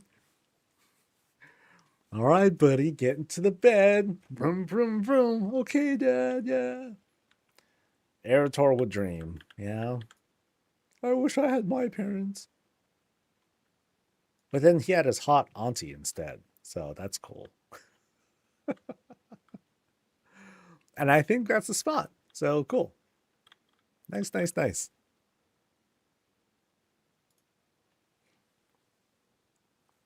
Okay, it's pretty clear too. Everything else is straightforward. Fairly straightforward. I do think there's a lot of potential for like more to be added for sure. Yeah, it's an example of like how, hey, you know what, having big spaces is nice, but cozying it up a little bit can add value.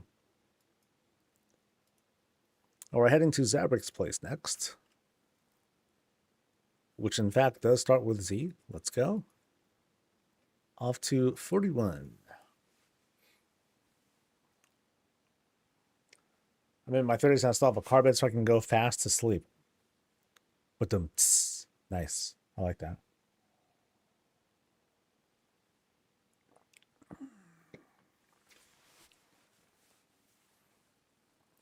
The boss was waiting for me. All right. So here is Zabric's place. First thing we see, chicken coop. A floating chicken coop, even. All right. We are let in with what is damn near like a paved road. So many little rocks that are set in. You know, look at the camera jiggles. So flanking the house, though, it's extended out. You know, things have been expanded a bit, adding a few gazebos on each side to make things a little bit bigger, matching roofs to make it feel convincing. Plus a level, no, I don't know the term for it, but basically a non-raised porch. They just laid some planks down to create more walk-in space over to that gazebo over there. The side over here did not get the same treatment, so that's okay. And then on the sides, we have the toilet. And that's it. So let's mosey on around and see. Oh, here we go. Canoe. Straight up used as the flower bed. This is familiar because I think I've been to his place before. Maybe. All right. Damn. So we go in and it feels like I'm being introed into a boss room almost. You know, so it's like, yeah, like you enter a Zelda dungeon. Ba-da-dum, ba-da-dum, da-dum. So we go in, flanked by fire, so perfectly safe, and wow, we're introduced to this whole Waycrest Manor sort of vibe. The climb is being lined with fire or candles, you know. But behind it, you know, behind all these half circle shapes, actually half circles and beams to put it together, behind it we have the seedy underbelly, which includes a bathtub and a loo. So this is the bathroom. A very large bathroom under the stairs. With plumbing, though. So that's fine. Okay? Because I was going to say, like, you know, what if you're doing the climb and people are like, oh, what's that smell? But you know what else is helping? The candles. So this is secretly super smart. They did all sorts of stuff to make this work out. Now notice here, it's not entirely perfect, but you can kind of tell because the stairs kind of narrow up, like this lines up really cool. It's a neat effect that's happening here. I like that. Yeah, that's dope. And then for some reason, like there's a place to sit right there too. Never mind the balcony. He's just ready to pounce anyone who's coming up and then just Spartan kick him down. That'll tear him up so bad. All right, so we'll take a quick lap around here and point out the kind of Death Knight things that are happening on the side. Empty weapon rack, hopefully not for long. And those walls were set up somehow. And we'll see if that leads us anywhere. All right. So in we go into kind of the main hall. Bit of a hangout spot. We have places that are ready to adorn with more decor. And it's also a raised ceiling. So leaving plenty of room. Now, optionally, if people wanted to, they can have this thing lowered into like something else, and so it would bring the ceiling down a little bit more. Yeah, it's always a preference thing. Usually, it's because they intend to like hang more stuff or create shapes utilizing the additional space. In the meantime, though, we have a chair and a big old bear head to like pet Even though it's dead. Whatever. While we enjoy some snacks. They look like whiteboards. It could be that. I mean, there's a reasonable take where you can have like you can shape your own little whiteboard as well. That can possibly be a thing. Let's go here first. Pass by Anixia, who happens to be hanging out on a larger Valdraken table, and then oh man, ooh! So all of a sudden, big lot, huge library. Lots of cozy places to sit, kick back, have a read, and enjoy the sights. Yeah, I like the way that this is all framed together. You know, you have this overlooking everything else, somewhat raised, and you can see like the full climb. That's neat. Down here, more books, more places to read. And we'll climb up another set of stairs, this time using string lights as rails, which is very unsafe, but it's also okay. Once we get up top, we get to this overlook that, where you can see down below. And then possible secrets, we'll take a look in just a moment. And a little bit of clutter, some books lying around. Now, as for what's happening here, I think there's, no secrets back here. No big deal. But just filled out shelves, which is its own, good bit of effort.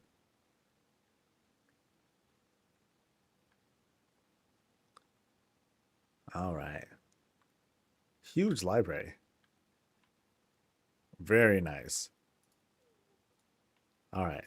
So close that guy. Let's progress back a bit. I feel like I'm being led. It's like doors are being opened for me. Very convenient. Almost creepy. But here we are at the pantry. And I'm directed to look at the fridge and whatnot over there. Here we have a huge vat of wine and a full-on stove. So, what do we have here? So, the smoke I'm not familiar with this effect. It's not immediately apparent to me. But I think it might be a small brazier of sorts. It could be a lot of things. But I like the burners because it's not like full on fire. It's more like kind of an electric stove instead. But it's obviously trying to produce a lot of heat. So here we have a big fridge. I'm pretty sure one side's freezer, one side's refrigerator. Because, hey, when you got a lot of food, you're feeding a warband, especially if you're feeding them stuff the size of this, you bet you want a giant fridge to fit all that stuff in. I mean, look at the size of that goulash. Dude, those eggs are like, as big as your head. Pretty crazy. So now we end up progressing back into the main room. That was the way we came from the start. And now we proceed east. Or again, another one next to your head. Because, this warband, this character, they go to work. And now into the bedroom, behind a shroud. We have a modest single-person bed. And a lot of places to sit. Kind of interesting. I'm snoring, I'm sleeping. Meanwhile, folks are like chatting over there. Shooting the breeze, getting snacks, eating, having duels right here. What's this guy doing? Sleeping. All right, let's go up to the next room here. And here we observe, a door, a trap door. Oh, snap. Oh, cool. Now we're descending into evil stuff. Nice. So we got some old god tributing happening here. The real bed. It's right here too. Okay, I see a lot of potential in this place, man. Yeah. I'll be interested to see how you doll this up later on. Unless you're like low on budget. That would be kind of distressing. Now it looks like you got a lot of room for more growth. This will be cool, dude. This will be cool. Now what I like is the trapdoor.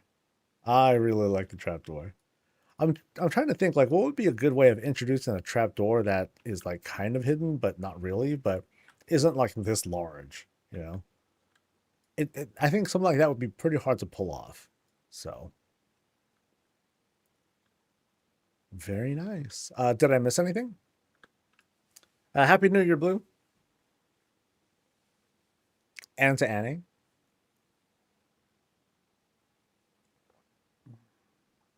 You're 2/3 through 4. Nice. You're getting there. You know, once you get that increased budget, that's going to help a lot. Oh, did I not go through here? Oh, yeah, I did. I came from here. Ha ha ha ha. Yes, that was the dragon head. Boo, boo, boo, boo. All right. I mean, there's so much that goes into this entrance, too. Very intimidating. Like, yeah, ahead is like certain death. But it's more like this very grand entrance inside. And it's also great for reducing the smell that came from the loo right below.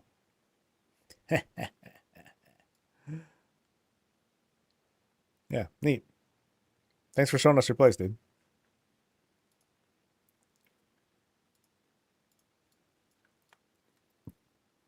All right. Okay, this next place, they said that they have a budget of 2,707 out of 5,000. That doesn't sound right. I'm pretty sure I vetted this, but I didn't notice the budget that they stated. So we're going to Warmfront place now. Maybe. Starts with W, I think. No, it's not Warmfront. It's Thundernuts. My apologies. We're going to visit Thundernuts.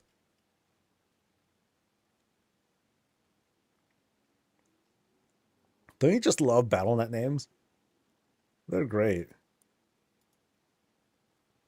48. Let's roll.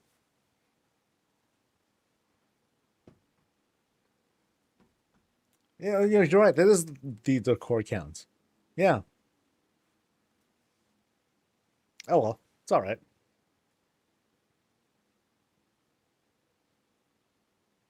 Scuba Steve, what's up, dude? Long time no talk. But now I'm going to be a bit preoccupied. All right, this is Warmfront's place, which has this already kind of interesting thing going on. They got like this turbine sort of windmill thing going on. And these are like two pieces that are being put together over in Founder's Point. Wow, I'm being slow tonight, guys. All right, first thing we're going to take a look at is a little picnic area. Food's being served. Yeah, just a couple snacks while we're enjoying the outdoors. A place to go potty. Oh, this nice little porch area in the corner for just a bit of hanging out. And the house itself is dolled up pretty nice. You know, the clipping is being obscured by plenty of greens. The decor like canoe, fishing gear, more plants. Yep, can't complain. Let's go on in.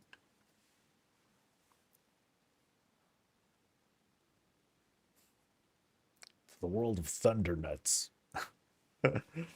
Just kidding. Warmfront. Warmfront. All right, as soon as we enter, we have this like warm welcome right here on the left-hand side. Looks like a place to not eat, but to study. just ahead, more places to study just to the east of us. So at a glance, we have some roles that are set up for, additional space to like lay down, hang out, or just have places to chill. And up ahead, we enter this study. Oh, here's what's interesting. The mirror part is not there. They kind of purposefully sunk it in to just be just a piece of decor, as opposed to something that's meant to be kind of functional. So here, there's a little bit of work being done, or a little bit of research maybe, and some hobby work. Like, hey, I want to work on a mini carriage of sorts. Sweet. So up ahead we have, oh, okay, this is rare. I don't see this often. And by that I'm talking about a rugged stairwell. Usually we see some very clean looking lines that come from the folk version of it, but this time we have the rugged steps. So this is actually acting as a bedroom as well. This is what is going to fill up the space under the stairs. Whole bedroom. Anything behind there? Nope. These are actual books being laid out. Books, pillows. Nice on the lights here. Although kind of odd too, because there's like some lights there, but then, okay, there, we can't see what's on the other side here. And that all makes sense. That was me attempting a gotcha, but that clearly didn't work. They thought this one through. All right, so let's climb. We got stuff in each corner. Very cool. Hello to the puppy rug. Once again, we have the mirror, not mirror. A lot of the rugged vibe is happening here. Now, the floor here happens to not be. And then here, it kind of changes up on the theme, but we have this open air bedroom instead. So things get a little bit tight as soon as we get to the bed, but it's still a very open space. All right. Let's go to this room and see what's going on.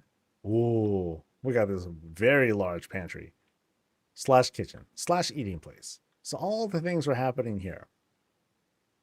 Very open air. People can yell like, I want more chicken. And you're like, fine, I'll make more chicken. And then you start doing your prep and all that stuff here too. And there's like 2 eating spots. You have one for like guests, perhaps. And then one, one smaller table, which might be for yourself. Or if you're just fixing yourself a quick snack. Or in this case, cup of tea, a drink of something or other. All of these are on somewhat raised platforms to help create this separation. So you kind of like make you kind of make yourself path towards these spots here. That's pretty cool. Like you notice here, like there are, I believe these are planks, and then kind of sunk through with these platforms on top to give like that whole 2-step sort of feel, as opposed to here where you just have the 1 step, and then this. You have a bit bigger of a climb, so you can still step over, but for the most part, like habitually, you're kind of going here instead. There are like some subtle architectural tricks that can be used to direct folks from one spot to another. But I like this. Yeah, because you can see here, it all fills out.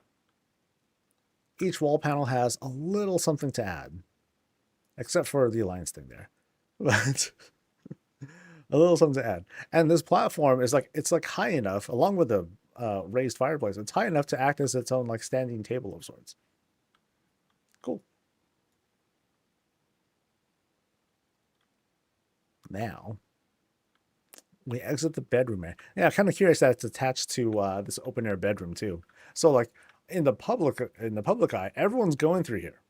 So whoever sleeps here, like they're either up early in the morning or they're just mad all the time because they're always going to have people like coming back and forth. Like the food has to be delivered somehow. It doesn't just teleport in, right? So as we finish this climb, it looks like we're not going to encounter a secret room, but we do have a kind of filled out spot with a bed. So you have this second very open air bedroom. I mean, hey, that's different. Hold on, let me see what happened there. Yeah, so again, open air bedroom, and I'm curious how I fell. Woo! Okay, that feels like a bug. Let me look at this one more time.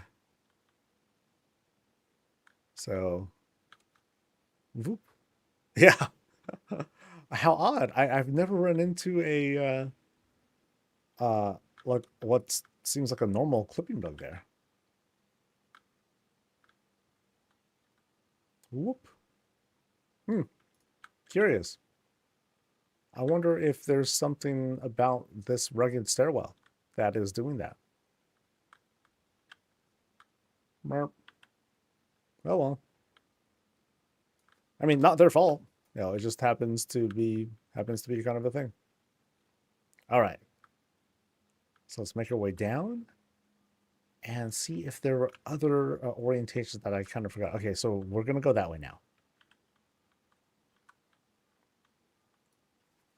Yeah, so I wonder, because I haven't seen a rugged stairwell, really. I wonder if that happens to be it.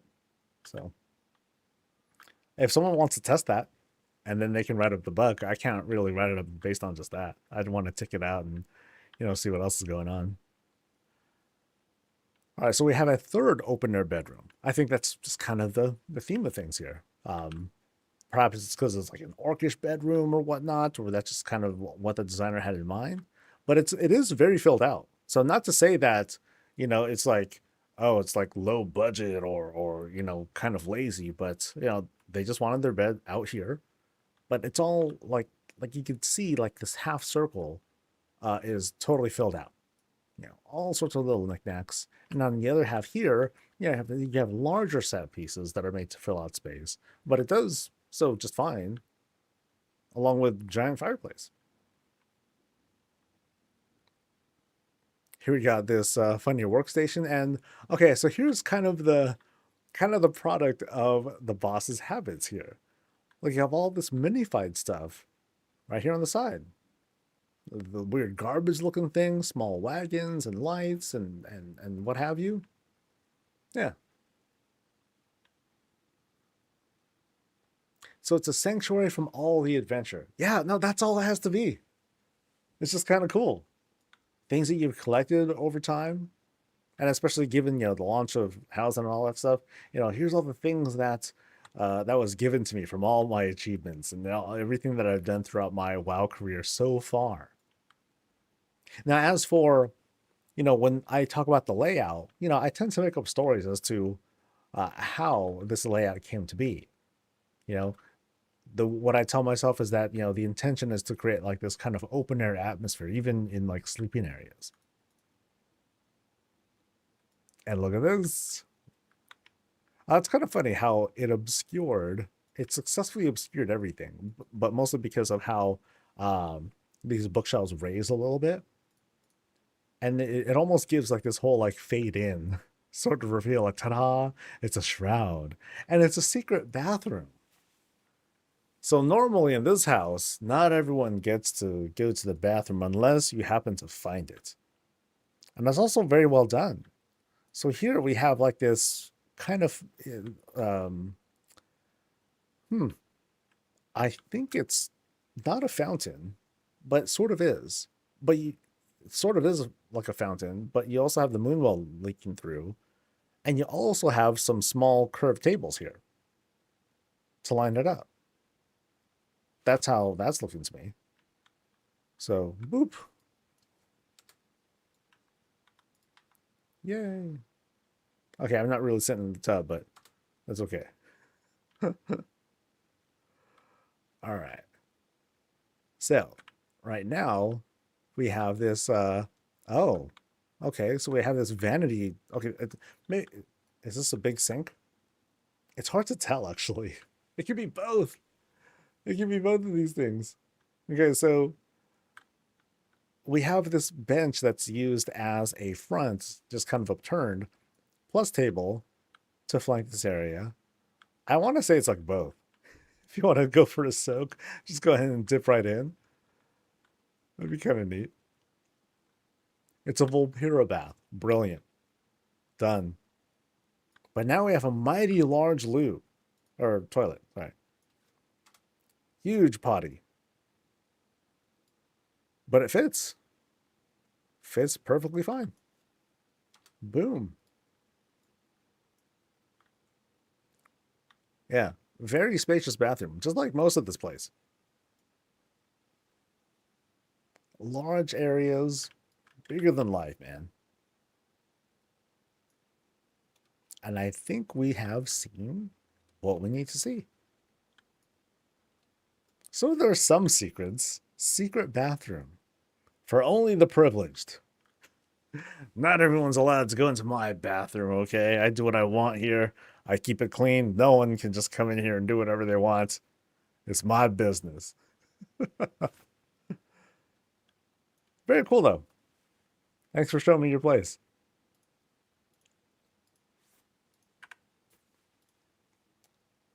All right, Malice. There we go. Oh, this is a quick search. Yay! Managed it this time.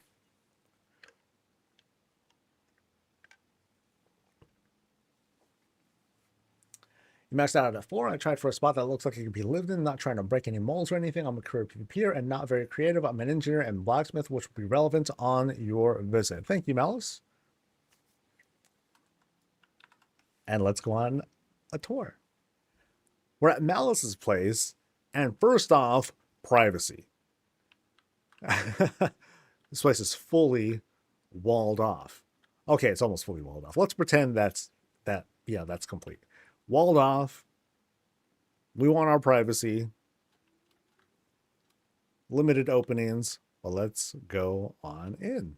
Because we were invited. All right? So in we go into this very wide open yard. Plenty of a space for pets and everything else to like run around, frolic, do their thing, poop all over the place. In a hidden area where the boss isn't going to find it. And chickens. So hangout spots where you can kind of get out of the cold, because it feels really cold out here right now. Super muggy out right now. This fog is like, ugh. It's vibey, but it's not the kind of vibe that I want to like hang out outside in, you know? But up here, as for the actual house, now we do have this this porch that's been set up. Pretty modest, but at the same time, lots of cool things, including flowers in coffins. Mwahahaha. And up top, big old Tesla coil. So kind of gives an impression of what we might be seeing inside. We might be in for some surprises, but who knows? You don't want that part? Oh, okay. My bad. All right. So as soon as we enter, I'm directed at the little skylights right above, right away, to brighten up the space. You know, and I noticed that the way that they're brightened up, like it's directed a certain way, but not here. You know, not here where you want it to be just kind of like nice, warm, cozy. The only light that you want to see here is from the fire. And the beautiful eyes of the guests who you are entertaining. You know, if you're trying to get the fair sex, you know. In each corner, you know, it's been filled up with like these like small set pieces. So, you know, some books to lay down, some heads to talk to. Over here, I kind of like how this is illuminated. It looks very solitary in this spot here, which is appropriate. You know, one chair, just made for some private reading, small library for stuff, with no secrets to be had there. It's all right. Dude reps the Alliance, but hey, nobody's perfect. Off we go into the kitchen area, You know, I'm just kind of gravitated towards the fridge. So we got pictures of all the kids or all the targets. All right, you know, it could go either way. But we have this very detailed kitchen area. You know, mugs are hanging, full on sink, and a well detailed stove. So in this case, okay, something here is put in to create that. Actually, I think it's just upside down. No, it's not upside down. I think it's right side up. Something else is creating a platform here. And I'm not entirely sure what it is. Yeah. So there's like a flat structure that's been put here. As well as what looks like barrels to shape the burners. And then there's some stuff to cook. Yeah. And funny enough, this piping happens to be there to round out where the fourth burner would be. That works out. Grab your food, get that set, get a beverage, have a seat somewhere, like over there. Or over here, wherever you'd like. Now, in this open air pantry, I'm kind of gravitated towards, nice, this additional cabinet full of stuff. The fresh stuff. This is the not as fresh stuff. You want to go through it quick before it goes bad. All right, so we were there, and we're going to progress this way into this kind of dining area. And yet, you know, we'll take a walk here, and it's cool because we have like this kind of fountainy stuff to make this really cool effect. Very hypnotizing. But we go through, and I'm directed to this green light over here. I can't help but look at that fell light as if it's like a recording studio back there. And there's like the boss of the house right there. Hey. Oh, and there's so much over there too. Holy moly. Okay. So, food that's grabbed over there. A lot of it's going to be served here. We're eating, chilling, doing our thing.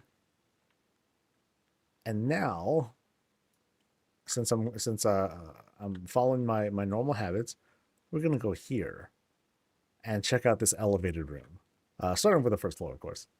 So here we have what feels like a bathtub of sorts. So it's kind of like this cordoned off, resorty bathhouse. Boom, we're here for a soak. Very open air. You can see everything that's happening. But more importantly, you're looking down at everyone while you do it. Because I like what's being set up here.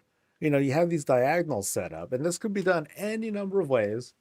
They just took beams, threw them together, having them, you know, line up, and they just like clip.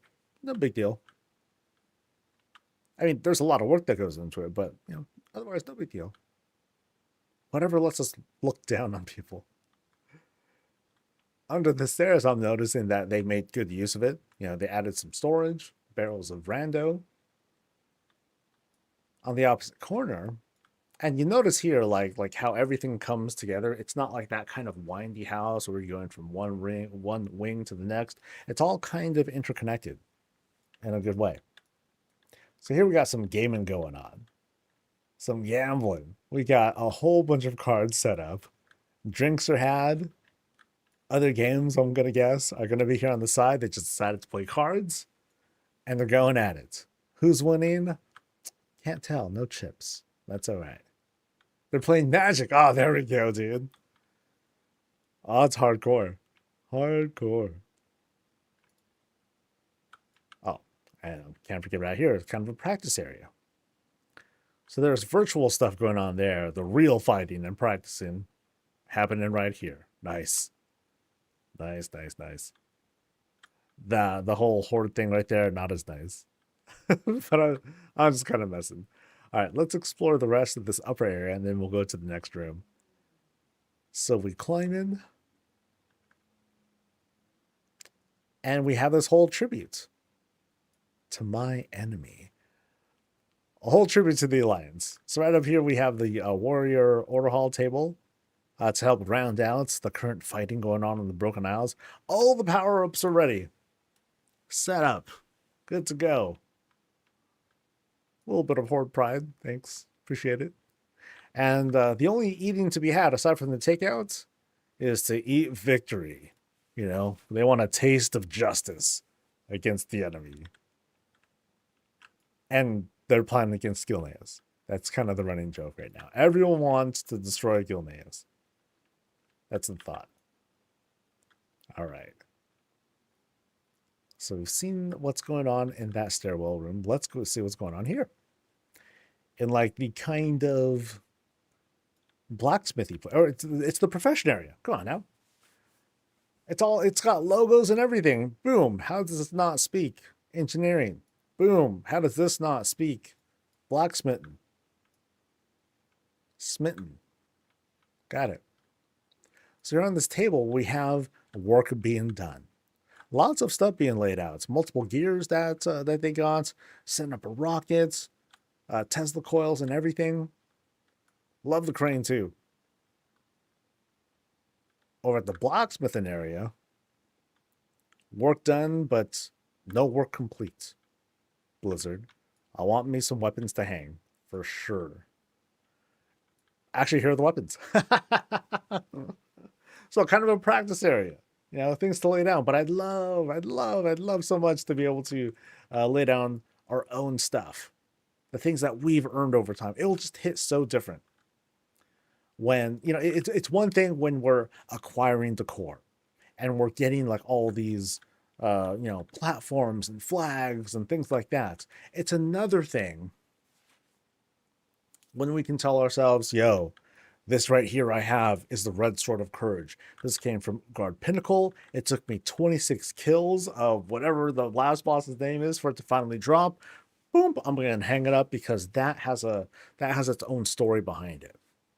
So I feel like even though there are and will continue to be big skeptics of player housing, I do feel very strongly that if or when the time comes when we can lay down our own weapons and armor sets that we have earned, however we did it, but once we've earned those things, then we can hang those things up. It's gonna feel really good. So even like hardcore skeptics will be like, you know what? You know, there's like these weapons that I've held on into that I've held in my inventory for a long time because that has this very nostalgic feeling. Now I can kind of project that nostalgia visually on a wall, hanging somewhere, you know, and that's really cool. I didn't go through this room yet. Or that, like, did I go through this one? I think this is how I came in through, right? Yes. Yes. Maybe. No. Because I don't remember Jack and Jill or Mr. Snuffles or Reptar in this raised bedroom. Yes. So we kind of wandered our way in here. Cool. Oh. Okay, I like this. This is the first time, I think, that I've seen like this sort of closet. This kind of this kind of rich person's closet, as I'm going to take a look at it. Because you have all these cabinets, all these setups for an entire room. Usually it's been pretty modest. This is quite extravagant. And I love the colors that are being used here too. Very muted. And then through here we have experiments going on. All the dangerous magic items being contained in one spot, which is actually dangerous unto itself. I would find this to be very unstable by mixing like all sorts of schools of magic that could potentially be unstable into one spot. Can this contain it all? Nope. Because if it could, then, you know, stories of that sort would be very short. But lots of studying going on in what looks like a laboratory. And who's the test subject? Earthen. They're just so convenient. You know, it's like mechanomes, but there's a whole bunch of them, and they're all sleeping, so you can just take them and do whatever you want. Boom. I love this closet. I really like the closet. Doesn't even need a bath. I'm not really concerned about that, but that visually impresses me. All right, so I think there are rooms that I missed throughout here. I'll do my best to backtrack. Oh yeah, so I did go through here and I explored all sorts of places. So now I can go back here again. Kind of funny how front door, main room, bedroom, right here. So it's kind of like, hi Zolatath. Sorry, I'm gonna lay it down next to you. So it's like snore, snore, snore. Huh? I wake up. Hey, what's up, babe? All right, I'm gonna go to work. Boom, boom, boom, boom, boom, boom, boom, boom, boom, boom, boom, boom, boom, boom. Let's go! Ah! Grab weapons, and then off you go. You know, so that's kind of cool. You're like a Minuteman, ready to launch at any time. All right, so what's it behind this room? Oh, oh wait, really? Is that what's going on? Is that a vacancy light? It's a vacancy light because this is the loo. Here we go. Boop, and then you lock it, and then it turns red. Now that's a first. That's a first. And here's another rare thing to see: a white toilet. I've only seen a handful of these. All the, most of the time it's like colored differently or it's a totally different style, but not often does someone go for the ceramic. Very good. Oh, and this is the first too. That's good. I like this. Now that's just a bench, turned on a Dornagle bench, turned on its side, plop against the wall, and it's flush because you have like the whole metal base that'll cling to the surface, and then a rug roll. Yeah, this is definitely one of the better normal looking TP holders that I've seen. They're very practical. Yeah. Good job. And now, I think I've seen, oh, dude, he's going to work. What is... Okay, there's something hilarious about that. There's something wildly humorous about this. Yes. Oh, he's going to work. Oh, now he's showing off for the stream. Sure. All right, thank you very much. Thanks for showing me your place. This was cool. Cool set pieces that are being put together.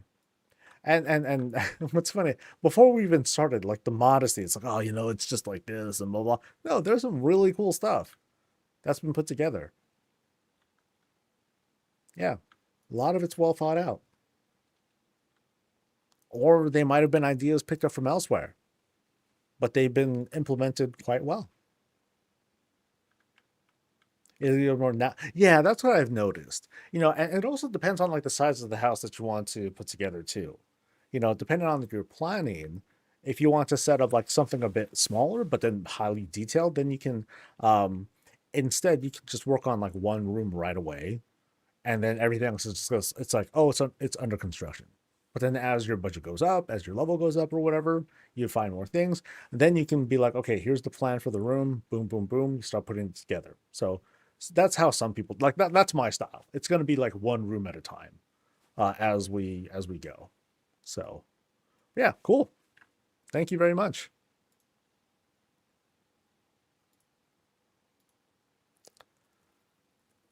All right. Something Mad Max. But I do need to step away for just a moment.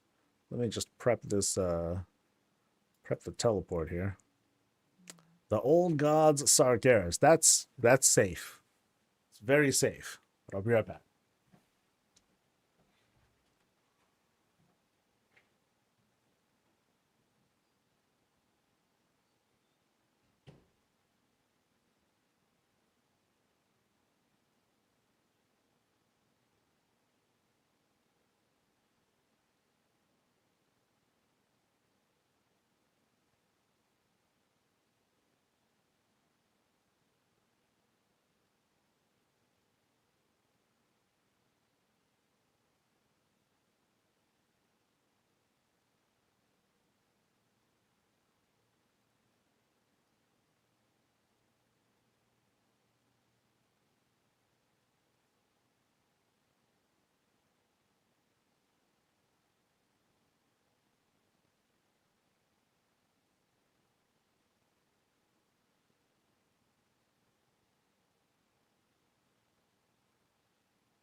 Okie dokie.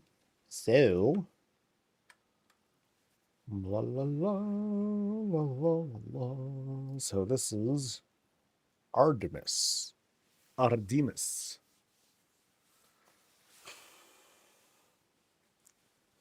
I've seen someone turn their house into an airship. Nice. Nice.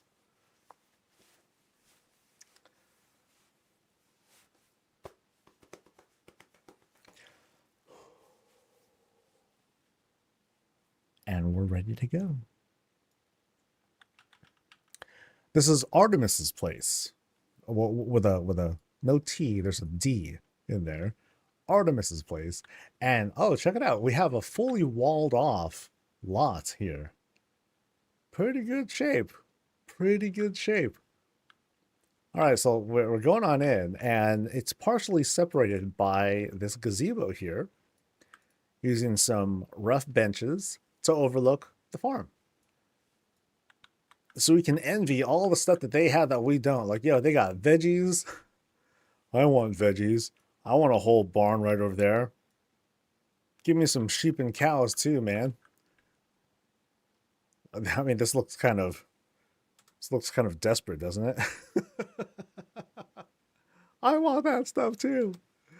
Well, what do we have here? You know, not the same kinds of things. All the magic is inside. But we do have a nice garden with perfectly aligned flowers. Perfectly aligned. And here is what's also interesting. The wall, you know, instead of having a wall that separates the house from the outside, it's just kind of built into the house itself. You know, so let's see how that works out. And we'll see what's going on inside. I wonder if this tower is going to translate into something in the interior. What kind of wall is that? It's a Gilnean wall. Yeah, so I believe it's, I don't know if it's crafted or not, but it's a Gilnean wall. I think that's how you can look it up. All right, so this place was in Founder's Point, but we're repping different. We got Horde flags here, we got Alliance flags there. Okay, so maybe it's kind of like faction agnostic, unfortunately, but that's okay. Right here to our right is this little dedication to Xalatath and trolls. Cool. Well, it's an elevated surface, so nice little hangout spot. What's cool, though, is that we have this huge loungy area. You can fit a lot of people on here. But it's also kind of like the backdrop of what you can have for like a reality TV show where you have like, let's pretend there was like a bench here, like the host is here and they're talking with everyone. And then all of the guests would pan from one thing to the next, and then they all talk smack about the person who didn't show up to the reality TV show reunion. That's how that usually goes, right? I totally don't watch those. So over here, there's some plans that are being made right before you jump off into action, running outside. Over in the corner, we see these little bits of appreciation for the factions. Mailbox that just happens to be there. And then we can go left, right, or center, because I can kind of tell there's like a little crack there, that there's more to be seen behind that secret shelf. But first, we're going to go this way. And, you know, it's kind of odd. Like, it has this sort of vibe as if we're going inside, but we're not. But we have, like, this second transition. Going through this hallway, through this blood elf hallway, but it's flanked by fell torches. So what might be behind this door? Not fell stuff. But very strong themes. Like the black and red is super prominent. It almost looks cartoony in nature, but it's also kind of cool. You know, just as a structure. Very solid. Like here, this just looks neat to me. Almost realistic. Oh, here we go. Reptar was kind of camouflaged in here. But warming them up a little bit is we have a little Pandoran fireplace or Pandoran forge. But this whole spot, it's a bedroom. You know, vanity, closet, no attached bathroom, it looks like. But it's just like this small T-shaped room. I'm sorry, plus-shaped room. to create this like really small spot. But it's full too. You know, you don't need a huge spot, a huge room to create an otherwise full bedroom. Doesn't have to have all the fixings. Like in this case, the bathroom is probably elsewhere, but lots of little bits of room for decor to round everything out. Yeah, a rug does a good job of that too. So that's one room. And it's quite the dedication. You know, the lead up into just one bedroom. Interesting. Oh, so you'll notice that behind the couch. And, you know, these aren't just couches that are put in, by the way. This is these are beams that are set up, plus one other beam supported by a bar shelf to create this incline. All right.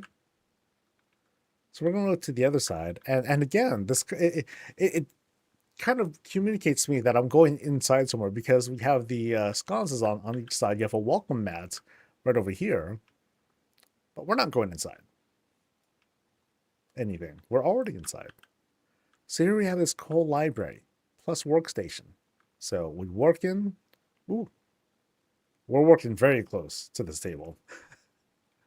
I think I'm kind of like merged with it a little bit. Let's start the climb. Slow it down a bit. Hello to the giant sentinel. Don't mess. Hello to the smaller guardians, Reptar and Mr. Snuffles. And like what we've seen a number of times now, we have a door that leads into the top incline here. So we're at the top of the elevation, but it's also a bathroom now. Haven't seen this. It was the first time that I've seen the top of this space turn out to be a bathroom. Complete with shower. Full bathtub. It's all on theme too. Your vanity. And look how majestic this looks. This is pretty. So you have your cool tourist chair plus the kind of Moonwell pool-like thing. And I think there's like one other little bench. No. That's part of the Moonwell thing. Yeah. So here we are. And that didn't quite do it. I almost want to think that this is more like a vanity. Yeah. Never mind. But then that's a vanity. Actually, guess again, Soul. You're just very small. I mean, look at the size of me. Woohoo! Can't even see myself. Yeah. I am just not fit for this spot. Or there's like maybe there's like a missing chair. Something like that where I'm supposed to sit properly, but I don't think it's happening here. Oh well. All right, let's backtrack a bit. And very interesting that you climb here to get to the bathroom. You want to go potty, you're going to earn it. All right. So we backtrack. And now I think we're going through the center. Yes. All right. Okay, that didn't quite open the way I wanted to. All right. So through this secret spot, oh, things really open up now. Now it opens up into this grand table. Lots of food set up. Huge table, by the way. Just to give you an idea. Well, yeah, go ahead, guys. Just go and help yourselves. And then what are we going to do? We're going to crawl on the table? Or just kind of do like a jump pull and then yank the stuff back over? That could be a thing too. But yeah, this is a total house for big people. Not for petite little youngins like blood elves. So we'll go through these PvP doors. These are like saloon doors. Okay, this is acting like a saloon door. Because we're entering kind of a saloon. Yeah. Very small saloon. You know, we just have bar seating and one table. And that's about it. But it's otherwise fully stocked. It's all dolled up. Got lights. We got drinks. We got wine, poisons, cheese, snackies, all that good stuff. And the person who works back here, they just got to vault over. And they better. Shoot, champions of Azeroth. You know, we don't mess around. Well, yeah, pretty cool. It's mostly the scale that throws me off a little bit. You know, things are just big. And, you know, again, that's totally fine. It just goes to show that a lot of the time when we see things in Warcraft, they're often, I know these aren't the default sizes, but there are other places that we'll see in Warcraft that are like, okay, this looks really cool. I love the detail, yada, yada, yada. But then when you remind when your character size reminds you of how big these things are, it kind of pulls you out of the immersion a bit. All right. So we're backtracking a bit. We're back in this this grand hall. This large hangout spot. And we're going to go in the opposite direction. Here's another Reptar there to say hello. And here is the boss's approach, as I call it. So we're flanked by, you know, number of bits of decor to fill out space in each of these in this cross-shaped room. And then we enter this small room. You know, we kind of cross over the threshold. We're flanked by double Sylvanas flags. Okay. And we present the boss's chair. Far away from everyone else. Everyone's enjoying their food while me over here, I sit here and seethe. Look at them. The rabble. But then they're all eating good and chilling and having a good time. And so you get mad and you tell them, hey, come here. And then you lead them over here. Because, hey, what can you do when there's like a random guillotine here? I didn't know that these always had dressings on them. I thought that on a previous visit that these were just like added on. That's kind of funny. It makes the guillotine look festive by comparison. All right. So, where do we go from here? I think there's another direction I can still go, maybe? I think there's not. So let me double check. I have a secret bookcase in the... Okay, so this is a secret bookcase.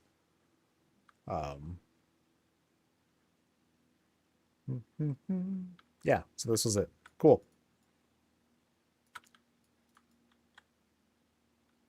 It's crazy like how much can be obscured by a secret bookshelf or just like a hidden nook. All of a sudden you might be missing out on a whole bunch of stuff. But yeah, cool. Nice place. I mean, there's so much time that goes into like some of these spots. Like this custom couch, the real world couch.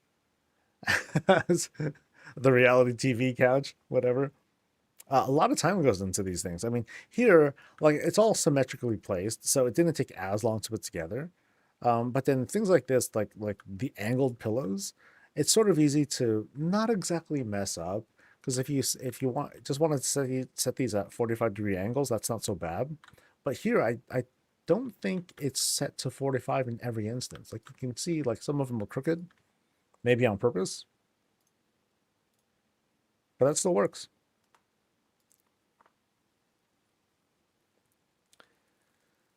All right. Tama.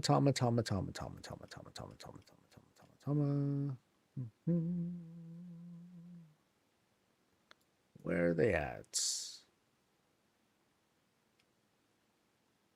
Not any there. Or there. Uh-oh. Did I lose it? Did I mess something up?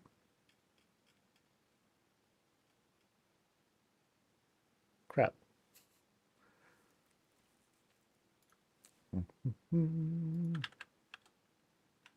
Oh no, they're there. Okay. I think I just kept missing the name.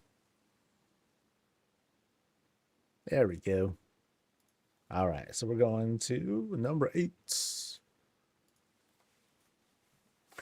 Going to Fell Femboy's place. Fell Femboy. Well, your name. I may have forgotten to ask you to use inky black for extra spook. I think you did ask. No, you did not ask. Okay.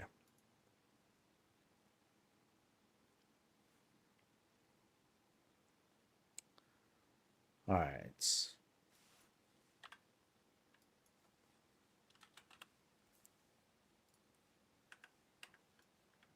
Ooh, scary. All right.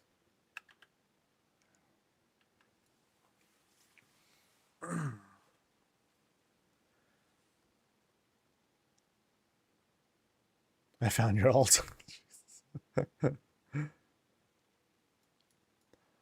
All right, we have arrived at Fell Femboy's place, and you can see the vibe is very different out here. By special request, I was asked to use an inky black before we get started, so we can get all the vibes. And so here we are. This is scary as hell already. I'm like super blind. All right, so we're going in to this open lot, and you know what's also perfect? It's raining at the moment, which is great. All right, so here we have like quite a few set pieces that have been isolated into its spot. There's the boss of the house hanging over the fountain, sitting all pretty. We got Sam the fish over there. We got some tea that's getting cold because rain's getting in it. We have what should be the Blood Elf fountain, pre-order fountain. It kind of looks like the Void one with the lighting the way that it is right now. And here's like the spooky fell pool fountain thing that you get from the remix. All right. At the center is the boss dragon. I love him because he's like super sassy. Hand resting on hip, holding on something like, yo, what do you want now? You know? And it's like, yo, I want to go inside your house and like check out all your stuff. And he's like, okay, fine. Bitch. So let's go on in. Super sassy. I mean, dude, he's got like that, right? Okay, so the vibe that's coming in here, you know, I can see why they wanted me to use the inky black. Because this has this whole like, it's late at night, it's quiet, it's storming outside. Put down all your stuff. Love the collections. Oh, hi, Reptar. Is Mr. Snuffles here too? No. But let's go right on in and be greeted by the boss of the house. We can go left, we can go right, we can go behind them, or we can just get really scared. It's like these eyes are, dude, that looks crazy. Because it looks like they got like super antlers coming out from the sides. That's crazy. All right, so we're going to go off to the left real quick and start the climb because we're already just climbing. Dude, these almost look red with the way that they're set up. So we climb up and we bump up like one more platform so we can get to this next floor. And he got there really fast. That's really creepy. And so on this end here, we have this this tea station. Little tea house sort of vibe here. It's all closed off though.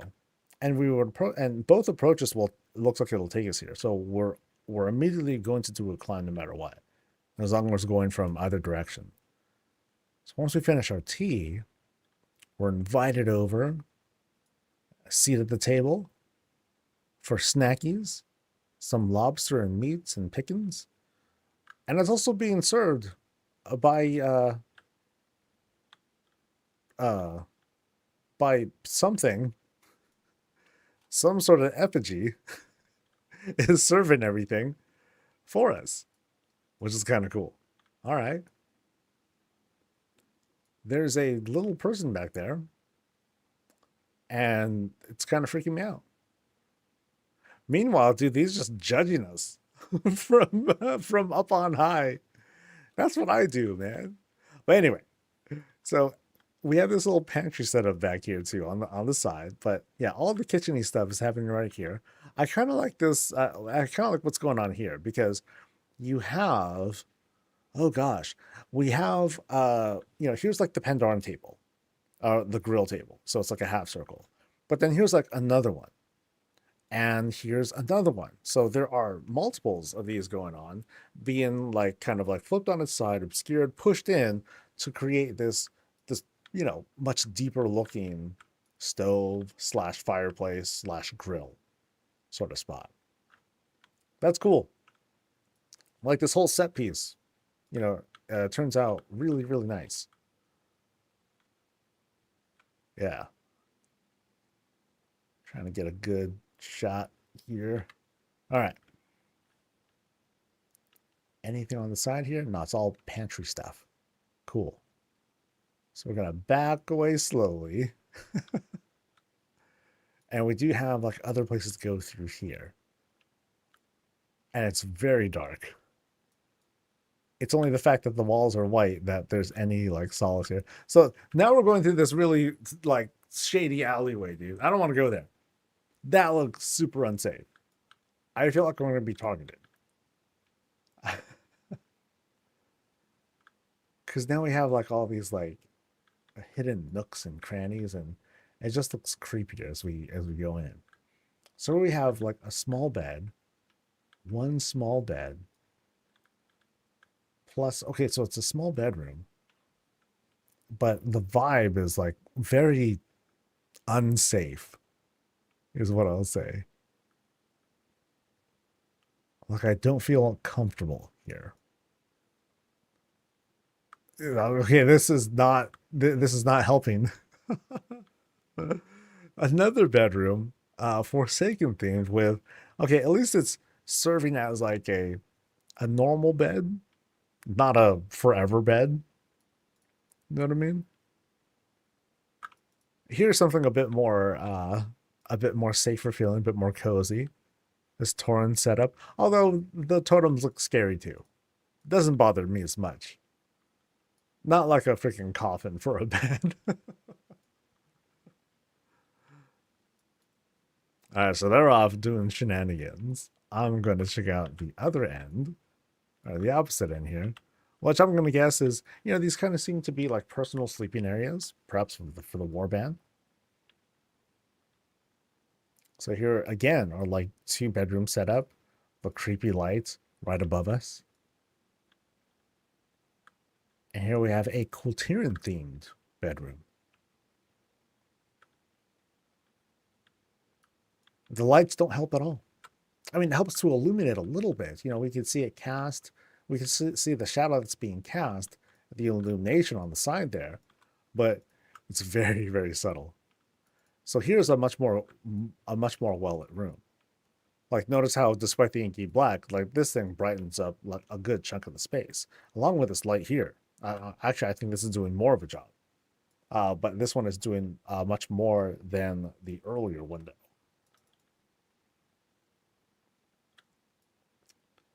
I miss the suites upstairs. Oh, I haven't gone upstairs yet.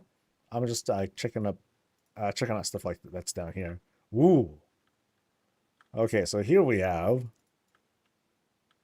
Oh, it's kind of a mecha gnome sort of house. Okay, yeah, because I know this is supposed to be like some sort of like crazy electronic kind of bed that's made from like some gnome recipe or whatnot. And we got shots. So I like this. You know, I like this being used as a wall. I think that's a good touch. All right, so we're going to progress back a little bit, and we're going to start the climb now. So now we're going up ramps. Not stairs, but just ramps. Could be a budget thing. Because now, night elf vibe. So we enter like this sort of, this sort of den. Definitely a place to sleep. Reptar and Mr. Snuffles, they hang out there as if it's like a camping sort of thing. And someone else, maybe the boss, they sleep here. So like there's the boss right over there. Look, they're being so creepy. They're being so creepy like that. Like, I'm just trying to hide and be like, okay, I'm just going to stay here in the corner. Maybe you won't see me. And yet they're laughing at me.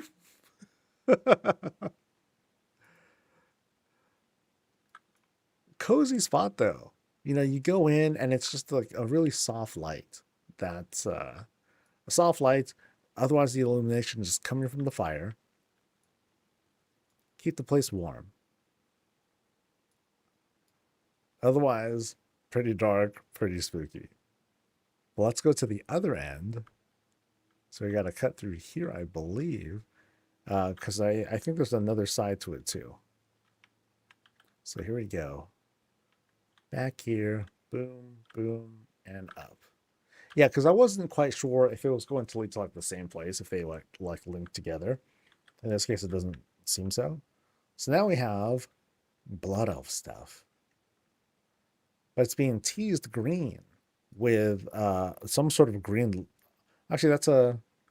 Oh, that's cool. It's a little hard to notice, but you have this lantern that's being kind of phased through to act as if it's a part of the treasure chest.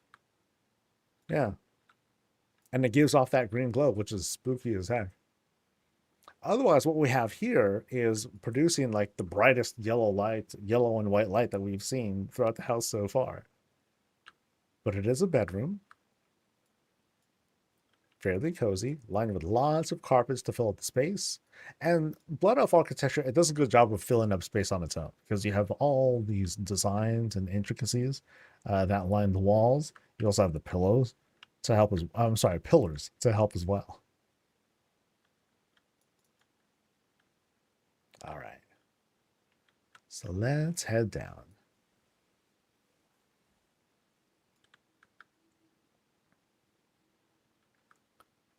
And I think I've seen most of what I needed to see. I think I have to go downstairs to like see like other extra stuff, because yeah, crazy contrast. Because you know, each of these rooms have been themed a little bit differently.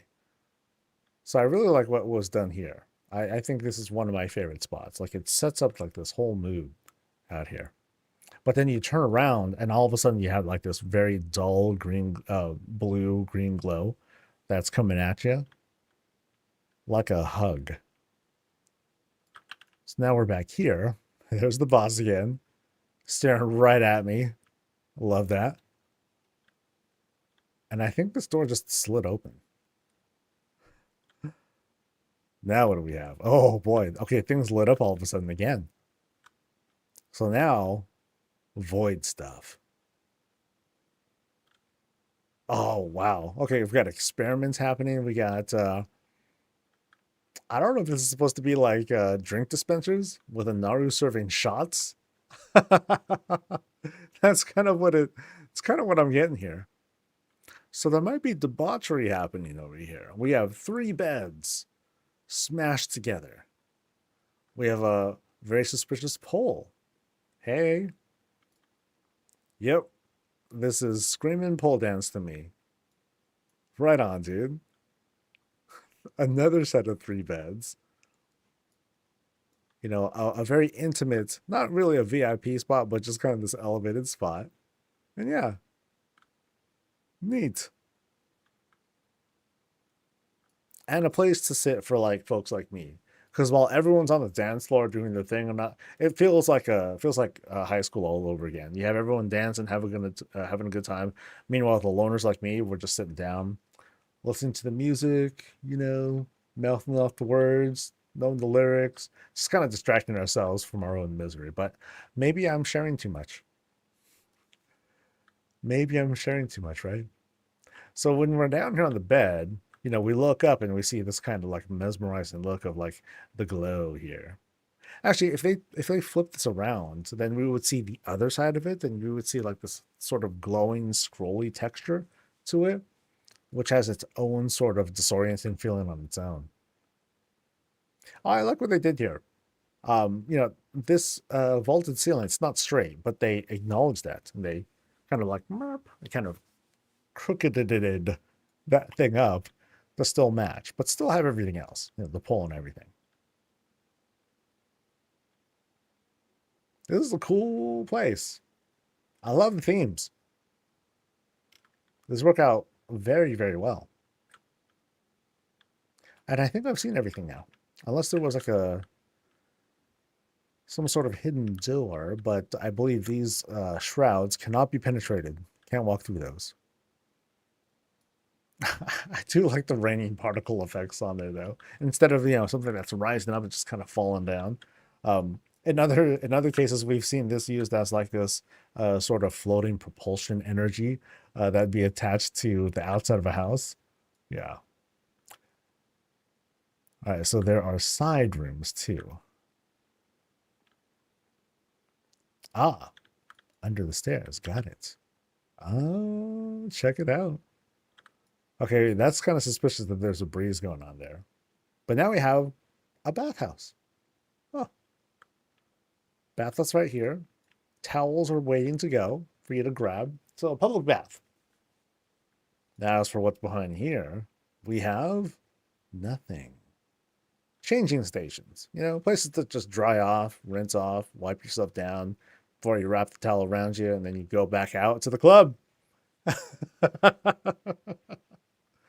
Because sure, why not? It's your place. All right, so we go to this other area. Yeah. So this is how we came in. And then here on the side, more rooms. Ooh. Okay. The sauna room. Nice. Oh, this is cool. Very, very cool. And what's crazier is that you're raised up, which can damn near kill you because of all the heat rising might be a bit too much to handle. So you won't last long. You're not going to last long in this hot tub, especially when you have freaking lava balls dipping magma inside to keep everything warm. Yeah. That's cool. That's cool. And then, okay, yeah, so these were closed off. And then this, through this shroud, would be the way out. Actually, I gotta click that first. All right. Cool. Well, thank you, dude. This is a very, very well-constructed place. Like, you had all these, like, flanking on each side. Yeah, set piece here, set piece there, specific themes. And that helps a lot to organize your thoughts together so that we can have, like, these more cohesive builds put together. Oh my God, that's freaky. Round of applause, round of applause. That's good. That's good. All right. Pole dancing. Nice. Nice. All right, we're going to TKT's place now. Starts with a T. Or TK1. Was that it? Yeah, TK1. Okay. 32. Off to Inferno Abyss. Imagine if we had like neighborhoods in like Firelands or something like that. That wouldn't feel very feasible, right? But it'd be cool if there was like a, in our actual neighborhood, there was just a hole we could dive down, and then we would have this extension into like this kind of underground magma-like sort of place, and then boom, that would be like our version of like Firelands or Zariel caverns or any number of places. But you would have like these additional homes or plots to decorate with. That'd be neat.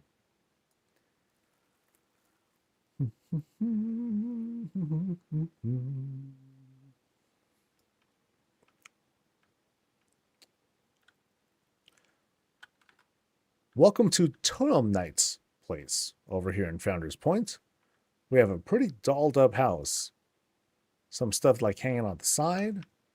Some extensions right there. We have kind of a garage going on right there. And then right here we have, okay, we just got a tent going on with another wagon that's parked.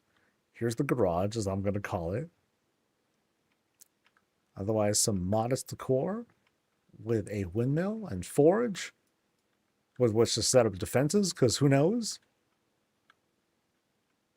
Up here, we have our jacuzzi inside the gazebo.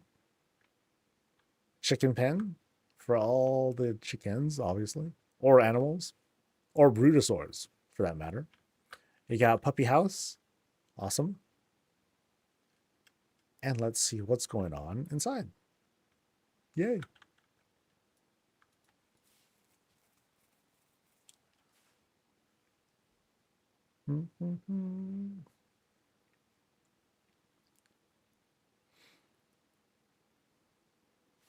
All right, so in we are. And how are we welcomed in? Suspiciously. So it's kind of like a hunter lodge that we're seeing here. That's kind of the first vibe that I'm getting here. I might easily be wrong, because we're presented with trophies and what could be, just kind of guessing here, you know, you come home, Mom, I'm home, and then you throw in your latest kill into the stasis chamber. So it's kind of like preserved for later when you want to process it, butcher it, skin it, do all that good stuff. So it could be that. You know, so you lay that stuff down and then you sit because you're tired, and then you demand a beverage, like a tall glass of milk, because milk is delicious. So things are kind of laid out, but not filled, which is okay. We'll do a little bit of exploring to see what's going on. So we do have a kitchen set up, and there is food, but nothing that was like prepped outside. Not like there has to be. We have what is I'm going to call it a scale of sorts, or perhaps in Azeroth they'll call it the weight machine. I don't know, but something to measure weight, perhaps. We have a huge stove. Big old wood-burning stove here. But we got additional grills here on the side, along with, you know, stuff that is sort of ready to be served. I'm not quite sure what the fountain is going to serve as, unless it's like a giant water dispenser of sorts. But panning back, we go and take a look at the market ingredients behind below the windows. And here's a place to kind of like sit down and have their meal. If they didn't want to be out there in the main hall, they can just kind of chill here. Here's a placemat or a plate, whatever they feel like calling it. And they just enjoy themselves and talk, chat, have a thing. All right.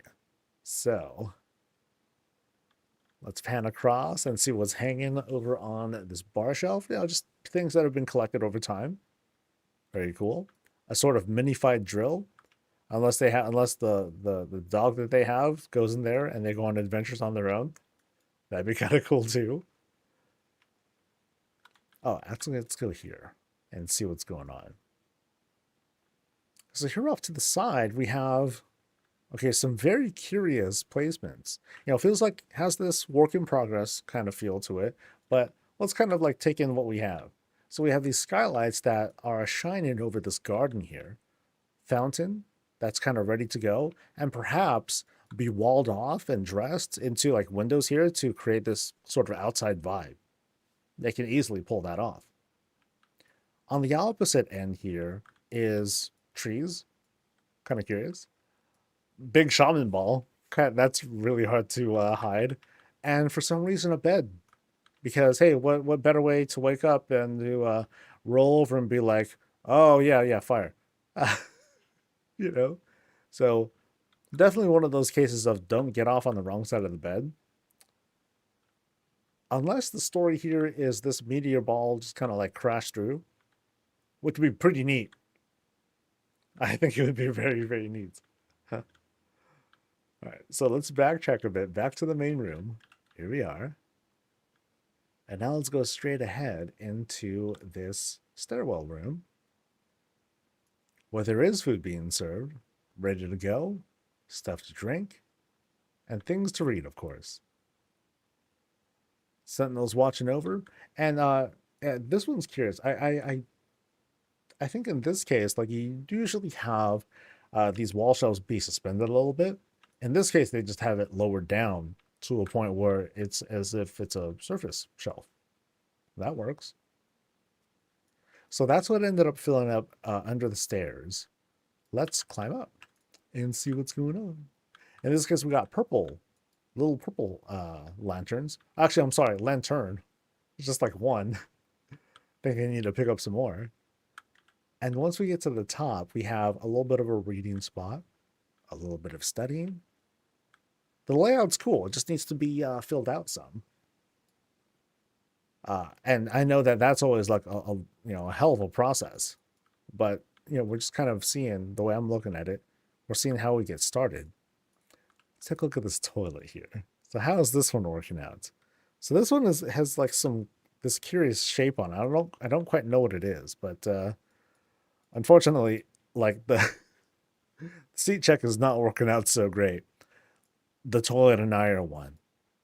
I am toilet. I look like a total supervillain. Someone who's just like a head that's embedded into like some sort of like breathing device or life support device. I feel like the Harkonnen leader or something like that, but oh well. It's just the toilet. And I can at least wipe myself off with some arcane toilet paper, wash myself up in the bath, and then move on.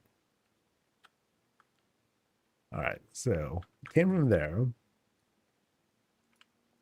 So now we suddenly find ourselves in this sort of bar area, gaming area, because here we have large table with all the fixings for a pretty cool chess game. We have this homage to a wagon. Curiously, it looks like there's been stuff added to it. I don't recall a wagon of this particular size, but I could be wrong. Yeah, no. That's like a normal. That's like a normal sort of piece. Well, we have a second. I didn't realize you could have more than one. Yeah, because some pieces have been moved and manipulated and whatnot. So yeah, I'm not quite familiar with that. Oh, this is neat, actually. I know this is like not a huge deal, but for me, this is quite inspiring. I kind of like what they did here. They just used one pipe under the under this Razor One bar shelf, and they created a shape, or they created this kind of like outward shape to give it a lot more personality. I'm quite impressed by that. I did not think that up. That's kind of crazy for me. So hello to Ilaria. Washroom, or not washroom, but a washer in the back, complete with running water. Appreciate that. And a target dummy, or practice sort of thing. Now, of course, while you're winding up, it's like you'll pull your arm back, and then you smack this person here. Then you're gonna get in a lot of trouble. And then boom, dual flag drops. Then you guys get over here, and then you fight it out. Using practice weapons. Everyone else watches, goes people on. Someone gets their eye poked out. People just cast the healing spell, and everyone's fine. So that's how that goes. Oops. All right, we're going to backtrack a bit. And did I go here already? I did. This was the potty. Oh, I think I kind of ran through this place already, didn't I? I mean, I admit there's quite a bit of empty space, room for lots more to grow. Just need to get some more stuff, because I think we have, in fact, seen everything. So it's a cool. So I'm looking at this as kind of a cool, like, Hunter's Lodge, collection area, public space for folks to like hang out. Yeah. Cool.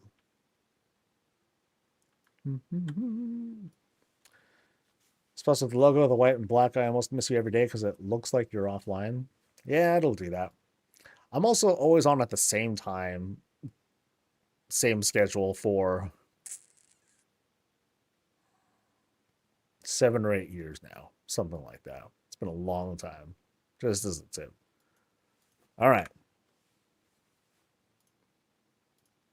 2 more left. So we're going to Maximus's place. Actually, no. We're going to Silent Storm's place. I spell names wrong. Silentstrm. Maximus. Should be easier than that. Okay, so... Come on. Let's go.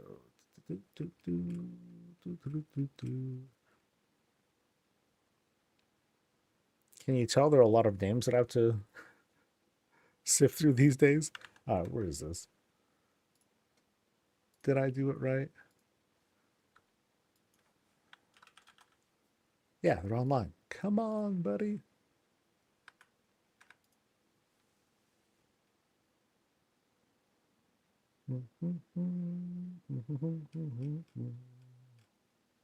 There we go. Inferno Abyss. Watching Twitch. I love the housing stuff. No, I appreciate it. Thank you. But yeah, when I stream, it's going to be Tuesdays through Thursdays from 8:30 a.m. Pacific, usually until 12. Things have been kind of shifting around with all this housing coverage because, all these visits and tours that I've been doing, it's been a lot of fun. So I'm slowly kind of incorporating a new schedule, but also a different way of doing these visits and tours to make sure I can get to everyone. It's mostly going to involve me kind of throttling the schedule though. So there's going to be occasions where people are like, hey, I want to sign up. How do I do it? And then some people in chat or I'll be telling people, oh, you know what? It's closed right now because I have too much of a backlog. And then I'll open it up at a certain time and so on and so forth. So hello, Dragon. All right, we've arrived at Maximus's place. Good, strong name. And also a very solid build on the outside. Like, I'm pretty sure this is like the full lot size. It kind of looks small when I pan all the way out, right? But at the same time, we can set up a pretty solid build. We have these perfectly aligned bushes. I love making fun of that. I'm just teasing though. Perfectly aligned bushes to set up that altar. And we have this cool we have this cool greenhouse as well. Now in this case, the plants are distributed like pretty well. And we have this kind of centerpiece featuring the trellis. Oh, I like this vibe. Like this looks really cool. It seems so simple, right? It's just a whole bunch of weapon racks. So why are you so impressed? You know why? Because this right here, like boom, this is a fighting stage. So imagine, like right now, boom, you have two fighters, duelists or whatever. They drop down, and now you have a fighting game. And so they're like fighting. They're scrolling from left to right, and you can see them going across like this. And that's cool. What the only thing missing out are like a whole bunch of NPCs that are like cheering you on, or like some like background noise, things like that. And otherwise, here you have like this even surface floor where the combatants are doing their thing.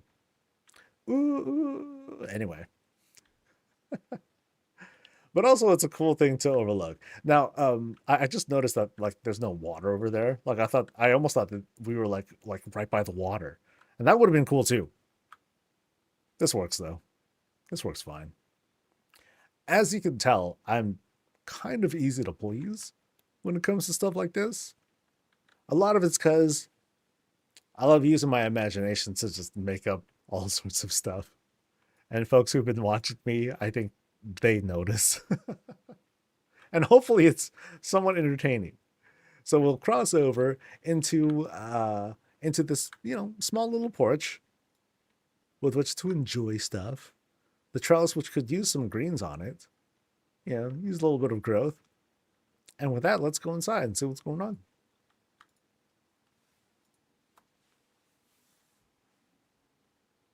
Thank you for the kindness, Nancy, by the way. I didn't forget you.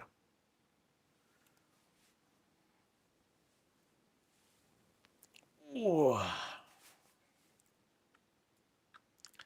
All right, so as we come in, first thing I'm noticing are these pillars. Pillars don't need to be put in. It's not like there's supposed to be rules of construction where you have to have pillars under something in order to support a second floor or whatnot. You can have them for whatever the hell reason you want. And in this case, it's to sort of fill up space, give it a little bit of meaning to it. They could skin this or hang some stuff here if they wanted to. Not necessary, but it helps a lot to enclose a space and make it feel a little bit more closed off. Because right here you have, this couch and table, two couches, I'm sorry. But thanks to these pillars, you can kind of close off the space a little bit. Behind it, you have some simple windows, which is great. Super brightens up the space. And at least the person sitting on the couch isn't looking directly into it because they'll be blinded like crazy. All right, so you'll notice that there aren't a lot of little doodads and little details that are put out. So, we see some stuff that's a clear work in progress. And that's all right. Here, thanks to the Diablo table, you have a lot of stuff that's already put out. And, it kind of looks like there's lots of detail going on. But in other places, there's just lots of room for growth. Anything can go here. It could be, we start off with a mug. It could be a meal. It could be a gaming table. It could be like a different kind of chess set. It could be a dead body if they allowed like dead bodies to be a thing. It could be a surgeon's table if you wanted to have like this whole like, oh my God, and you're role playing this whole story, right? So now we're entering like this pretty, what looks to be a much more detailed room, So we, like I said, potential, and now we see some of the results.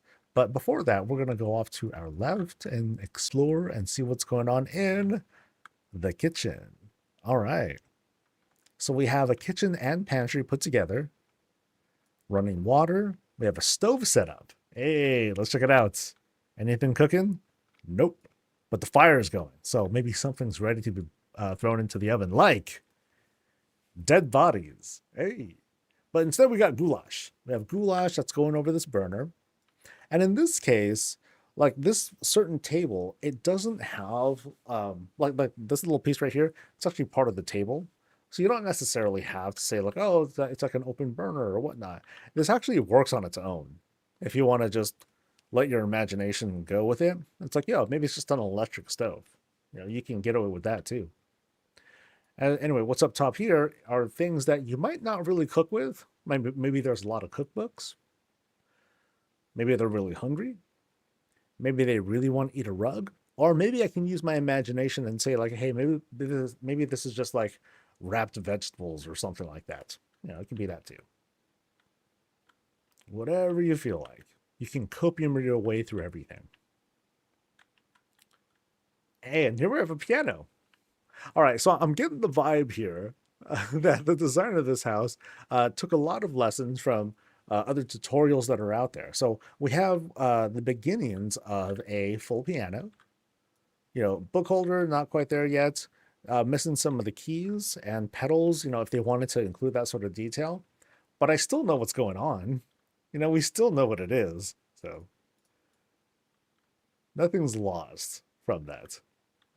So here we're entering the Fell room. The stuff where the evil happens. So fires and other Legion stuff. Wait till later, man. When they want to blow all their bronze on Legion stuff. It's coming up pretty soon. All right, so now we'll take a glance at what's going on over here. So we have, okay, probably a secret going on over there. But let's pan around. Doors and other such things. All right, let's take a look at what's going on this table. So first, let's take a look at the Christmas tree before this thing gets taken down. Here's a popular thing that's been done, is that they have been wrapping presents by using like just basic blocks, but also picture frames to create like a bow effect, or at least in this case, like a wrapped effect. That works out. This is an interesting one. I've yet to see this as a tree topper. Usually it's like the big star looking thing. And in this case, it could be whatever you want. It could have been an Exie head. I have not seen that yet, but that would be funny.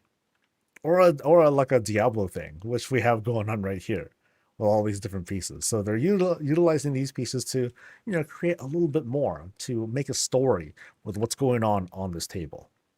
In this case, I can't tell because I don't know what sort of game that is, but that's okay.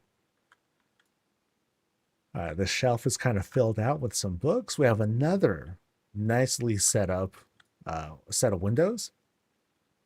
And since we're here, let's see what's going on in here. We have a trophy room and also kind of a loot room. you know, celebrations of what this particular person has done throughout their career. You know, we have like, hey, let's have a forge there. Let's have all these different little minified versions of decor that they've collected. Flags, class representations. I feel jealous because really I just put paladin stuff, and anything else that I put out is a lie. I don't really celebrate other classes. I look down on them. Oh, here's something interesting. Oh, conflict. so this was thrown down. Beer was spilled. Oh, the beer was spilled. Oh no. So I guess this game was not going so great. You know, who was playing black, who was playing white, but whoever was here was clearly losing. They just lost their mind. They're like, screw it. And, you know, then everyone's yelling like, yo, come on, man, chill out. You're ruining Christmas, you know? So easy to make a story with even the smallest things, man. And it could be fun. Now, how will this turn out? I don't know. Maybe we're going to find like guts all over the place in this room full of blood or something like that. I don't know. All right, so we enter a bedroom. Full bedroom. Not too much here on the side, but over here we have a kind of work study. And stuff being worked on the side. So not a PC sort of thing, but they're tinkering with something here. Perhaps an explosive. But probably not. They're only behind a shroud. If they really wanted to work on some dangerous stuff, they'd be doing it underground, not in the bedroom.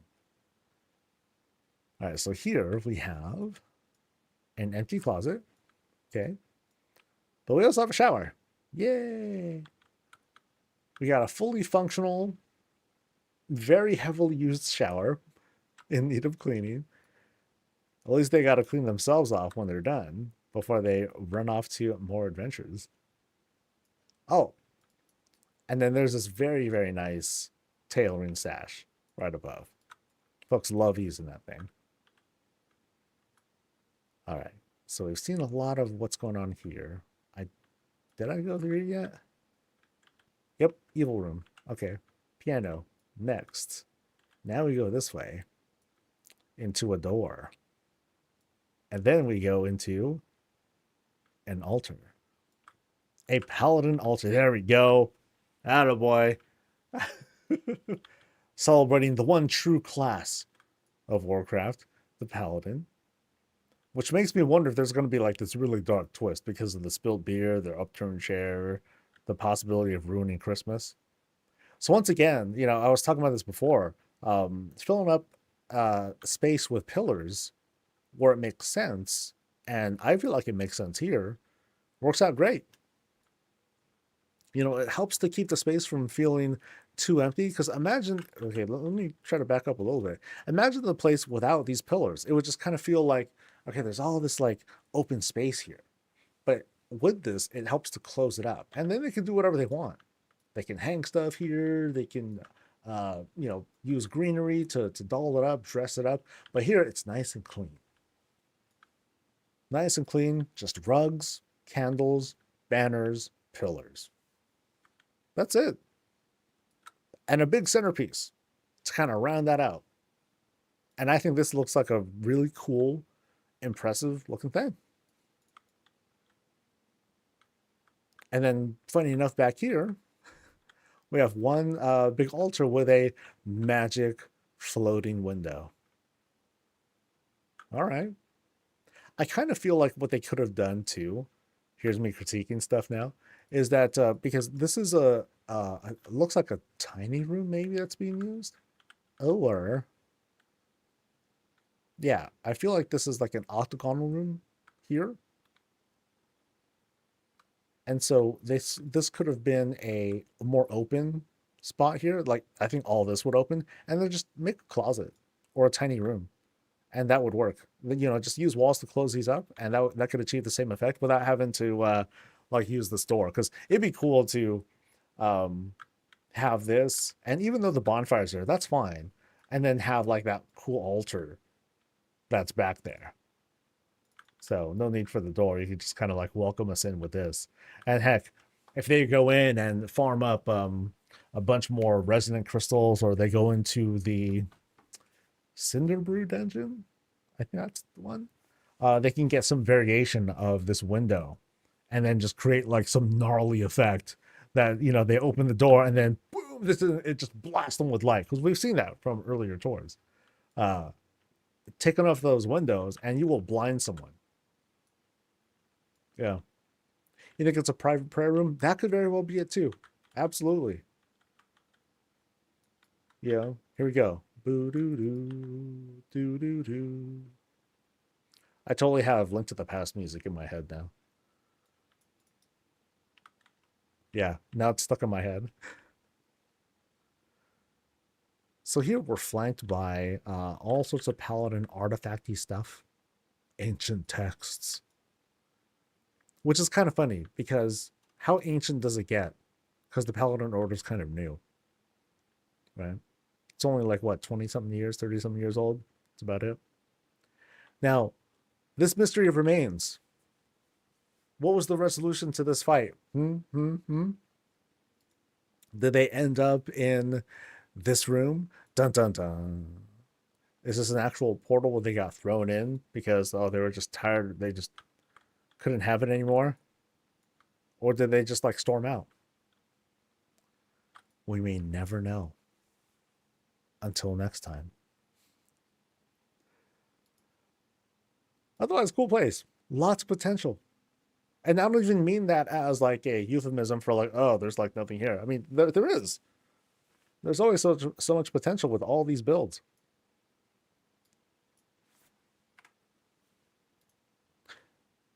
We have one last tour ahead of us. We're going to Painmaster's place. Oh boy. That sounds inviting.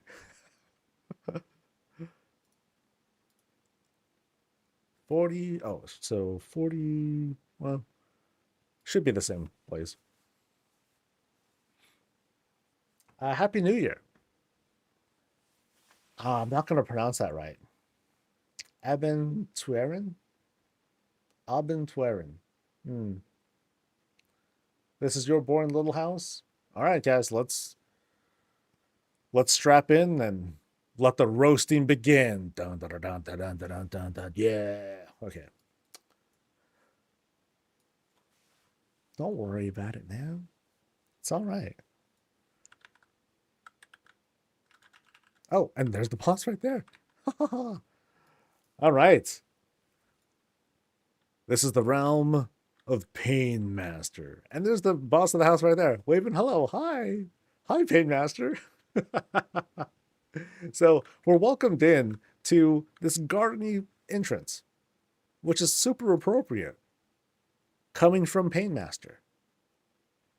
Now, here, this place is well decorated with leaves that have fallen, you know, kind of trying to communicate the weather to us. What season is it in Azeroth right now? It's kind of hard to do that because you'll need a whole bunch of like autumn leaves and things like that. And, you know, we could use more variety there. But before that, we have this really cool overlook.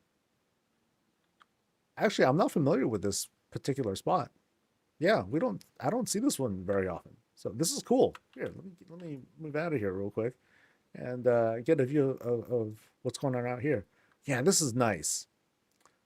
This is a really nice spot. See that plot? See what's over there? That's where my house is. That's 27, the best lot in all the land. But this one's really cool too. You can overlook a lot of what's going on down below. The rabble, even. But it's also very green. You know, this is one of the few green areas here in Razorwind. And it's being enhanced a little bit more as they put down stuff, add some more greenery. You know, it becomes this really warm spot. A little bit of lighting to dress things up. Some wagons. All right. Let's head on in. Oh, a little tropical stuff too. Nice.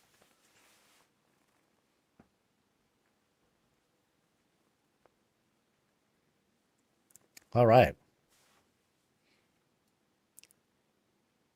So we go in, and the place, it opens up with all these little compartments to visit. So it's a good method when you're trying to build stuff to just kind of like theme certain places. You know, you take a large space, carve out some pieces, and then, you know, decide on a theme. So in this case, the planning room, practicing, making battle plans, hanging up weapons, chatting, shooting the breeze, that sort of thing. A little bit of target practice, get some of the tension out, you know? Around the bend, and we have this like this kind of whole trellis to no, well, not really a trellis, but they just kind of made something and put it together, which is really well done, I gotta point out. Because like some of this is built in, but other pieces like this here, that's all them. It's all Paintmaster putting it together. That's pretty cool. Oh, here's something interesting that I haven't really seen much of. You know, just like basic rails that are here, but then using these as additional spots for more decor. So picture frames there, some books and things that they laid down, plants that they'll hopefully water. That's like kind of me, right? So let's go back to this end here. That's where I meant to go. And we have this little kitchen area. Oh, this is cute. Check it out. So we got our pantry on the side here, all the fixins. And then here we have this cool fridge. So here's what's going on. We got like a, I don't know if that's a picture frame or not. It might be a bench or something like that. But here's definitely a bench, right? To set things up. We have handles here. Yeah, because it's cool because we have like hinges right here. That's how it's being set up. And so the shaping works out fantastic. And a little bit of remembrance of Dalaran. Cute. Washroom. No, I'm sorry. Washing basin, wine, water, cheese, and other foods. Grilling and almost ready to go. Where do we eat? Right here.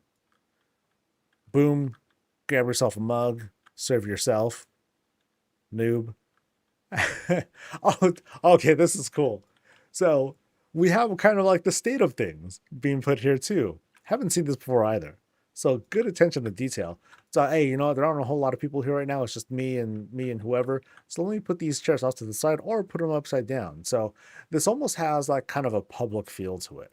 Because you usually do stuff like that when there are two reasons you do it. You're cleaning and you got to clean the floors, or you're closed and you're cleaning the floors, you know? So one thing, or it could be one thing or another, but I like that. That's pretty neat. All right, so here is like kind of a worky area, as well as Reptar, the pet. Yay.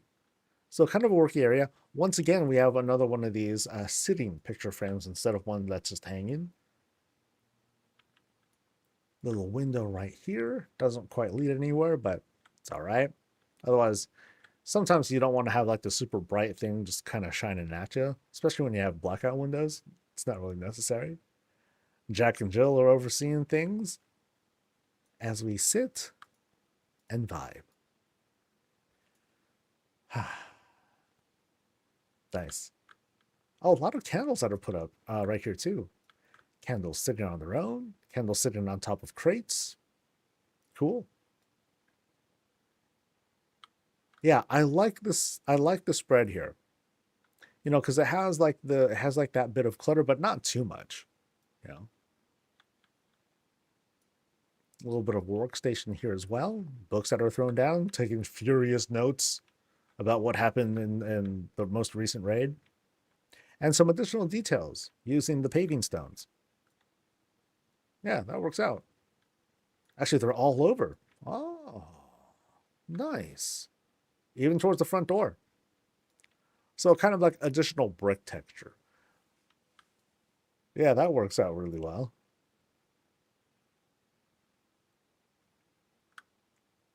Yeah, and as I pointed out, you know, like the question to ask ourselves now is like, okay, what can we do with the middle here? Is there anything to do in the middle here? Are rugs enough to just kind of lead us into the next spot? Or is it necessary because we're supposed to not really know if it leads us into the next spot because it's a secret, right? But let's see what's going on. Now we're entering Close that door. Now we're entering this kind of celebration of the WoW career. Collected banners, portraits, rugs, you know, dimly lit, but everything tries to create its own personality for itself. So we have this two-story stairwell, and here we have a book bar, or you know, just like this big library. So check it out. So we have these books that are, instead of being like lined up and put against the wall, they're lined up and stacked instead. That's different. I like that. Yeah, they did it again and again right over there, and again and again and again. Which is curious because here we have two secret shelves, when they could have used like one shelf here that was empty and fillable books. The other one's a secret shelf. So, you know, it's whatever flavor you want it to be. But it also would kind of take away that sense of clutter here. At the same time, I'd be like, yo, man, there's a lot of books you haven't put away. and then they can say, dude, I'm out of shelf space. What am I supposed to do, man? I don't know. Get yourself another bookshelf. Sheesh. Yeah, because you got piles of books all over the place. There's like some more here, there's like some there with a map, some on the table. It's like you just don't know when to finish. And there is no secret here. Yeah. I feel like I got juked because here is this beam here, and it kind of tells me, oh, okay, that's going to be where there's like a hinge. But I totally forgot that this is a stairwell room. And you don't have that kind of thing in a stairwell room. You're kind of stuck. You have to climb. So up we go with stuff from every corner. Got ghosts for that symmetrical book stacking. All right. So one more study area, one more pile of books that just kind of like stack like that, which is becoming more and more funny. So we go through into this kind of, so it's, okay, this is interesting because we go through here, and I'm guessing this is more like the private area, but then we start off with the bath, right? You start off with the bath, but it's well decorated, very well lit, super nice inside, and private. And then here you have this entirely separate spot, even though it's semi-transparent, with the toilet. And you can kind of sort of see whoever's coming. And they might see you, but they can't quite really see anything else. But if you stay still, they're not really going to know. But you can see them. Interesting. So here we have, okay, this is a different take on on TP. We got a rug. We got a rug that with a little, looks like that's part of a bench. The end of a bench that's being used to kind of hold on to it. So it's kind of like a pull-down dispenser of sorts. Now that works. We also have the water tank up top. We have some plumbing to lead us down.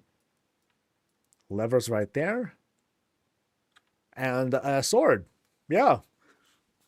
What other appropriate thing to have within reach when you're taking a dump? A sword. But at least there's plumbing. At least there's plumbing. Maybe it's a poop knife. Maybe you're right. I mean, doesn't everyone use a poop knife? No? And here we enter the bedroom. I like the way this is dressed, because we have like the kind of sort of matching colors. We have like this kind of like silverish, which might have been like a white. Maybe they're going for like the very white and red contrast. The curtains don't quite hit it, but it might partially be because of the lighting right now, because there isn't really much of it. You just have like a candle, which isn't really reaching anywhere. And you have like some of the yellow light that's hitting them, as you can see it bounce off there. But otherwise, it's pretty tight inside. Nightstands on either end. Boop. Drop down, go night-night. Here you go. Wake up. Hello. And then you're off to adventure. But you're also greeted outside here with this very, very nice outdoor look. Weather's crazy outside, though. Weather's kind of crazy outside, but also I think they have like the sash out there.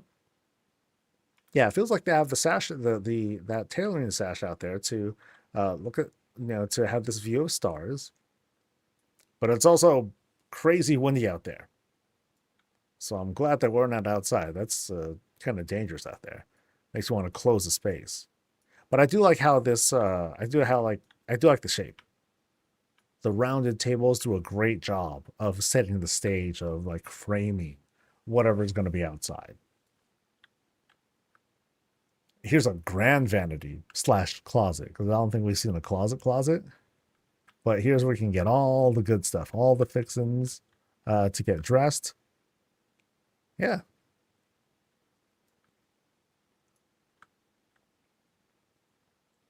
All right. So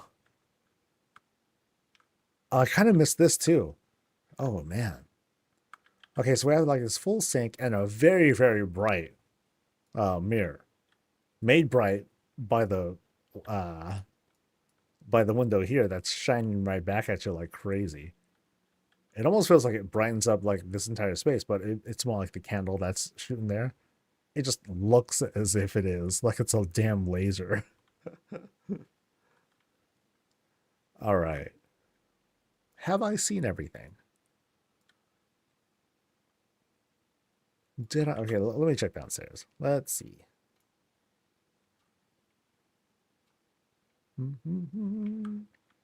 So we were here. There were no secrets back there. Yeah, because that's not how that works. All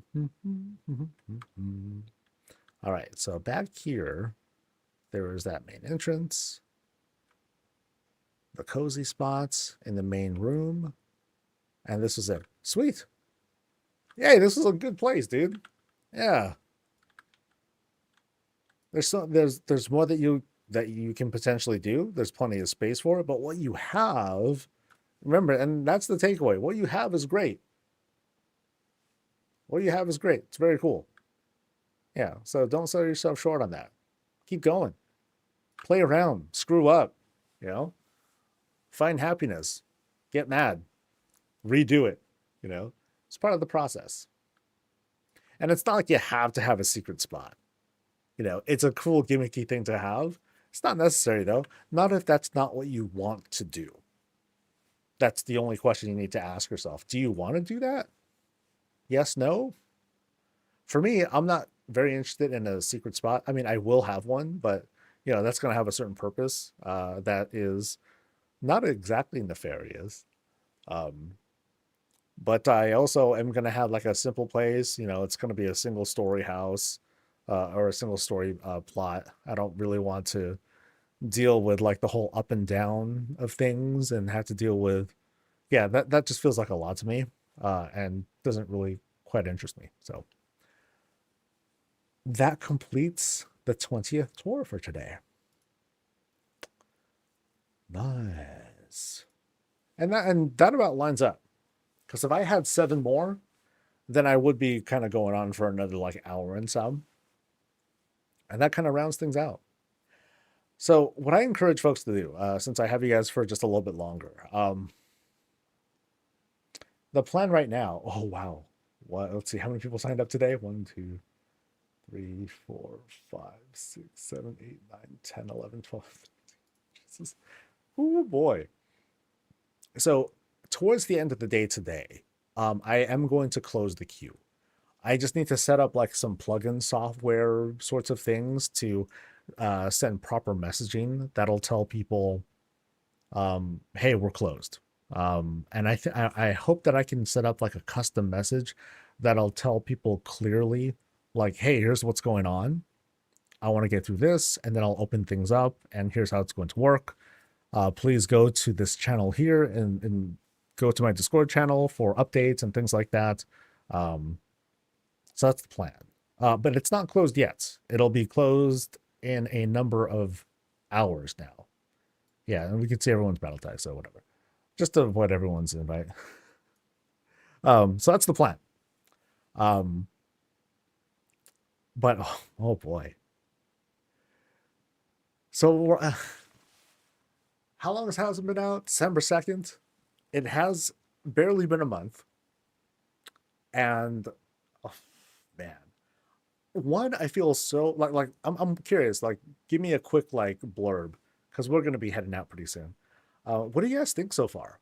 It's been also almost a month of housing, and I've been seeing the progression of how houses have been looking from beta to when they first went live, and it's been about 4 weeks.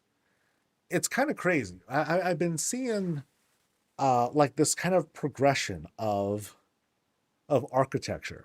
Things started off simple, and I think it's thanks to how the community has been sharing stuff that people have been inspired and they want to emulate certain things. Like we see some of it here, and a lot of other places too.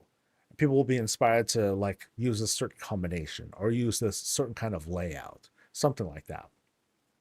And that's 100% like that's great. It's fantastic.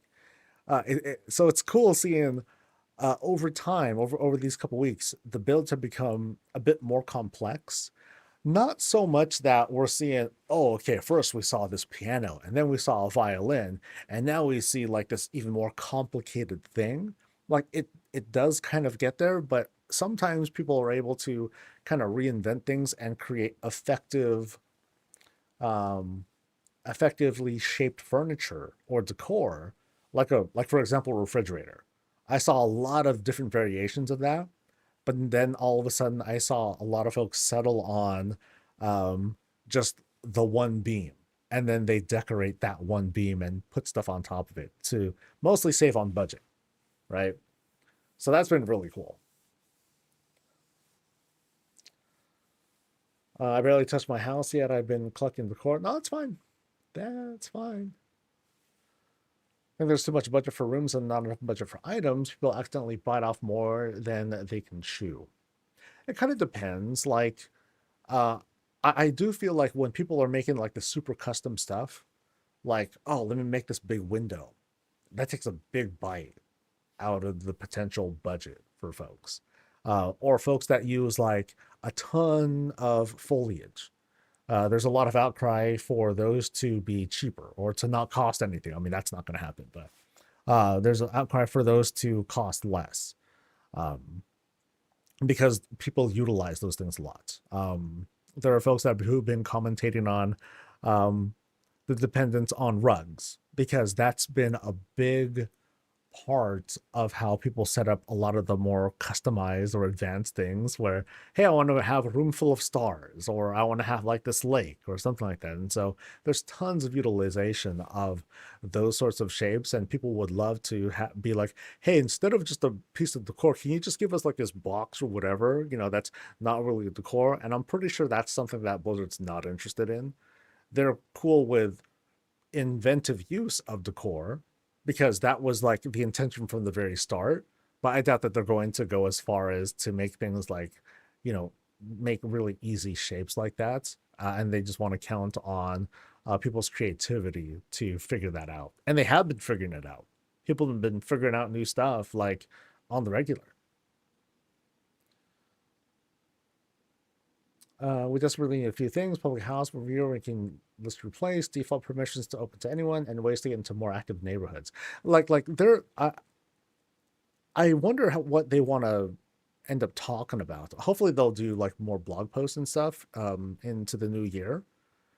And we've discussed this a couple times too in between visits, where, like, for example, I would love to be able to just visit anyone's house or neighborhood if they just give me the address. But at the same time, let's pretend here, top streamer is like, hey, you want to come in, go ahead and come in. And then all of a sudden that channel's stream viewer peoples, they all start piling in unprompted. They all just start like mashing in. And then what does that do? That causes like this huge sudden stress on the entire neighborhood. And so some of the people that might not be in, who might happen to live in that neighborhood, all of a sudden, like, it's like they can't do anything because they're like crowded with like tons and tons of people. So the question is, can the servers handle that sort of traffic anomaly? because that's going to be a rare thing that happens. But if it does happen and it ends up crashing servers, then that's a big no-no, and they need to make sure that that doesn't happen. I do recall very early on when we first got into alpha, one of the first questions, one of the early questions I was asked was about stability. And I think I asked something specific like, can we invite people? Basically, can we have that situation where we can just kind of invite people over? And they said that they were stress testing that. I have a feeling that at the moment, it can't handle as much as we'd like it to. And the only solution to that is to like limit that for now. Of course, we're still in early access, so there's still that. But at the same time, you can still invite people in who happen to be in your guild, battle tag stuff. So they allow those sorts of things, but to allow otherwise the public to easily access a certain place. Like imagine if bad actors, and this is another edge case scenario that we prefer to not care about, but it may happen. What if bad actors just wanted to mob someone's place or mob the neighborhood? You know, it's not like, even if you have privacy settings to lock people out or whatever, it'd be kind of weird and awkward and very awkward to have like a whole round of people who are just surrounding the house, just kind of staring. And bad mouthing and otherwise harassing people and stuff. And, you know, they should all be punished and everything, but, you know, it kind of opens that up too. So best way to handle that is to allow as many people that server can allow into the neighborhood, but folks that have a house there, folks that get a house there get priority. I mean, there's the thing though, is there's the question of how many people can it handle? Maybe it's just not that many.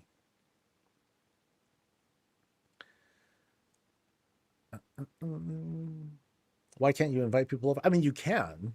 It's as easy as like, hey, sign up for a party, and then boom, you're in. If you happen to be in the same guild, you can get in. The method that I've been employing is as long as we're battle tag friends, you can go in. So right now, I have a lot of folks on battle tag, and I know that I said at one point that I was going to remove people from my battle tag list shortly after I do a visit. I haven't done that for reasons, but I will at some point. I just have not, again, for reasons. So it's not a big deal. But anyone who wants to, they can go to my house right now. You know, anyone and everyone online can go there and just pile on it and scrutinize and all that. But I think the one reason for that to be an exception is to be like, why that's okay is because I initiated that handshake. It's kind of a two-way street. You know, they need to send the request, I need to accept it, or vice versa, and then we can freely visit each other. You know, there's that. But as for like, you know, let's pretend again, someone made a house and they decorated it in some remotely controversial way, and it happened to be open to everyone. Hey, come and look at my place. I just wanted to share it. It's cool. And then there's something there. I don't care what it is, but there's something that's controversial. And then big streamer goes in and be like, wow, look at this place. Hey, let's go take a look, guys. And then everyone just kind of dogpiles in, and it just makes look for this awkward situation that can be handled by the person setting it to private, but it also just makes for a bad look. It just makes the community look and feel awful. So I don't know.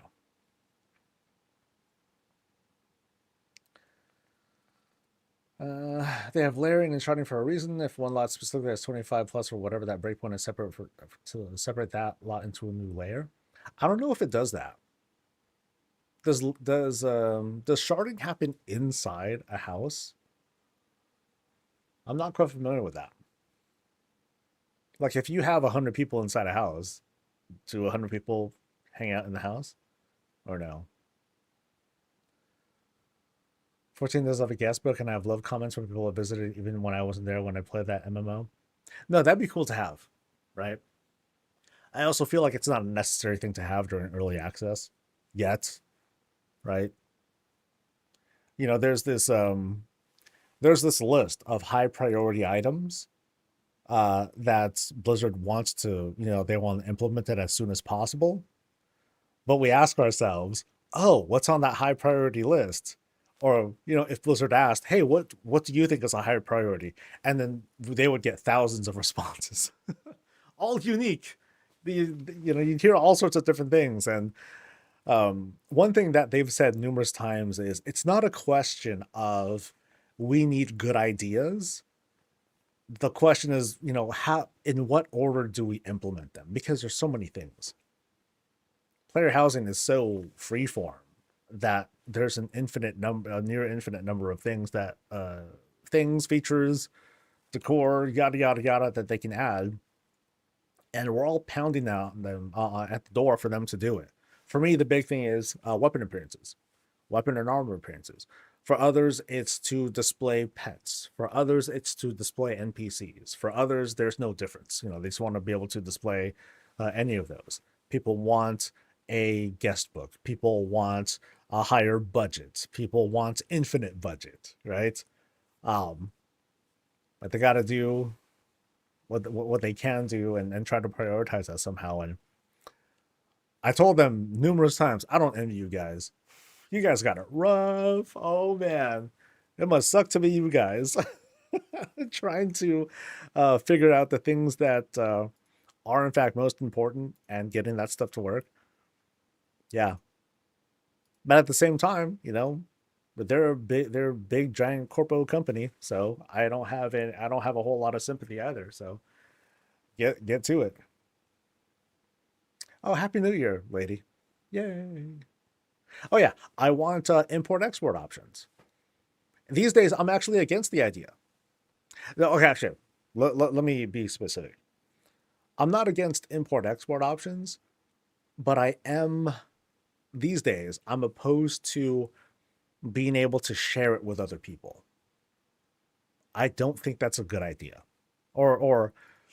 Yeah, I kind of don't think it's a good idea. It's mostly because of my personal experience with housing these days and the unique perspective that I have. I'm very cool with being able to save builds offline that are our own. So if we can do that, that would be great. You know, because then we can effectively back up our builds offline. So that way they can save on their server space. We have this kind of encrypted thing that we could load up or whatever. And then that would be it.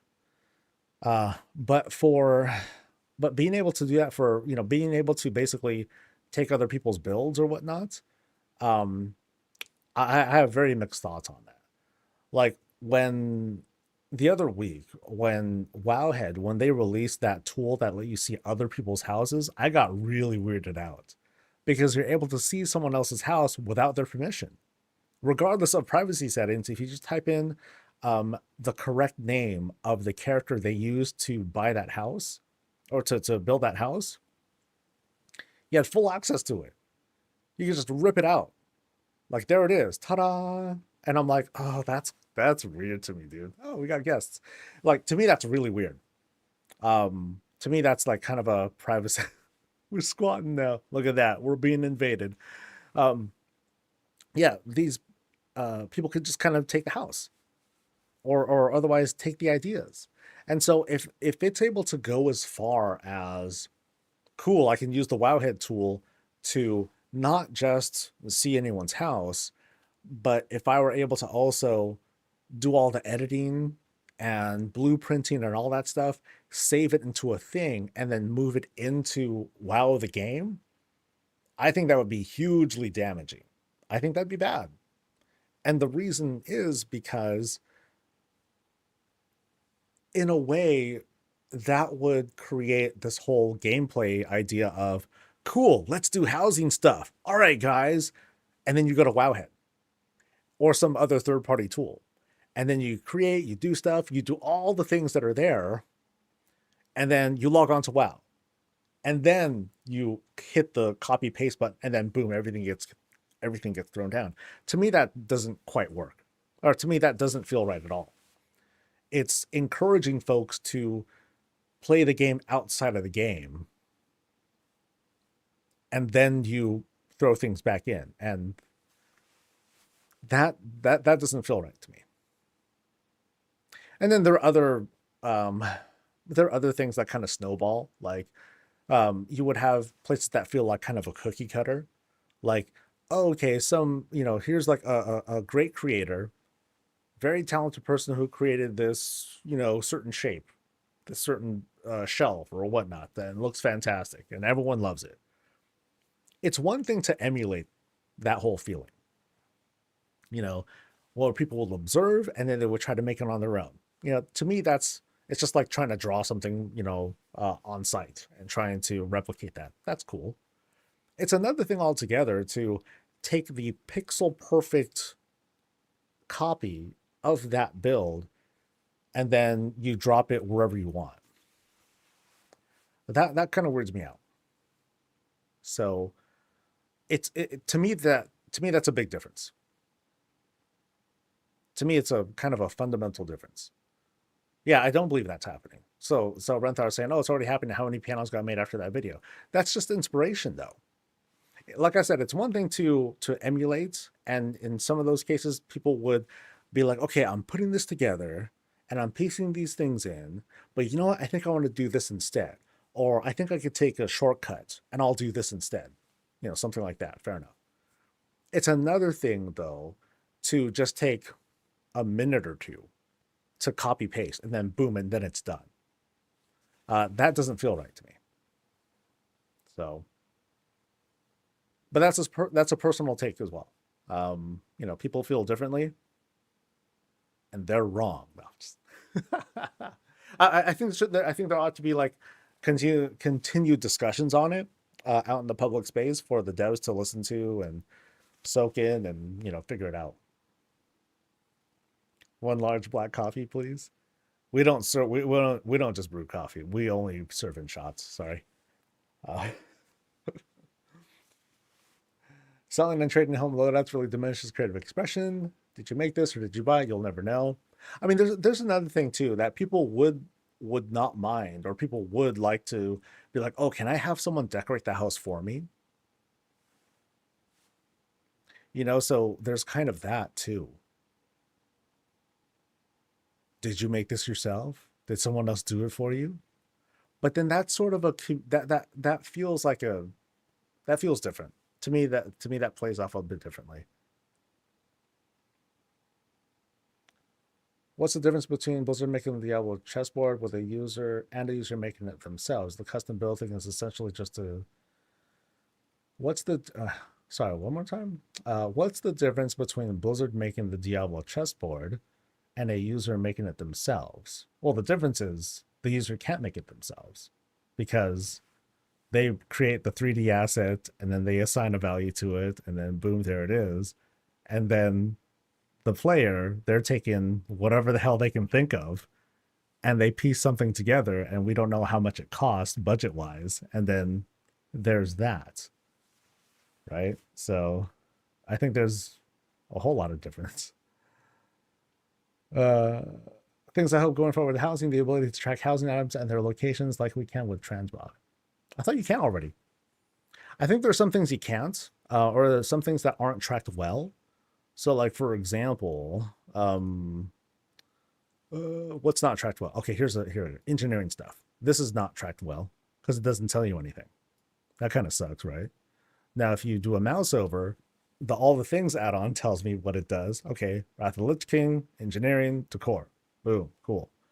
Some things they do show you where things are. So here you go. Valdraken bookcase drops off of Echo of the last boss of Algathar Academy. Ta-da! So they just need to improve on it. They already have like something set up. They just need to add more. So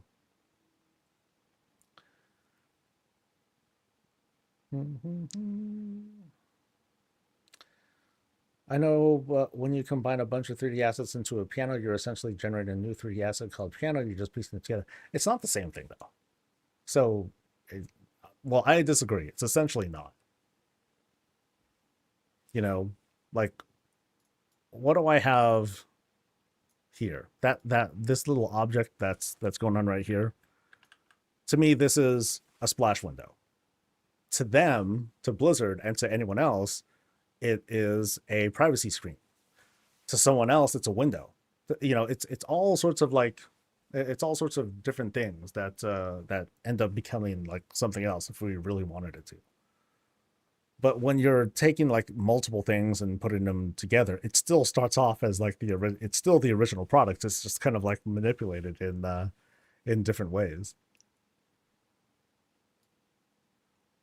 But I don't buy into the idea of just cookie cuttering someone's creation and being able to save it and distribute it.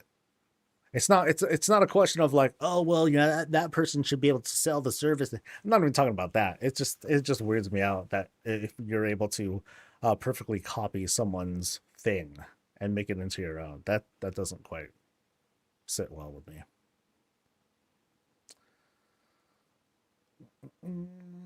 My point is that if you're against exporting custom builds like the piano, all you're really saying is only Blizzard is allowed to generate decor items.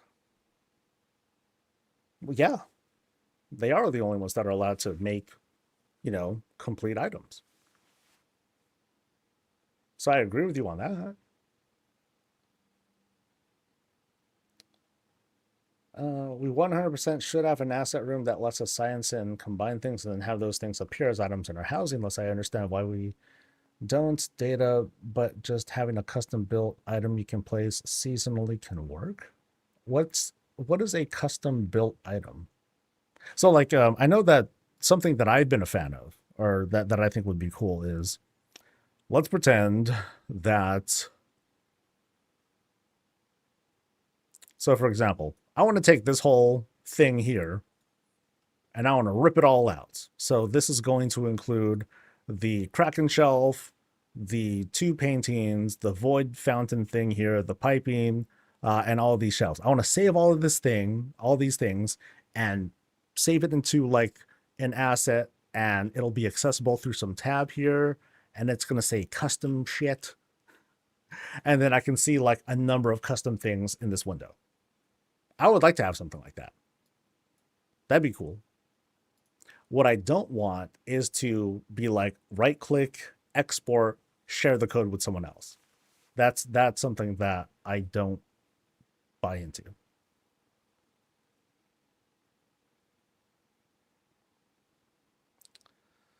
I think we're missing the point of privacy. If a person posts a how-to video of what they made, they're essentially giving you permission to mimic the item. But if we go into anyone's house and duplicate their stuff, even if they have privacy in the game, that's essentially intellectual theft.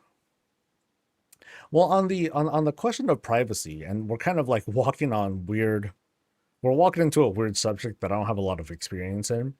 The way I look at the Wowhead tool, I look at that as really close to piracy. Because they're taking most of what is featured in a certain part of the game, and they essentially exported it into a web tool. It's almost the whole thing. The only thing that isn't being exported is the grind. You know, being able to earn all the decor and all the stuff that comes with it. And in a way, one would argue that, oh, dude, the Wowhead tool is just more fun to play with because I can do all these things in it, and it's like more powerful and blah, blah, blah. So I'm surprised that Blizzard has not had a problem with that, because I'm pretty confident that they knew what they were doing when they allowed that sort of access. So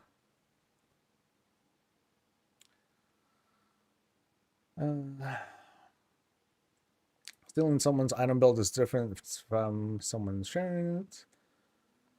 If you go into a room, it's just a blue open room. You create a chessboard with 50 plus pieces, and then you can save it, and then you just click in place. Yeah, I'm cool with that being like something that's just saved locally for yourself, but not something that you share. I want to focus on the features of social features of it primarily. The tool in Dune copied everything in the house where it was placed. The player buying still had to gather all the materials for it to build. Oh no, that's fine. Like if I'm eyeballing someone's build in game or in a video, and I'm like, oh, okay, I want to do that too. That's fair game. I think that's fair game because it's just there, you know. I don't even have to credit that person if I don't feel like it. That's how I personally feel about it. Because I'm not gonna do as good of a job. That's for sure. So what you're saying is I should copyright my express machine ASAP. I mean, I already saw someone do it, or I already saw someone's variation on it. It was they used the pipe, they used the little pillow things. They used something else for the pipes that came out. I think they used rug rolls for that. You know, so we're seeing stuff like that now. The problem is you don't know who did something first. I don't think that's personally. I don't think that's too big of a concern. Like I'm not as concerned about stealing someone's idea, more so that you have the pixel perfect replication of that person's build. You know, copying an idea, I don't know how you can protect that, right? But copying someone's exact thing, you know, pixel for pixel, you know, that's the line that's crossed for me. I hope that makes sense. Like to me, there's a very clear distinction between like, hey, hey, do you think this is cool? You know, and someone does it, and I'm like, hey, you can't do that. Doesn't quite do it for me.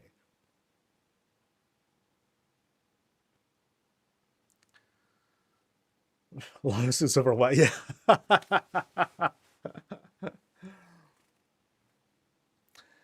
don't care if people use my ideas as is for inspiration. It'd just be nice to have some sort of credit if it's shared on social media. Unfortunately, that's impossible to like really pull off because it's like, let's pretend it's a game of telephone at that point.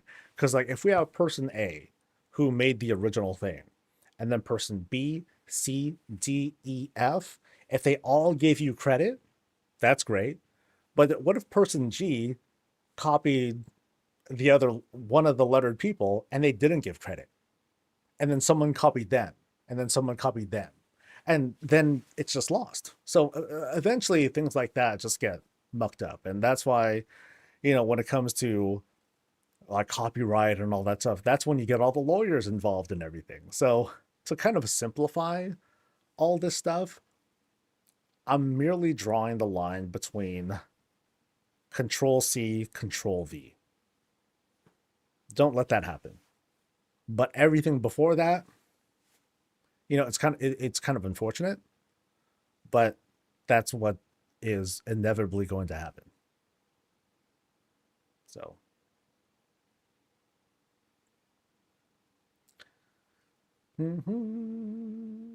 Best example was the toilet. How many cool variations we've seen of toilets that we may or may not have ever seen if Blizzard had just made a toilet decor, or if everyone had access to copy someone else's toilet. Yo, we already have shelves, beds, all sorts of stuff, and people have been messing around with those too. You know, someone, you know, there's like a 3-person couch. Dude, I want to make a 30-person couch. And someone did it. We were looking at that today. So yeah, it's not even a question of, oh, you know, Blizzard needs to make it themselves, and then that's going to solve it. No, it's not. That ain't going to solve a damn thing. Because someone's going to want a certain variation of it. Or they're going to create their own little thing, because that's what WoW housing allows us to do. You know, so that's kind of that's the cool thing, and sort of the burden that's made from that. Is that instead of like other games where it's highly restrictive and you can't do the whole clipping and phasing of things, it's very rigid with the rules. WoW's like, screw it.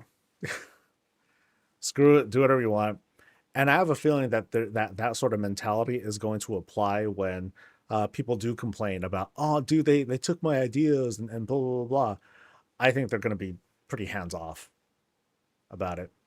But it's also dependent on what kind of tools they allow. which again is why I draw the line at copy paste. So.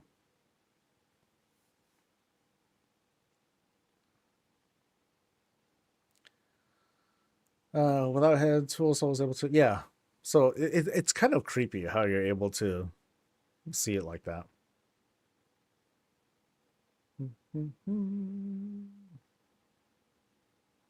In the end, though, it's still fun to look at all these cool things. Every house is like a little bit of a surprise. While head tool bypasses the privacy tool, they don't care about that. Well, it's not so much that. It's more like the privacy just isn't implemented in that API. You know, we can probably give the early access excuse, but I do feel very strongly that by the time this goes live, so we got like what, 3 weeks? Oh, okay. Well, actually, no, that's not true. That's just pre-patch, but there's still time. But there's a number of weeks left where they'll need to implement or otherwise alter the API to give specific permissions, whether or not to do things. Right now, it's just allow third party or don't allow third party. And, you know, you can turn off all third party access, but that would also be kind of damaging too, because some people, they do want to export their information out because they want to see where they're standing in like the data for Azeroth rankings, or they don't mind their stuff being accessed through Raider IO because they want to see what their score is and that sort of thing. So it would I think it would hurt as much as it would help if they were to implement that with just like a yes no. If they made it too binary, that'd be bad. So if they can customize the API to allow certain things, disallow certain things, this is the time to do that, I think.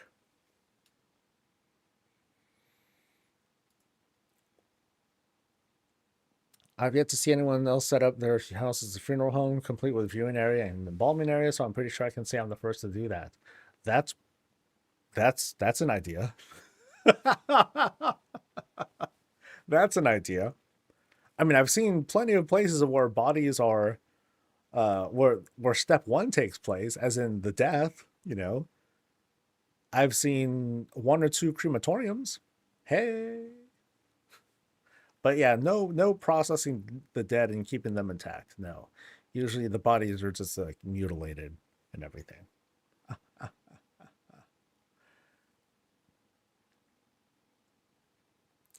I don't know, these endeavors include jumping games? Jumping games. I've yet to see anyone else that, give me an easy way to put my house on display and view those houses. That's all I want for now. Well, how do we feel about factory line manufacturing? I'm not sure. Yeah, I'm not sure. Yeah, so a lot of stuff for the WoW team to do in the meantime when they come back. A lot of questions still, people still looking for answers. We'll see, man.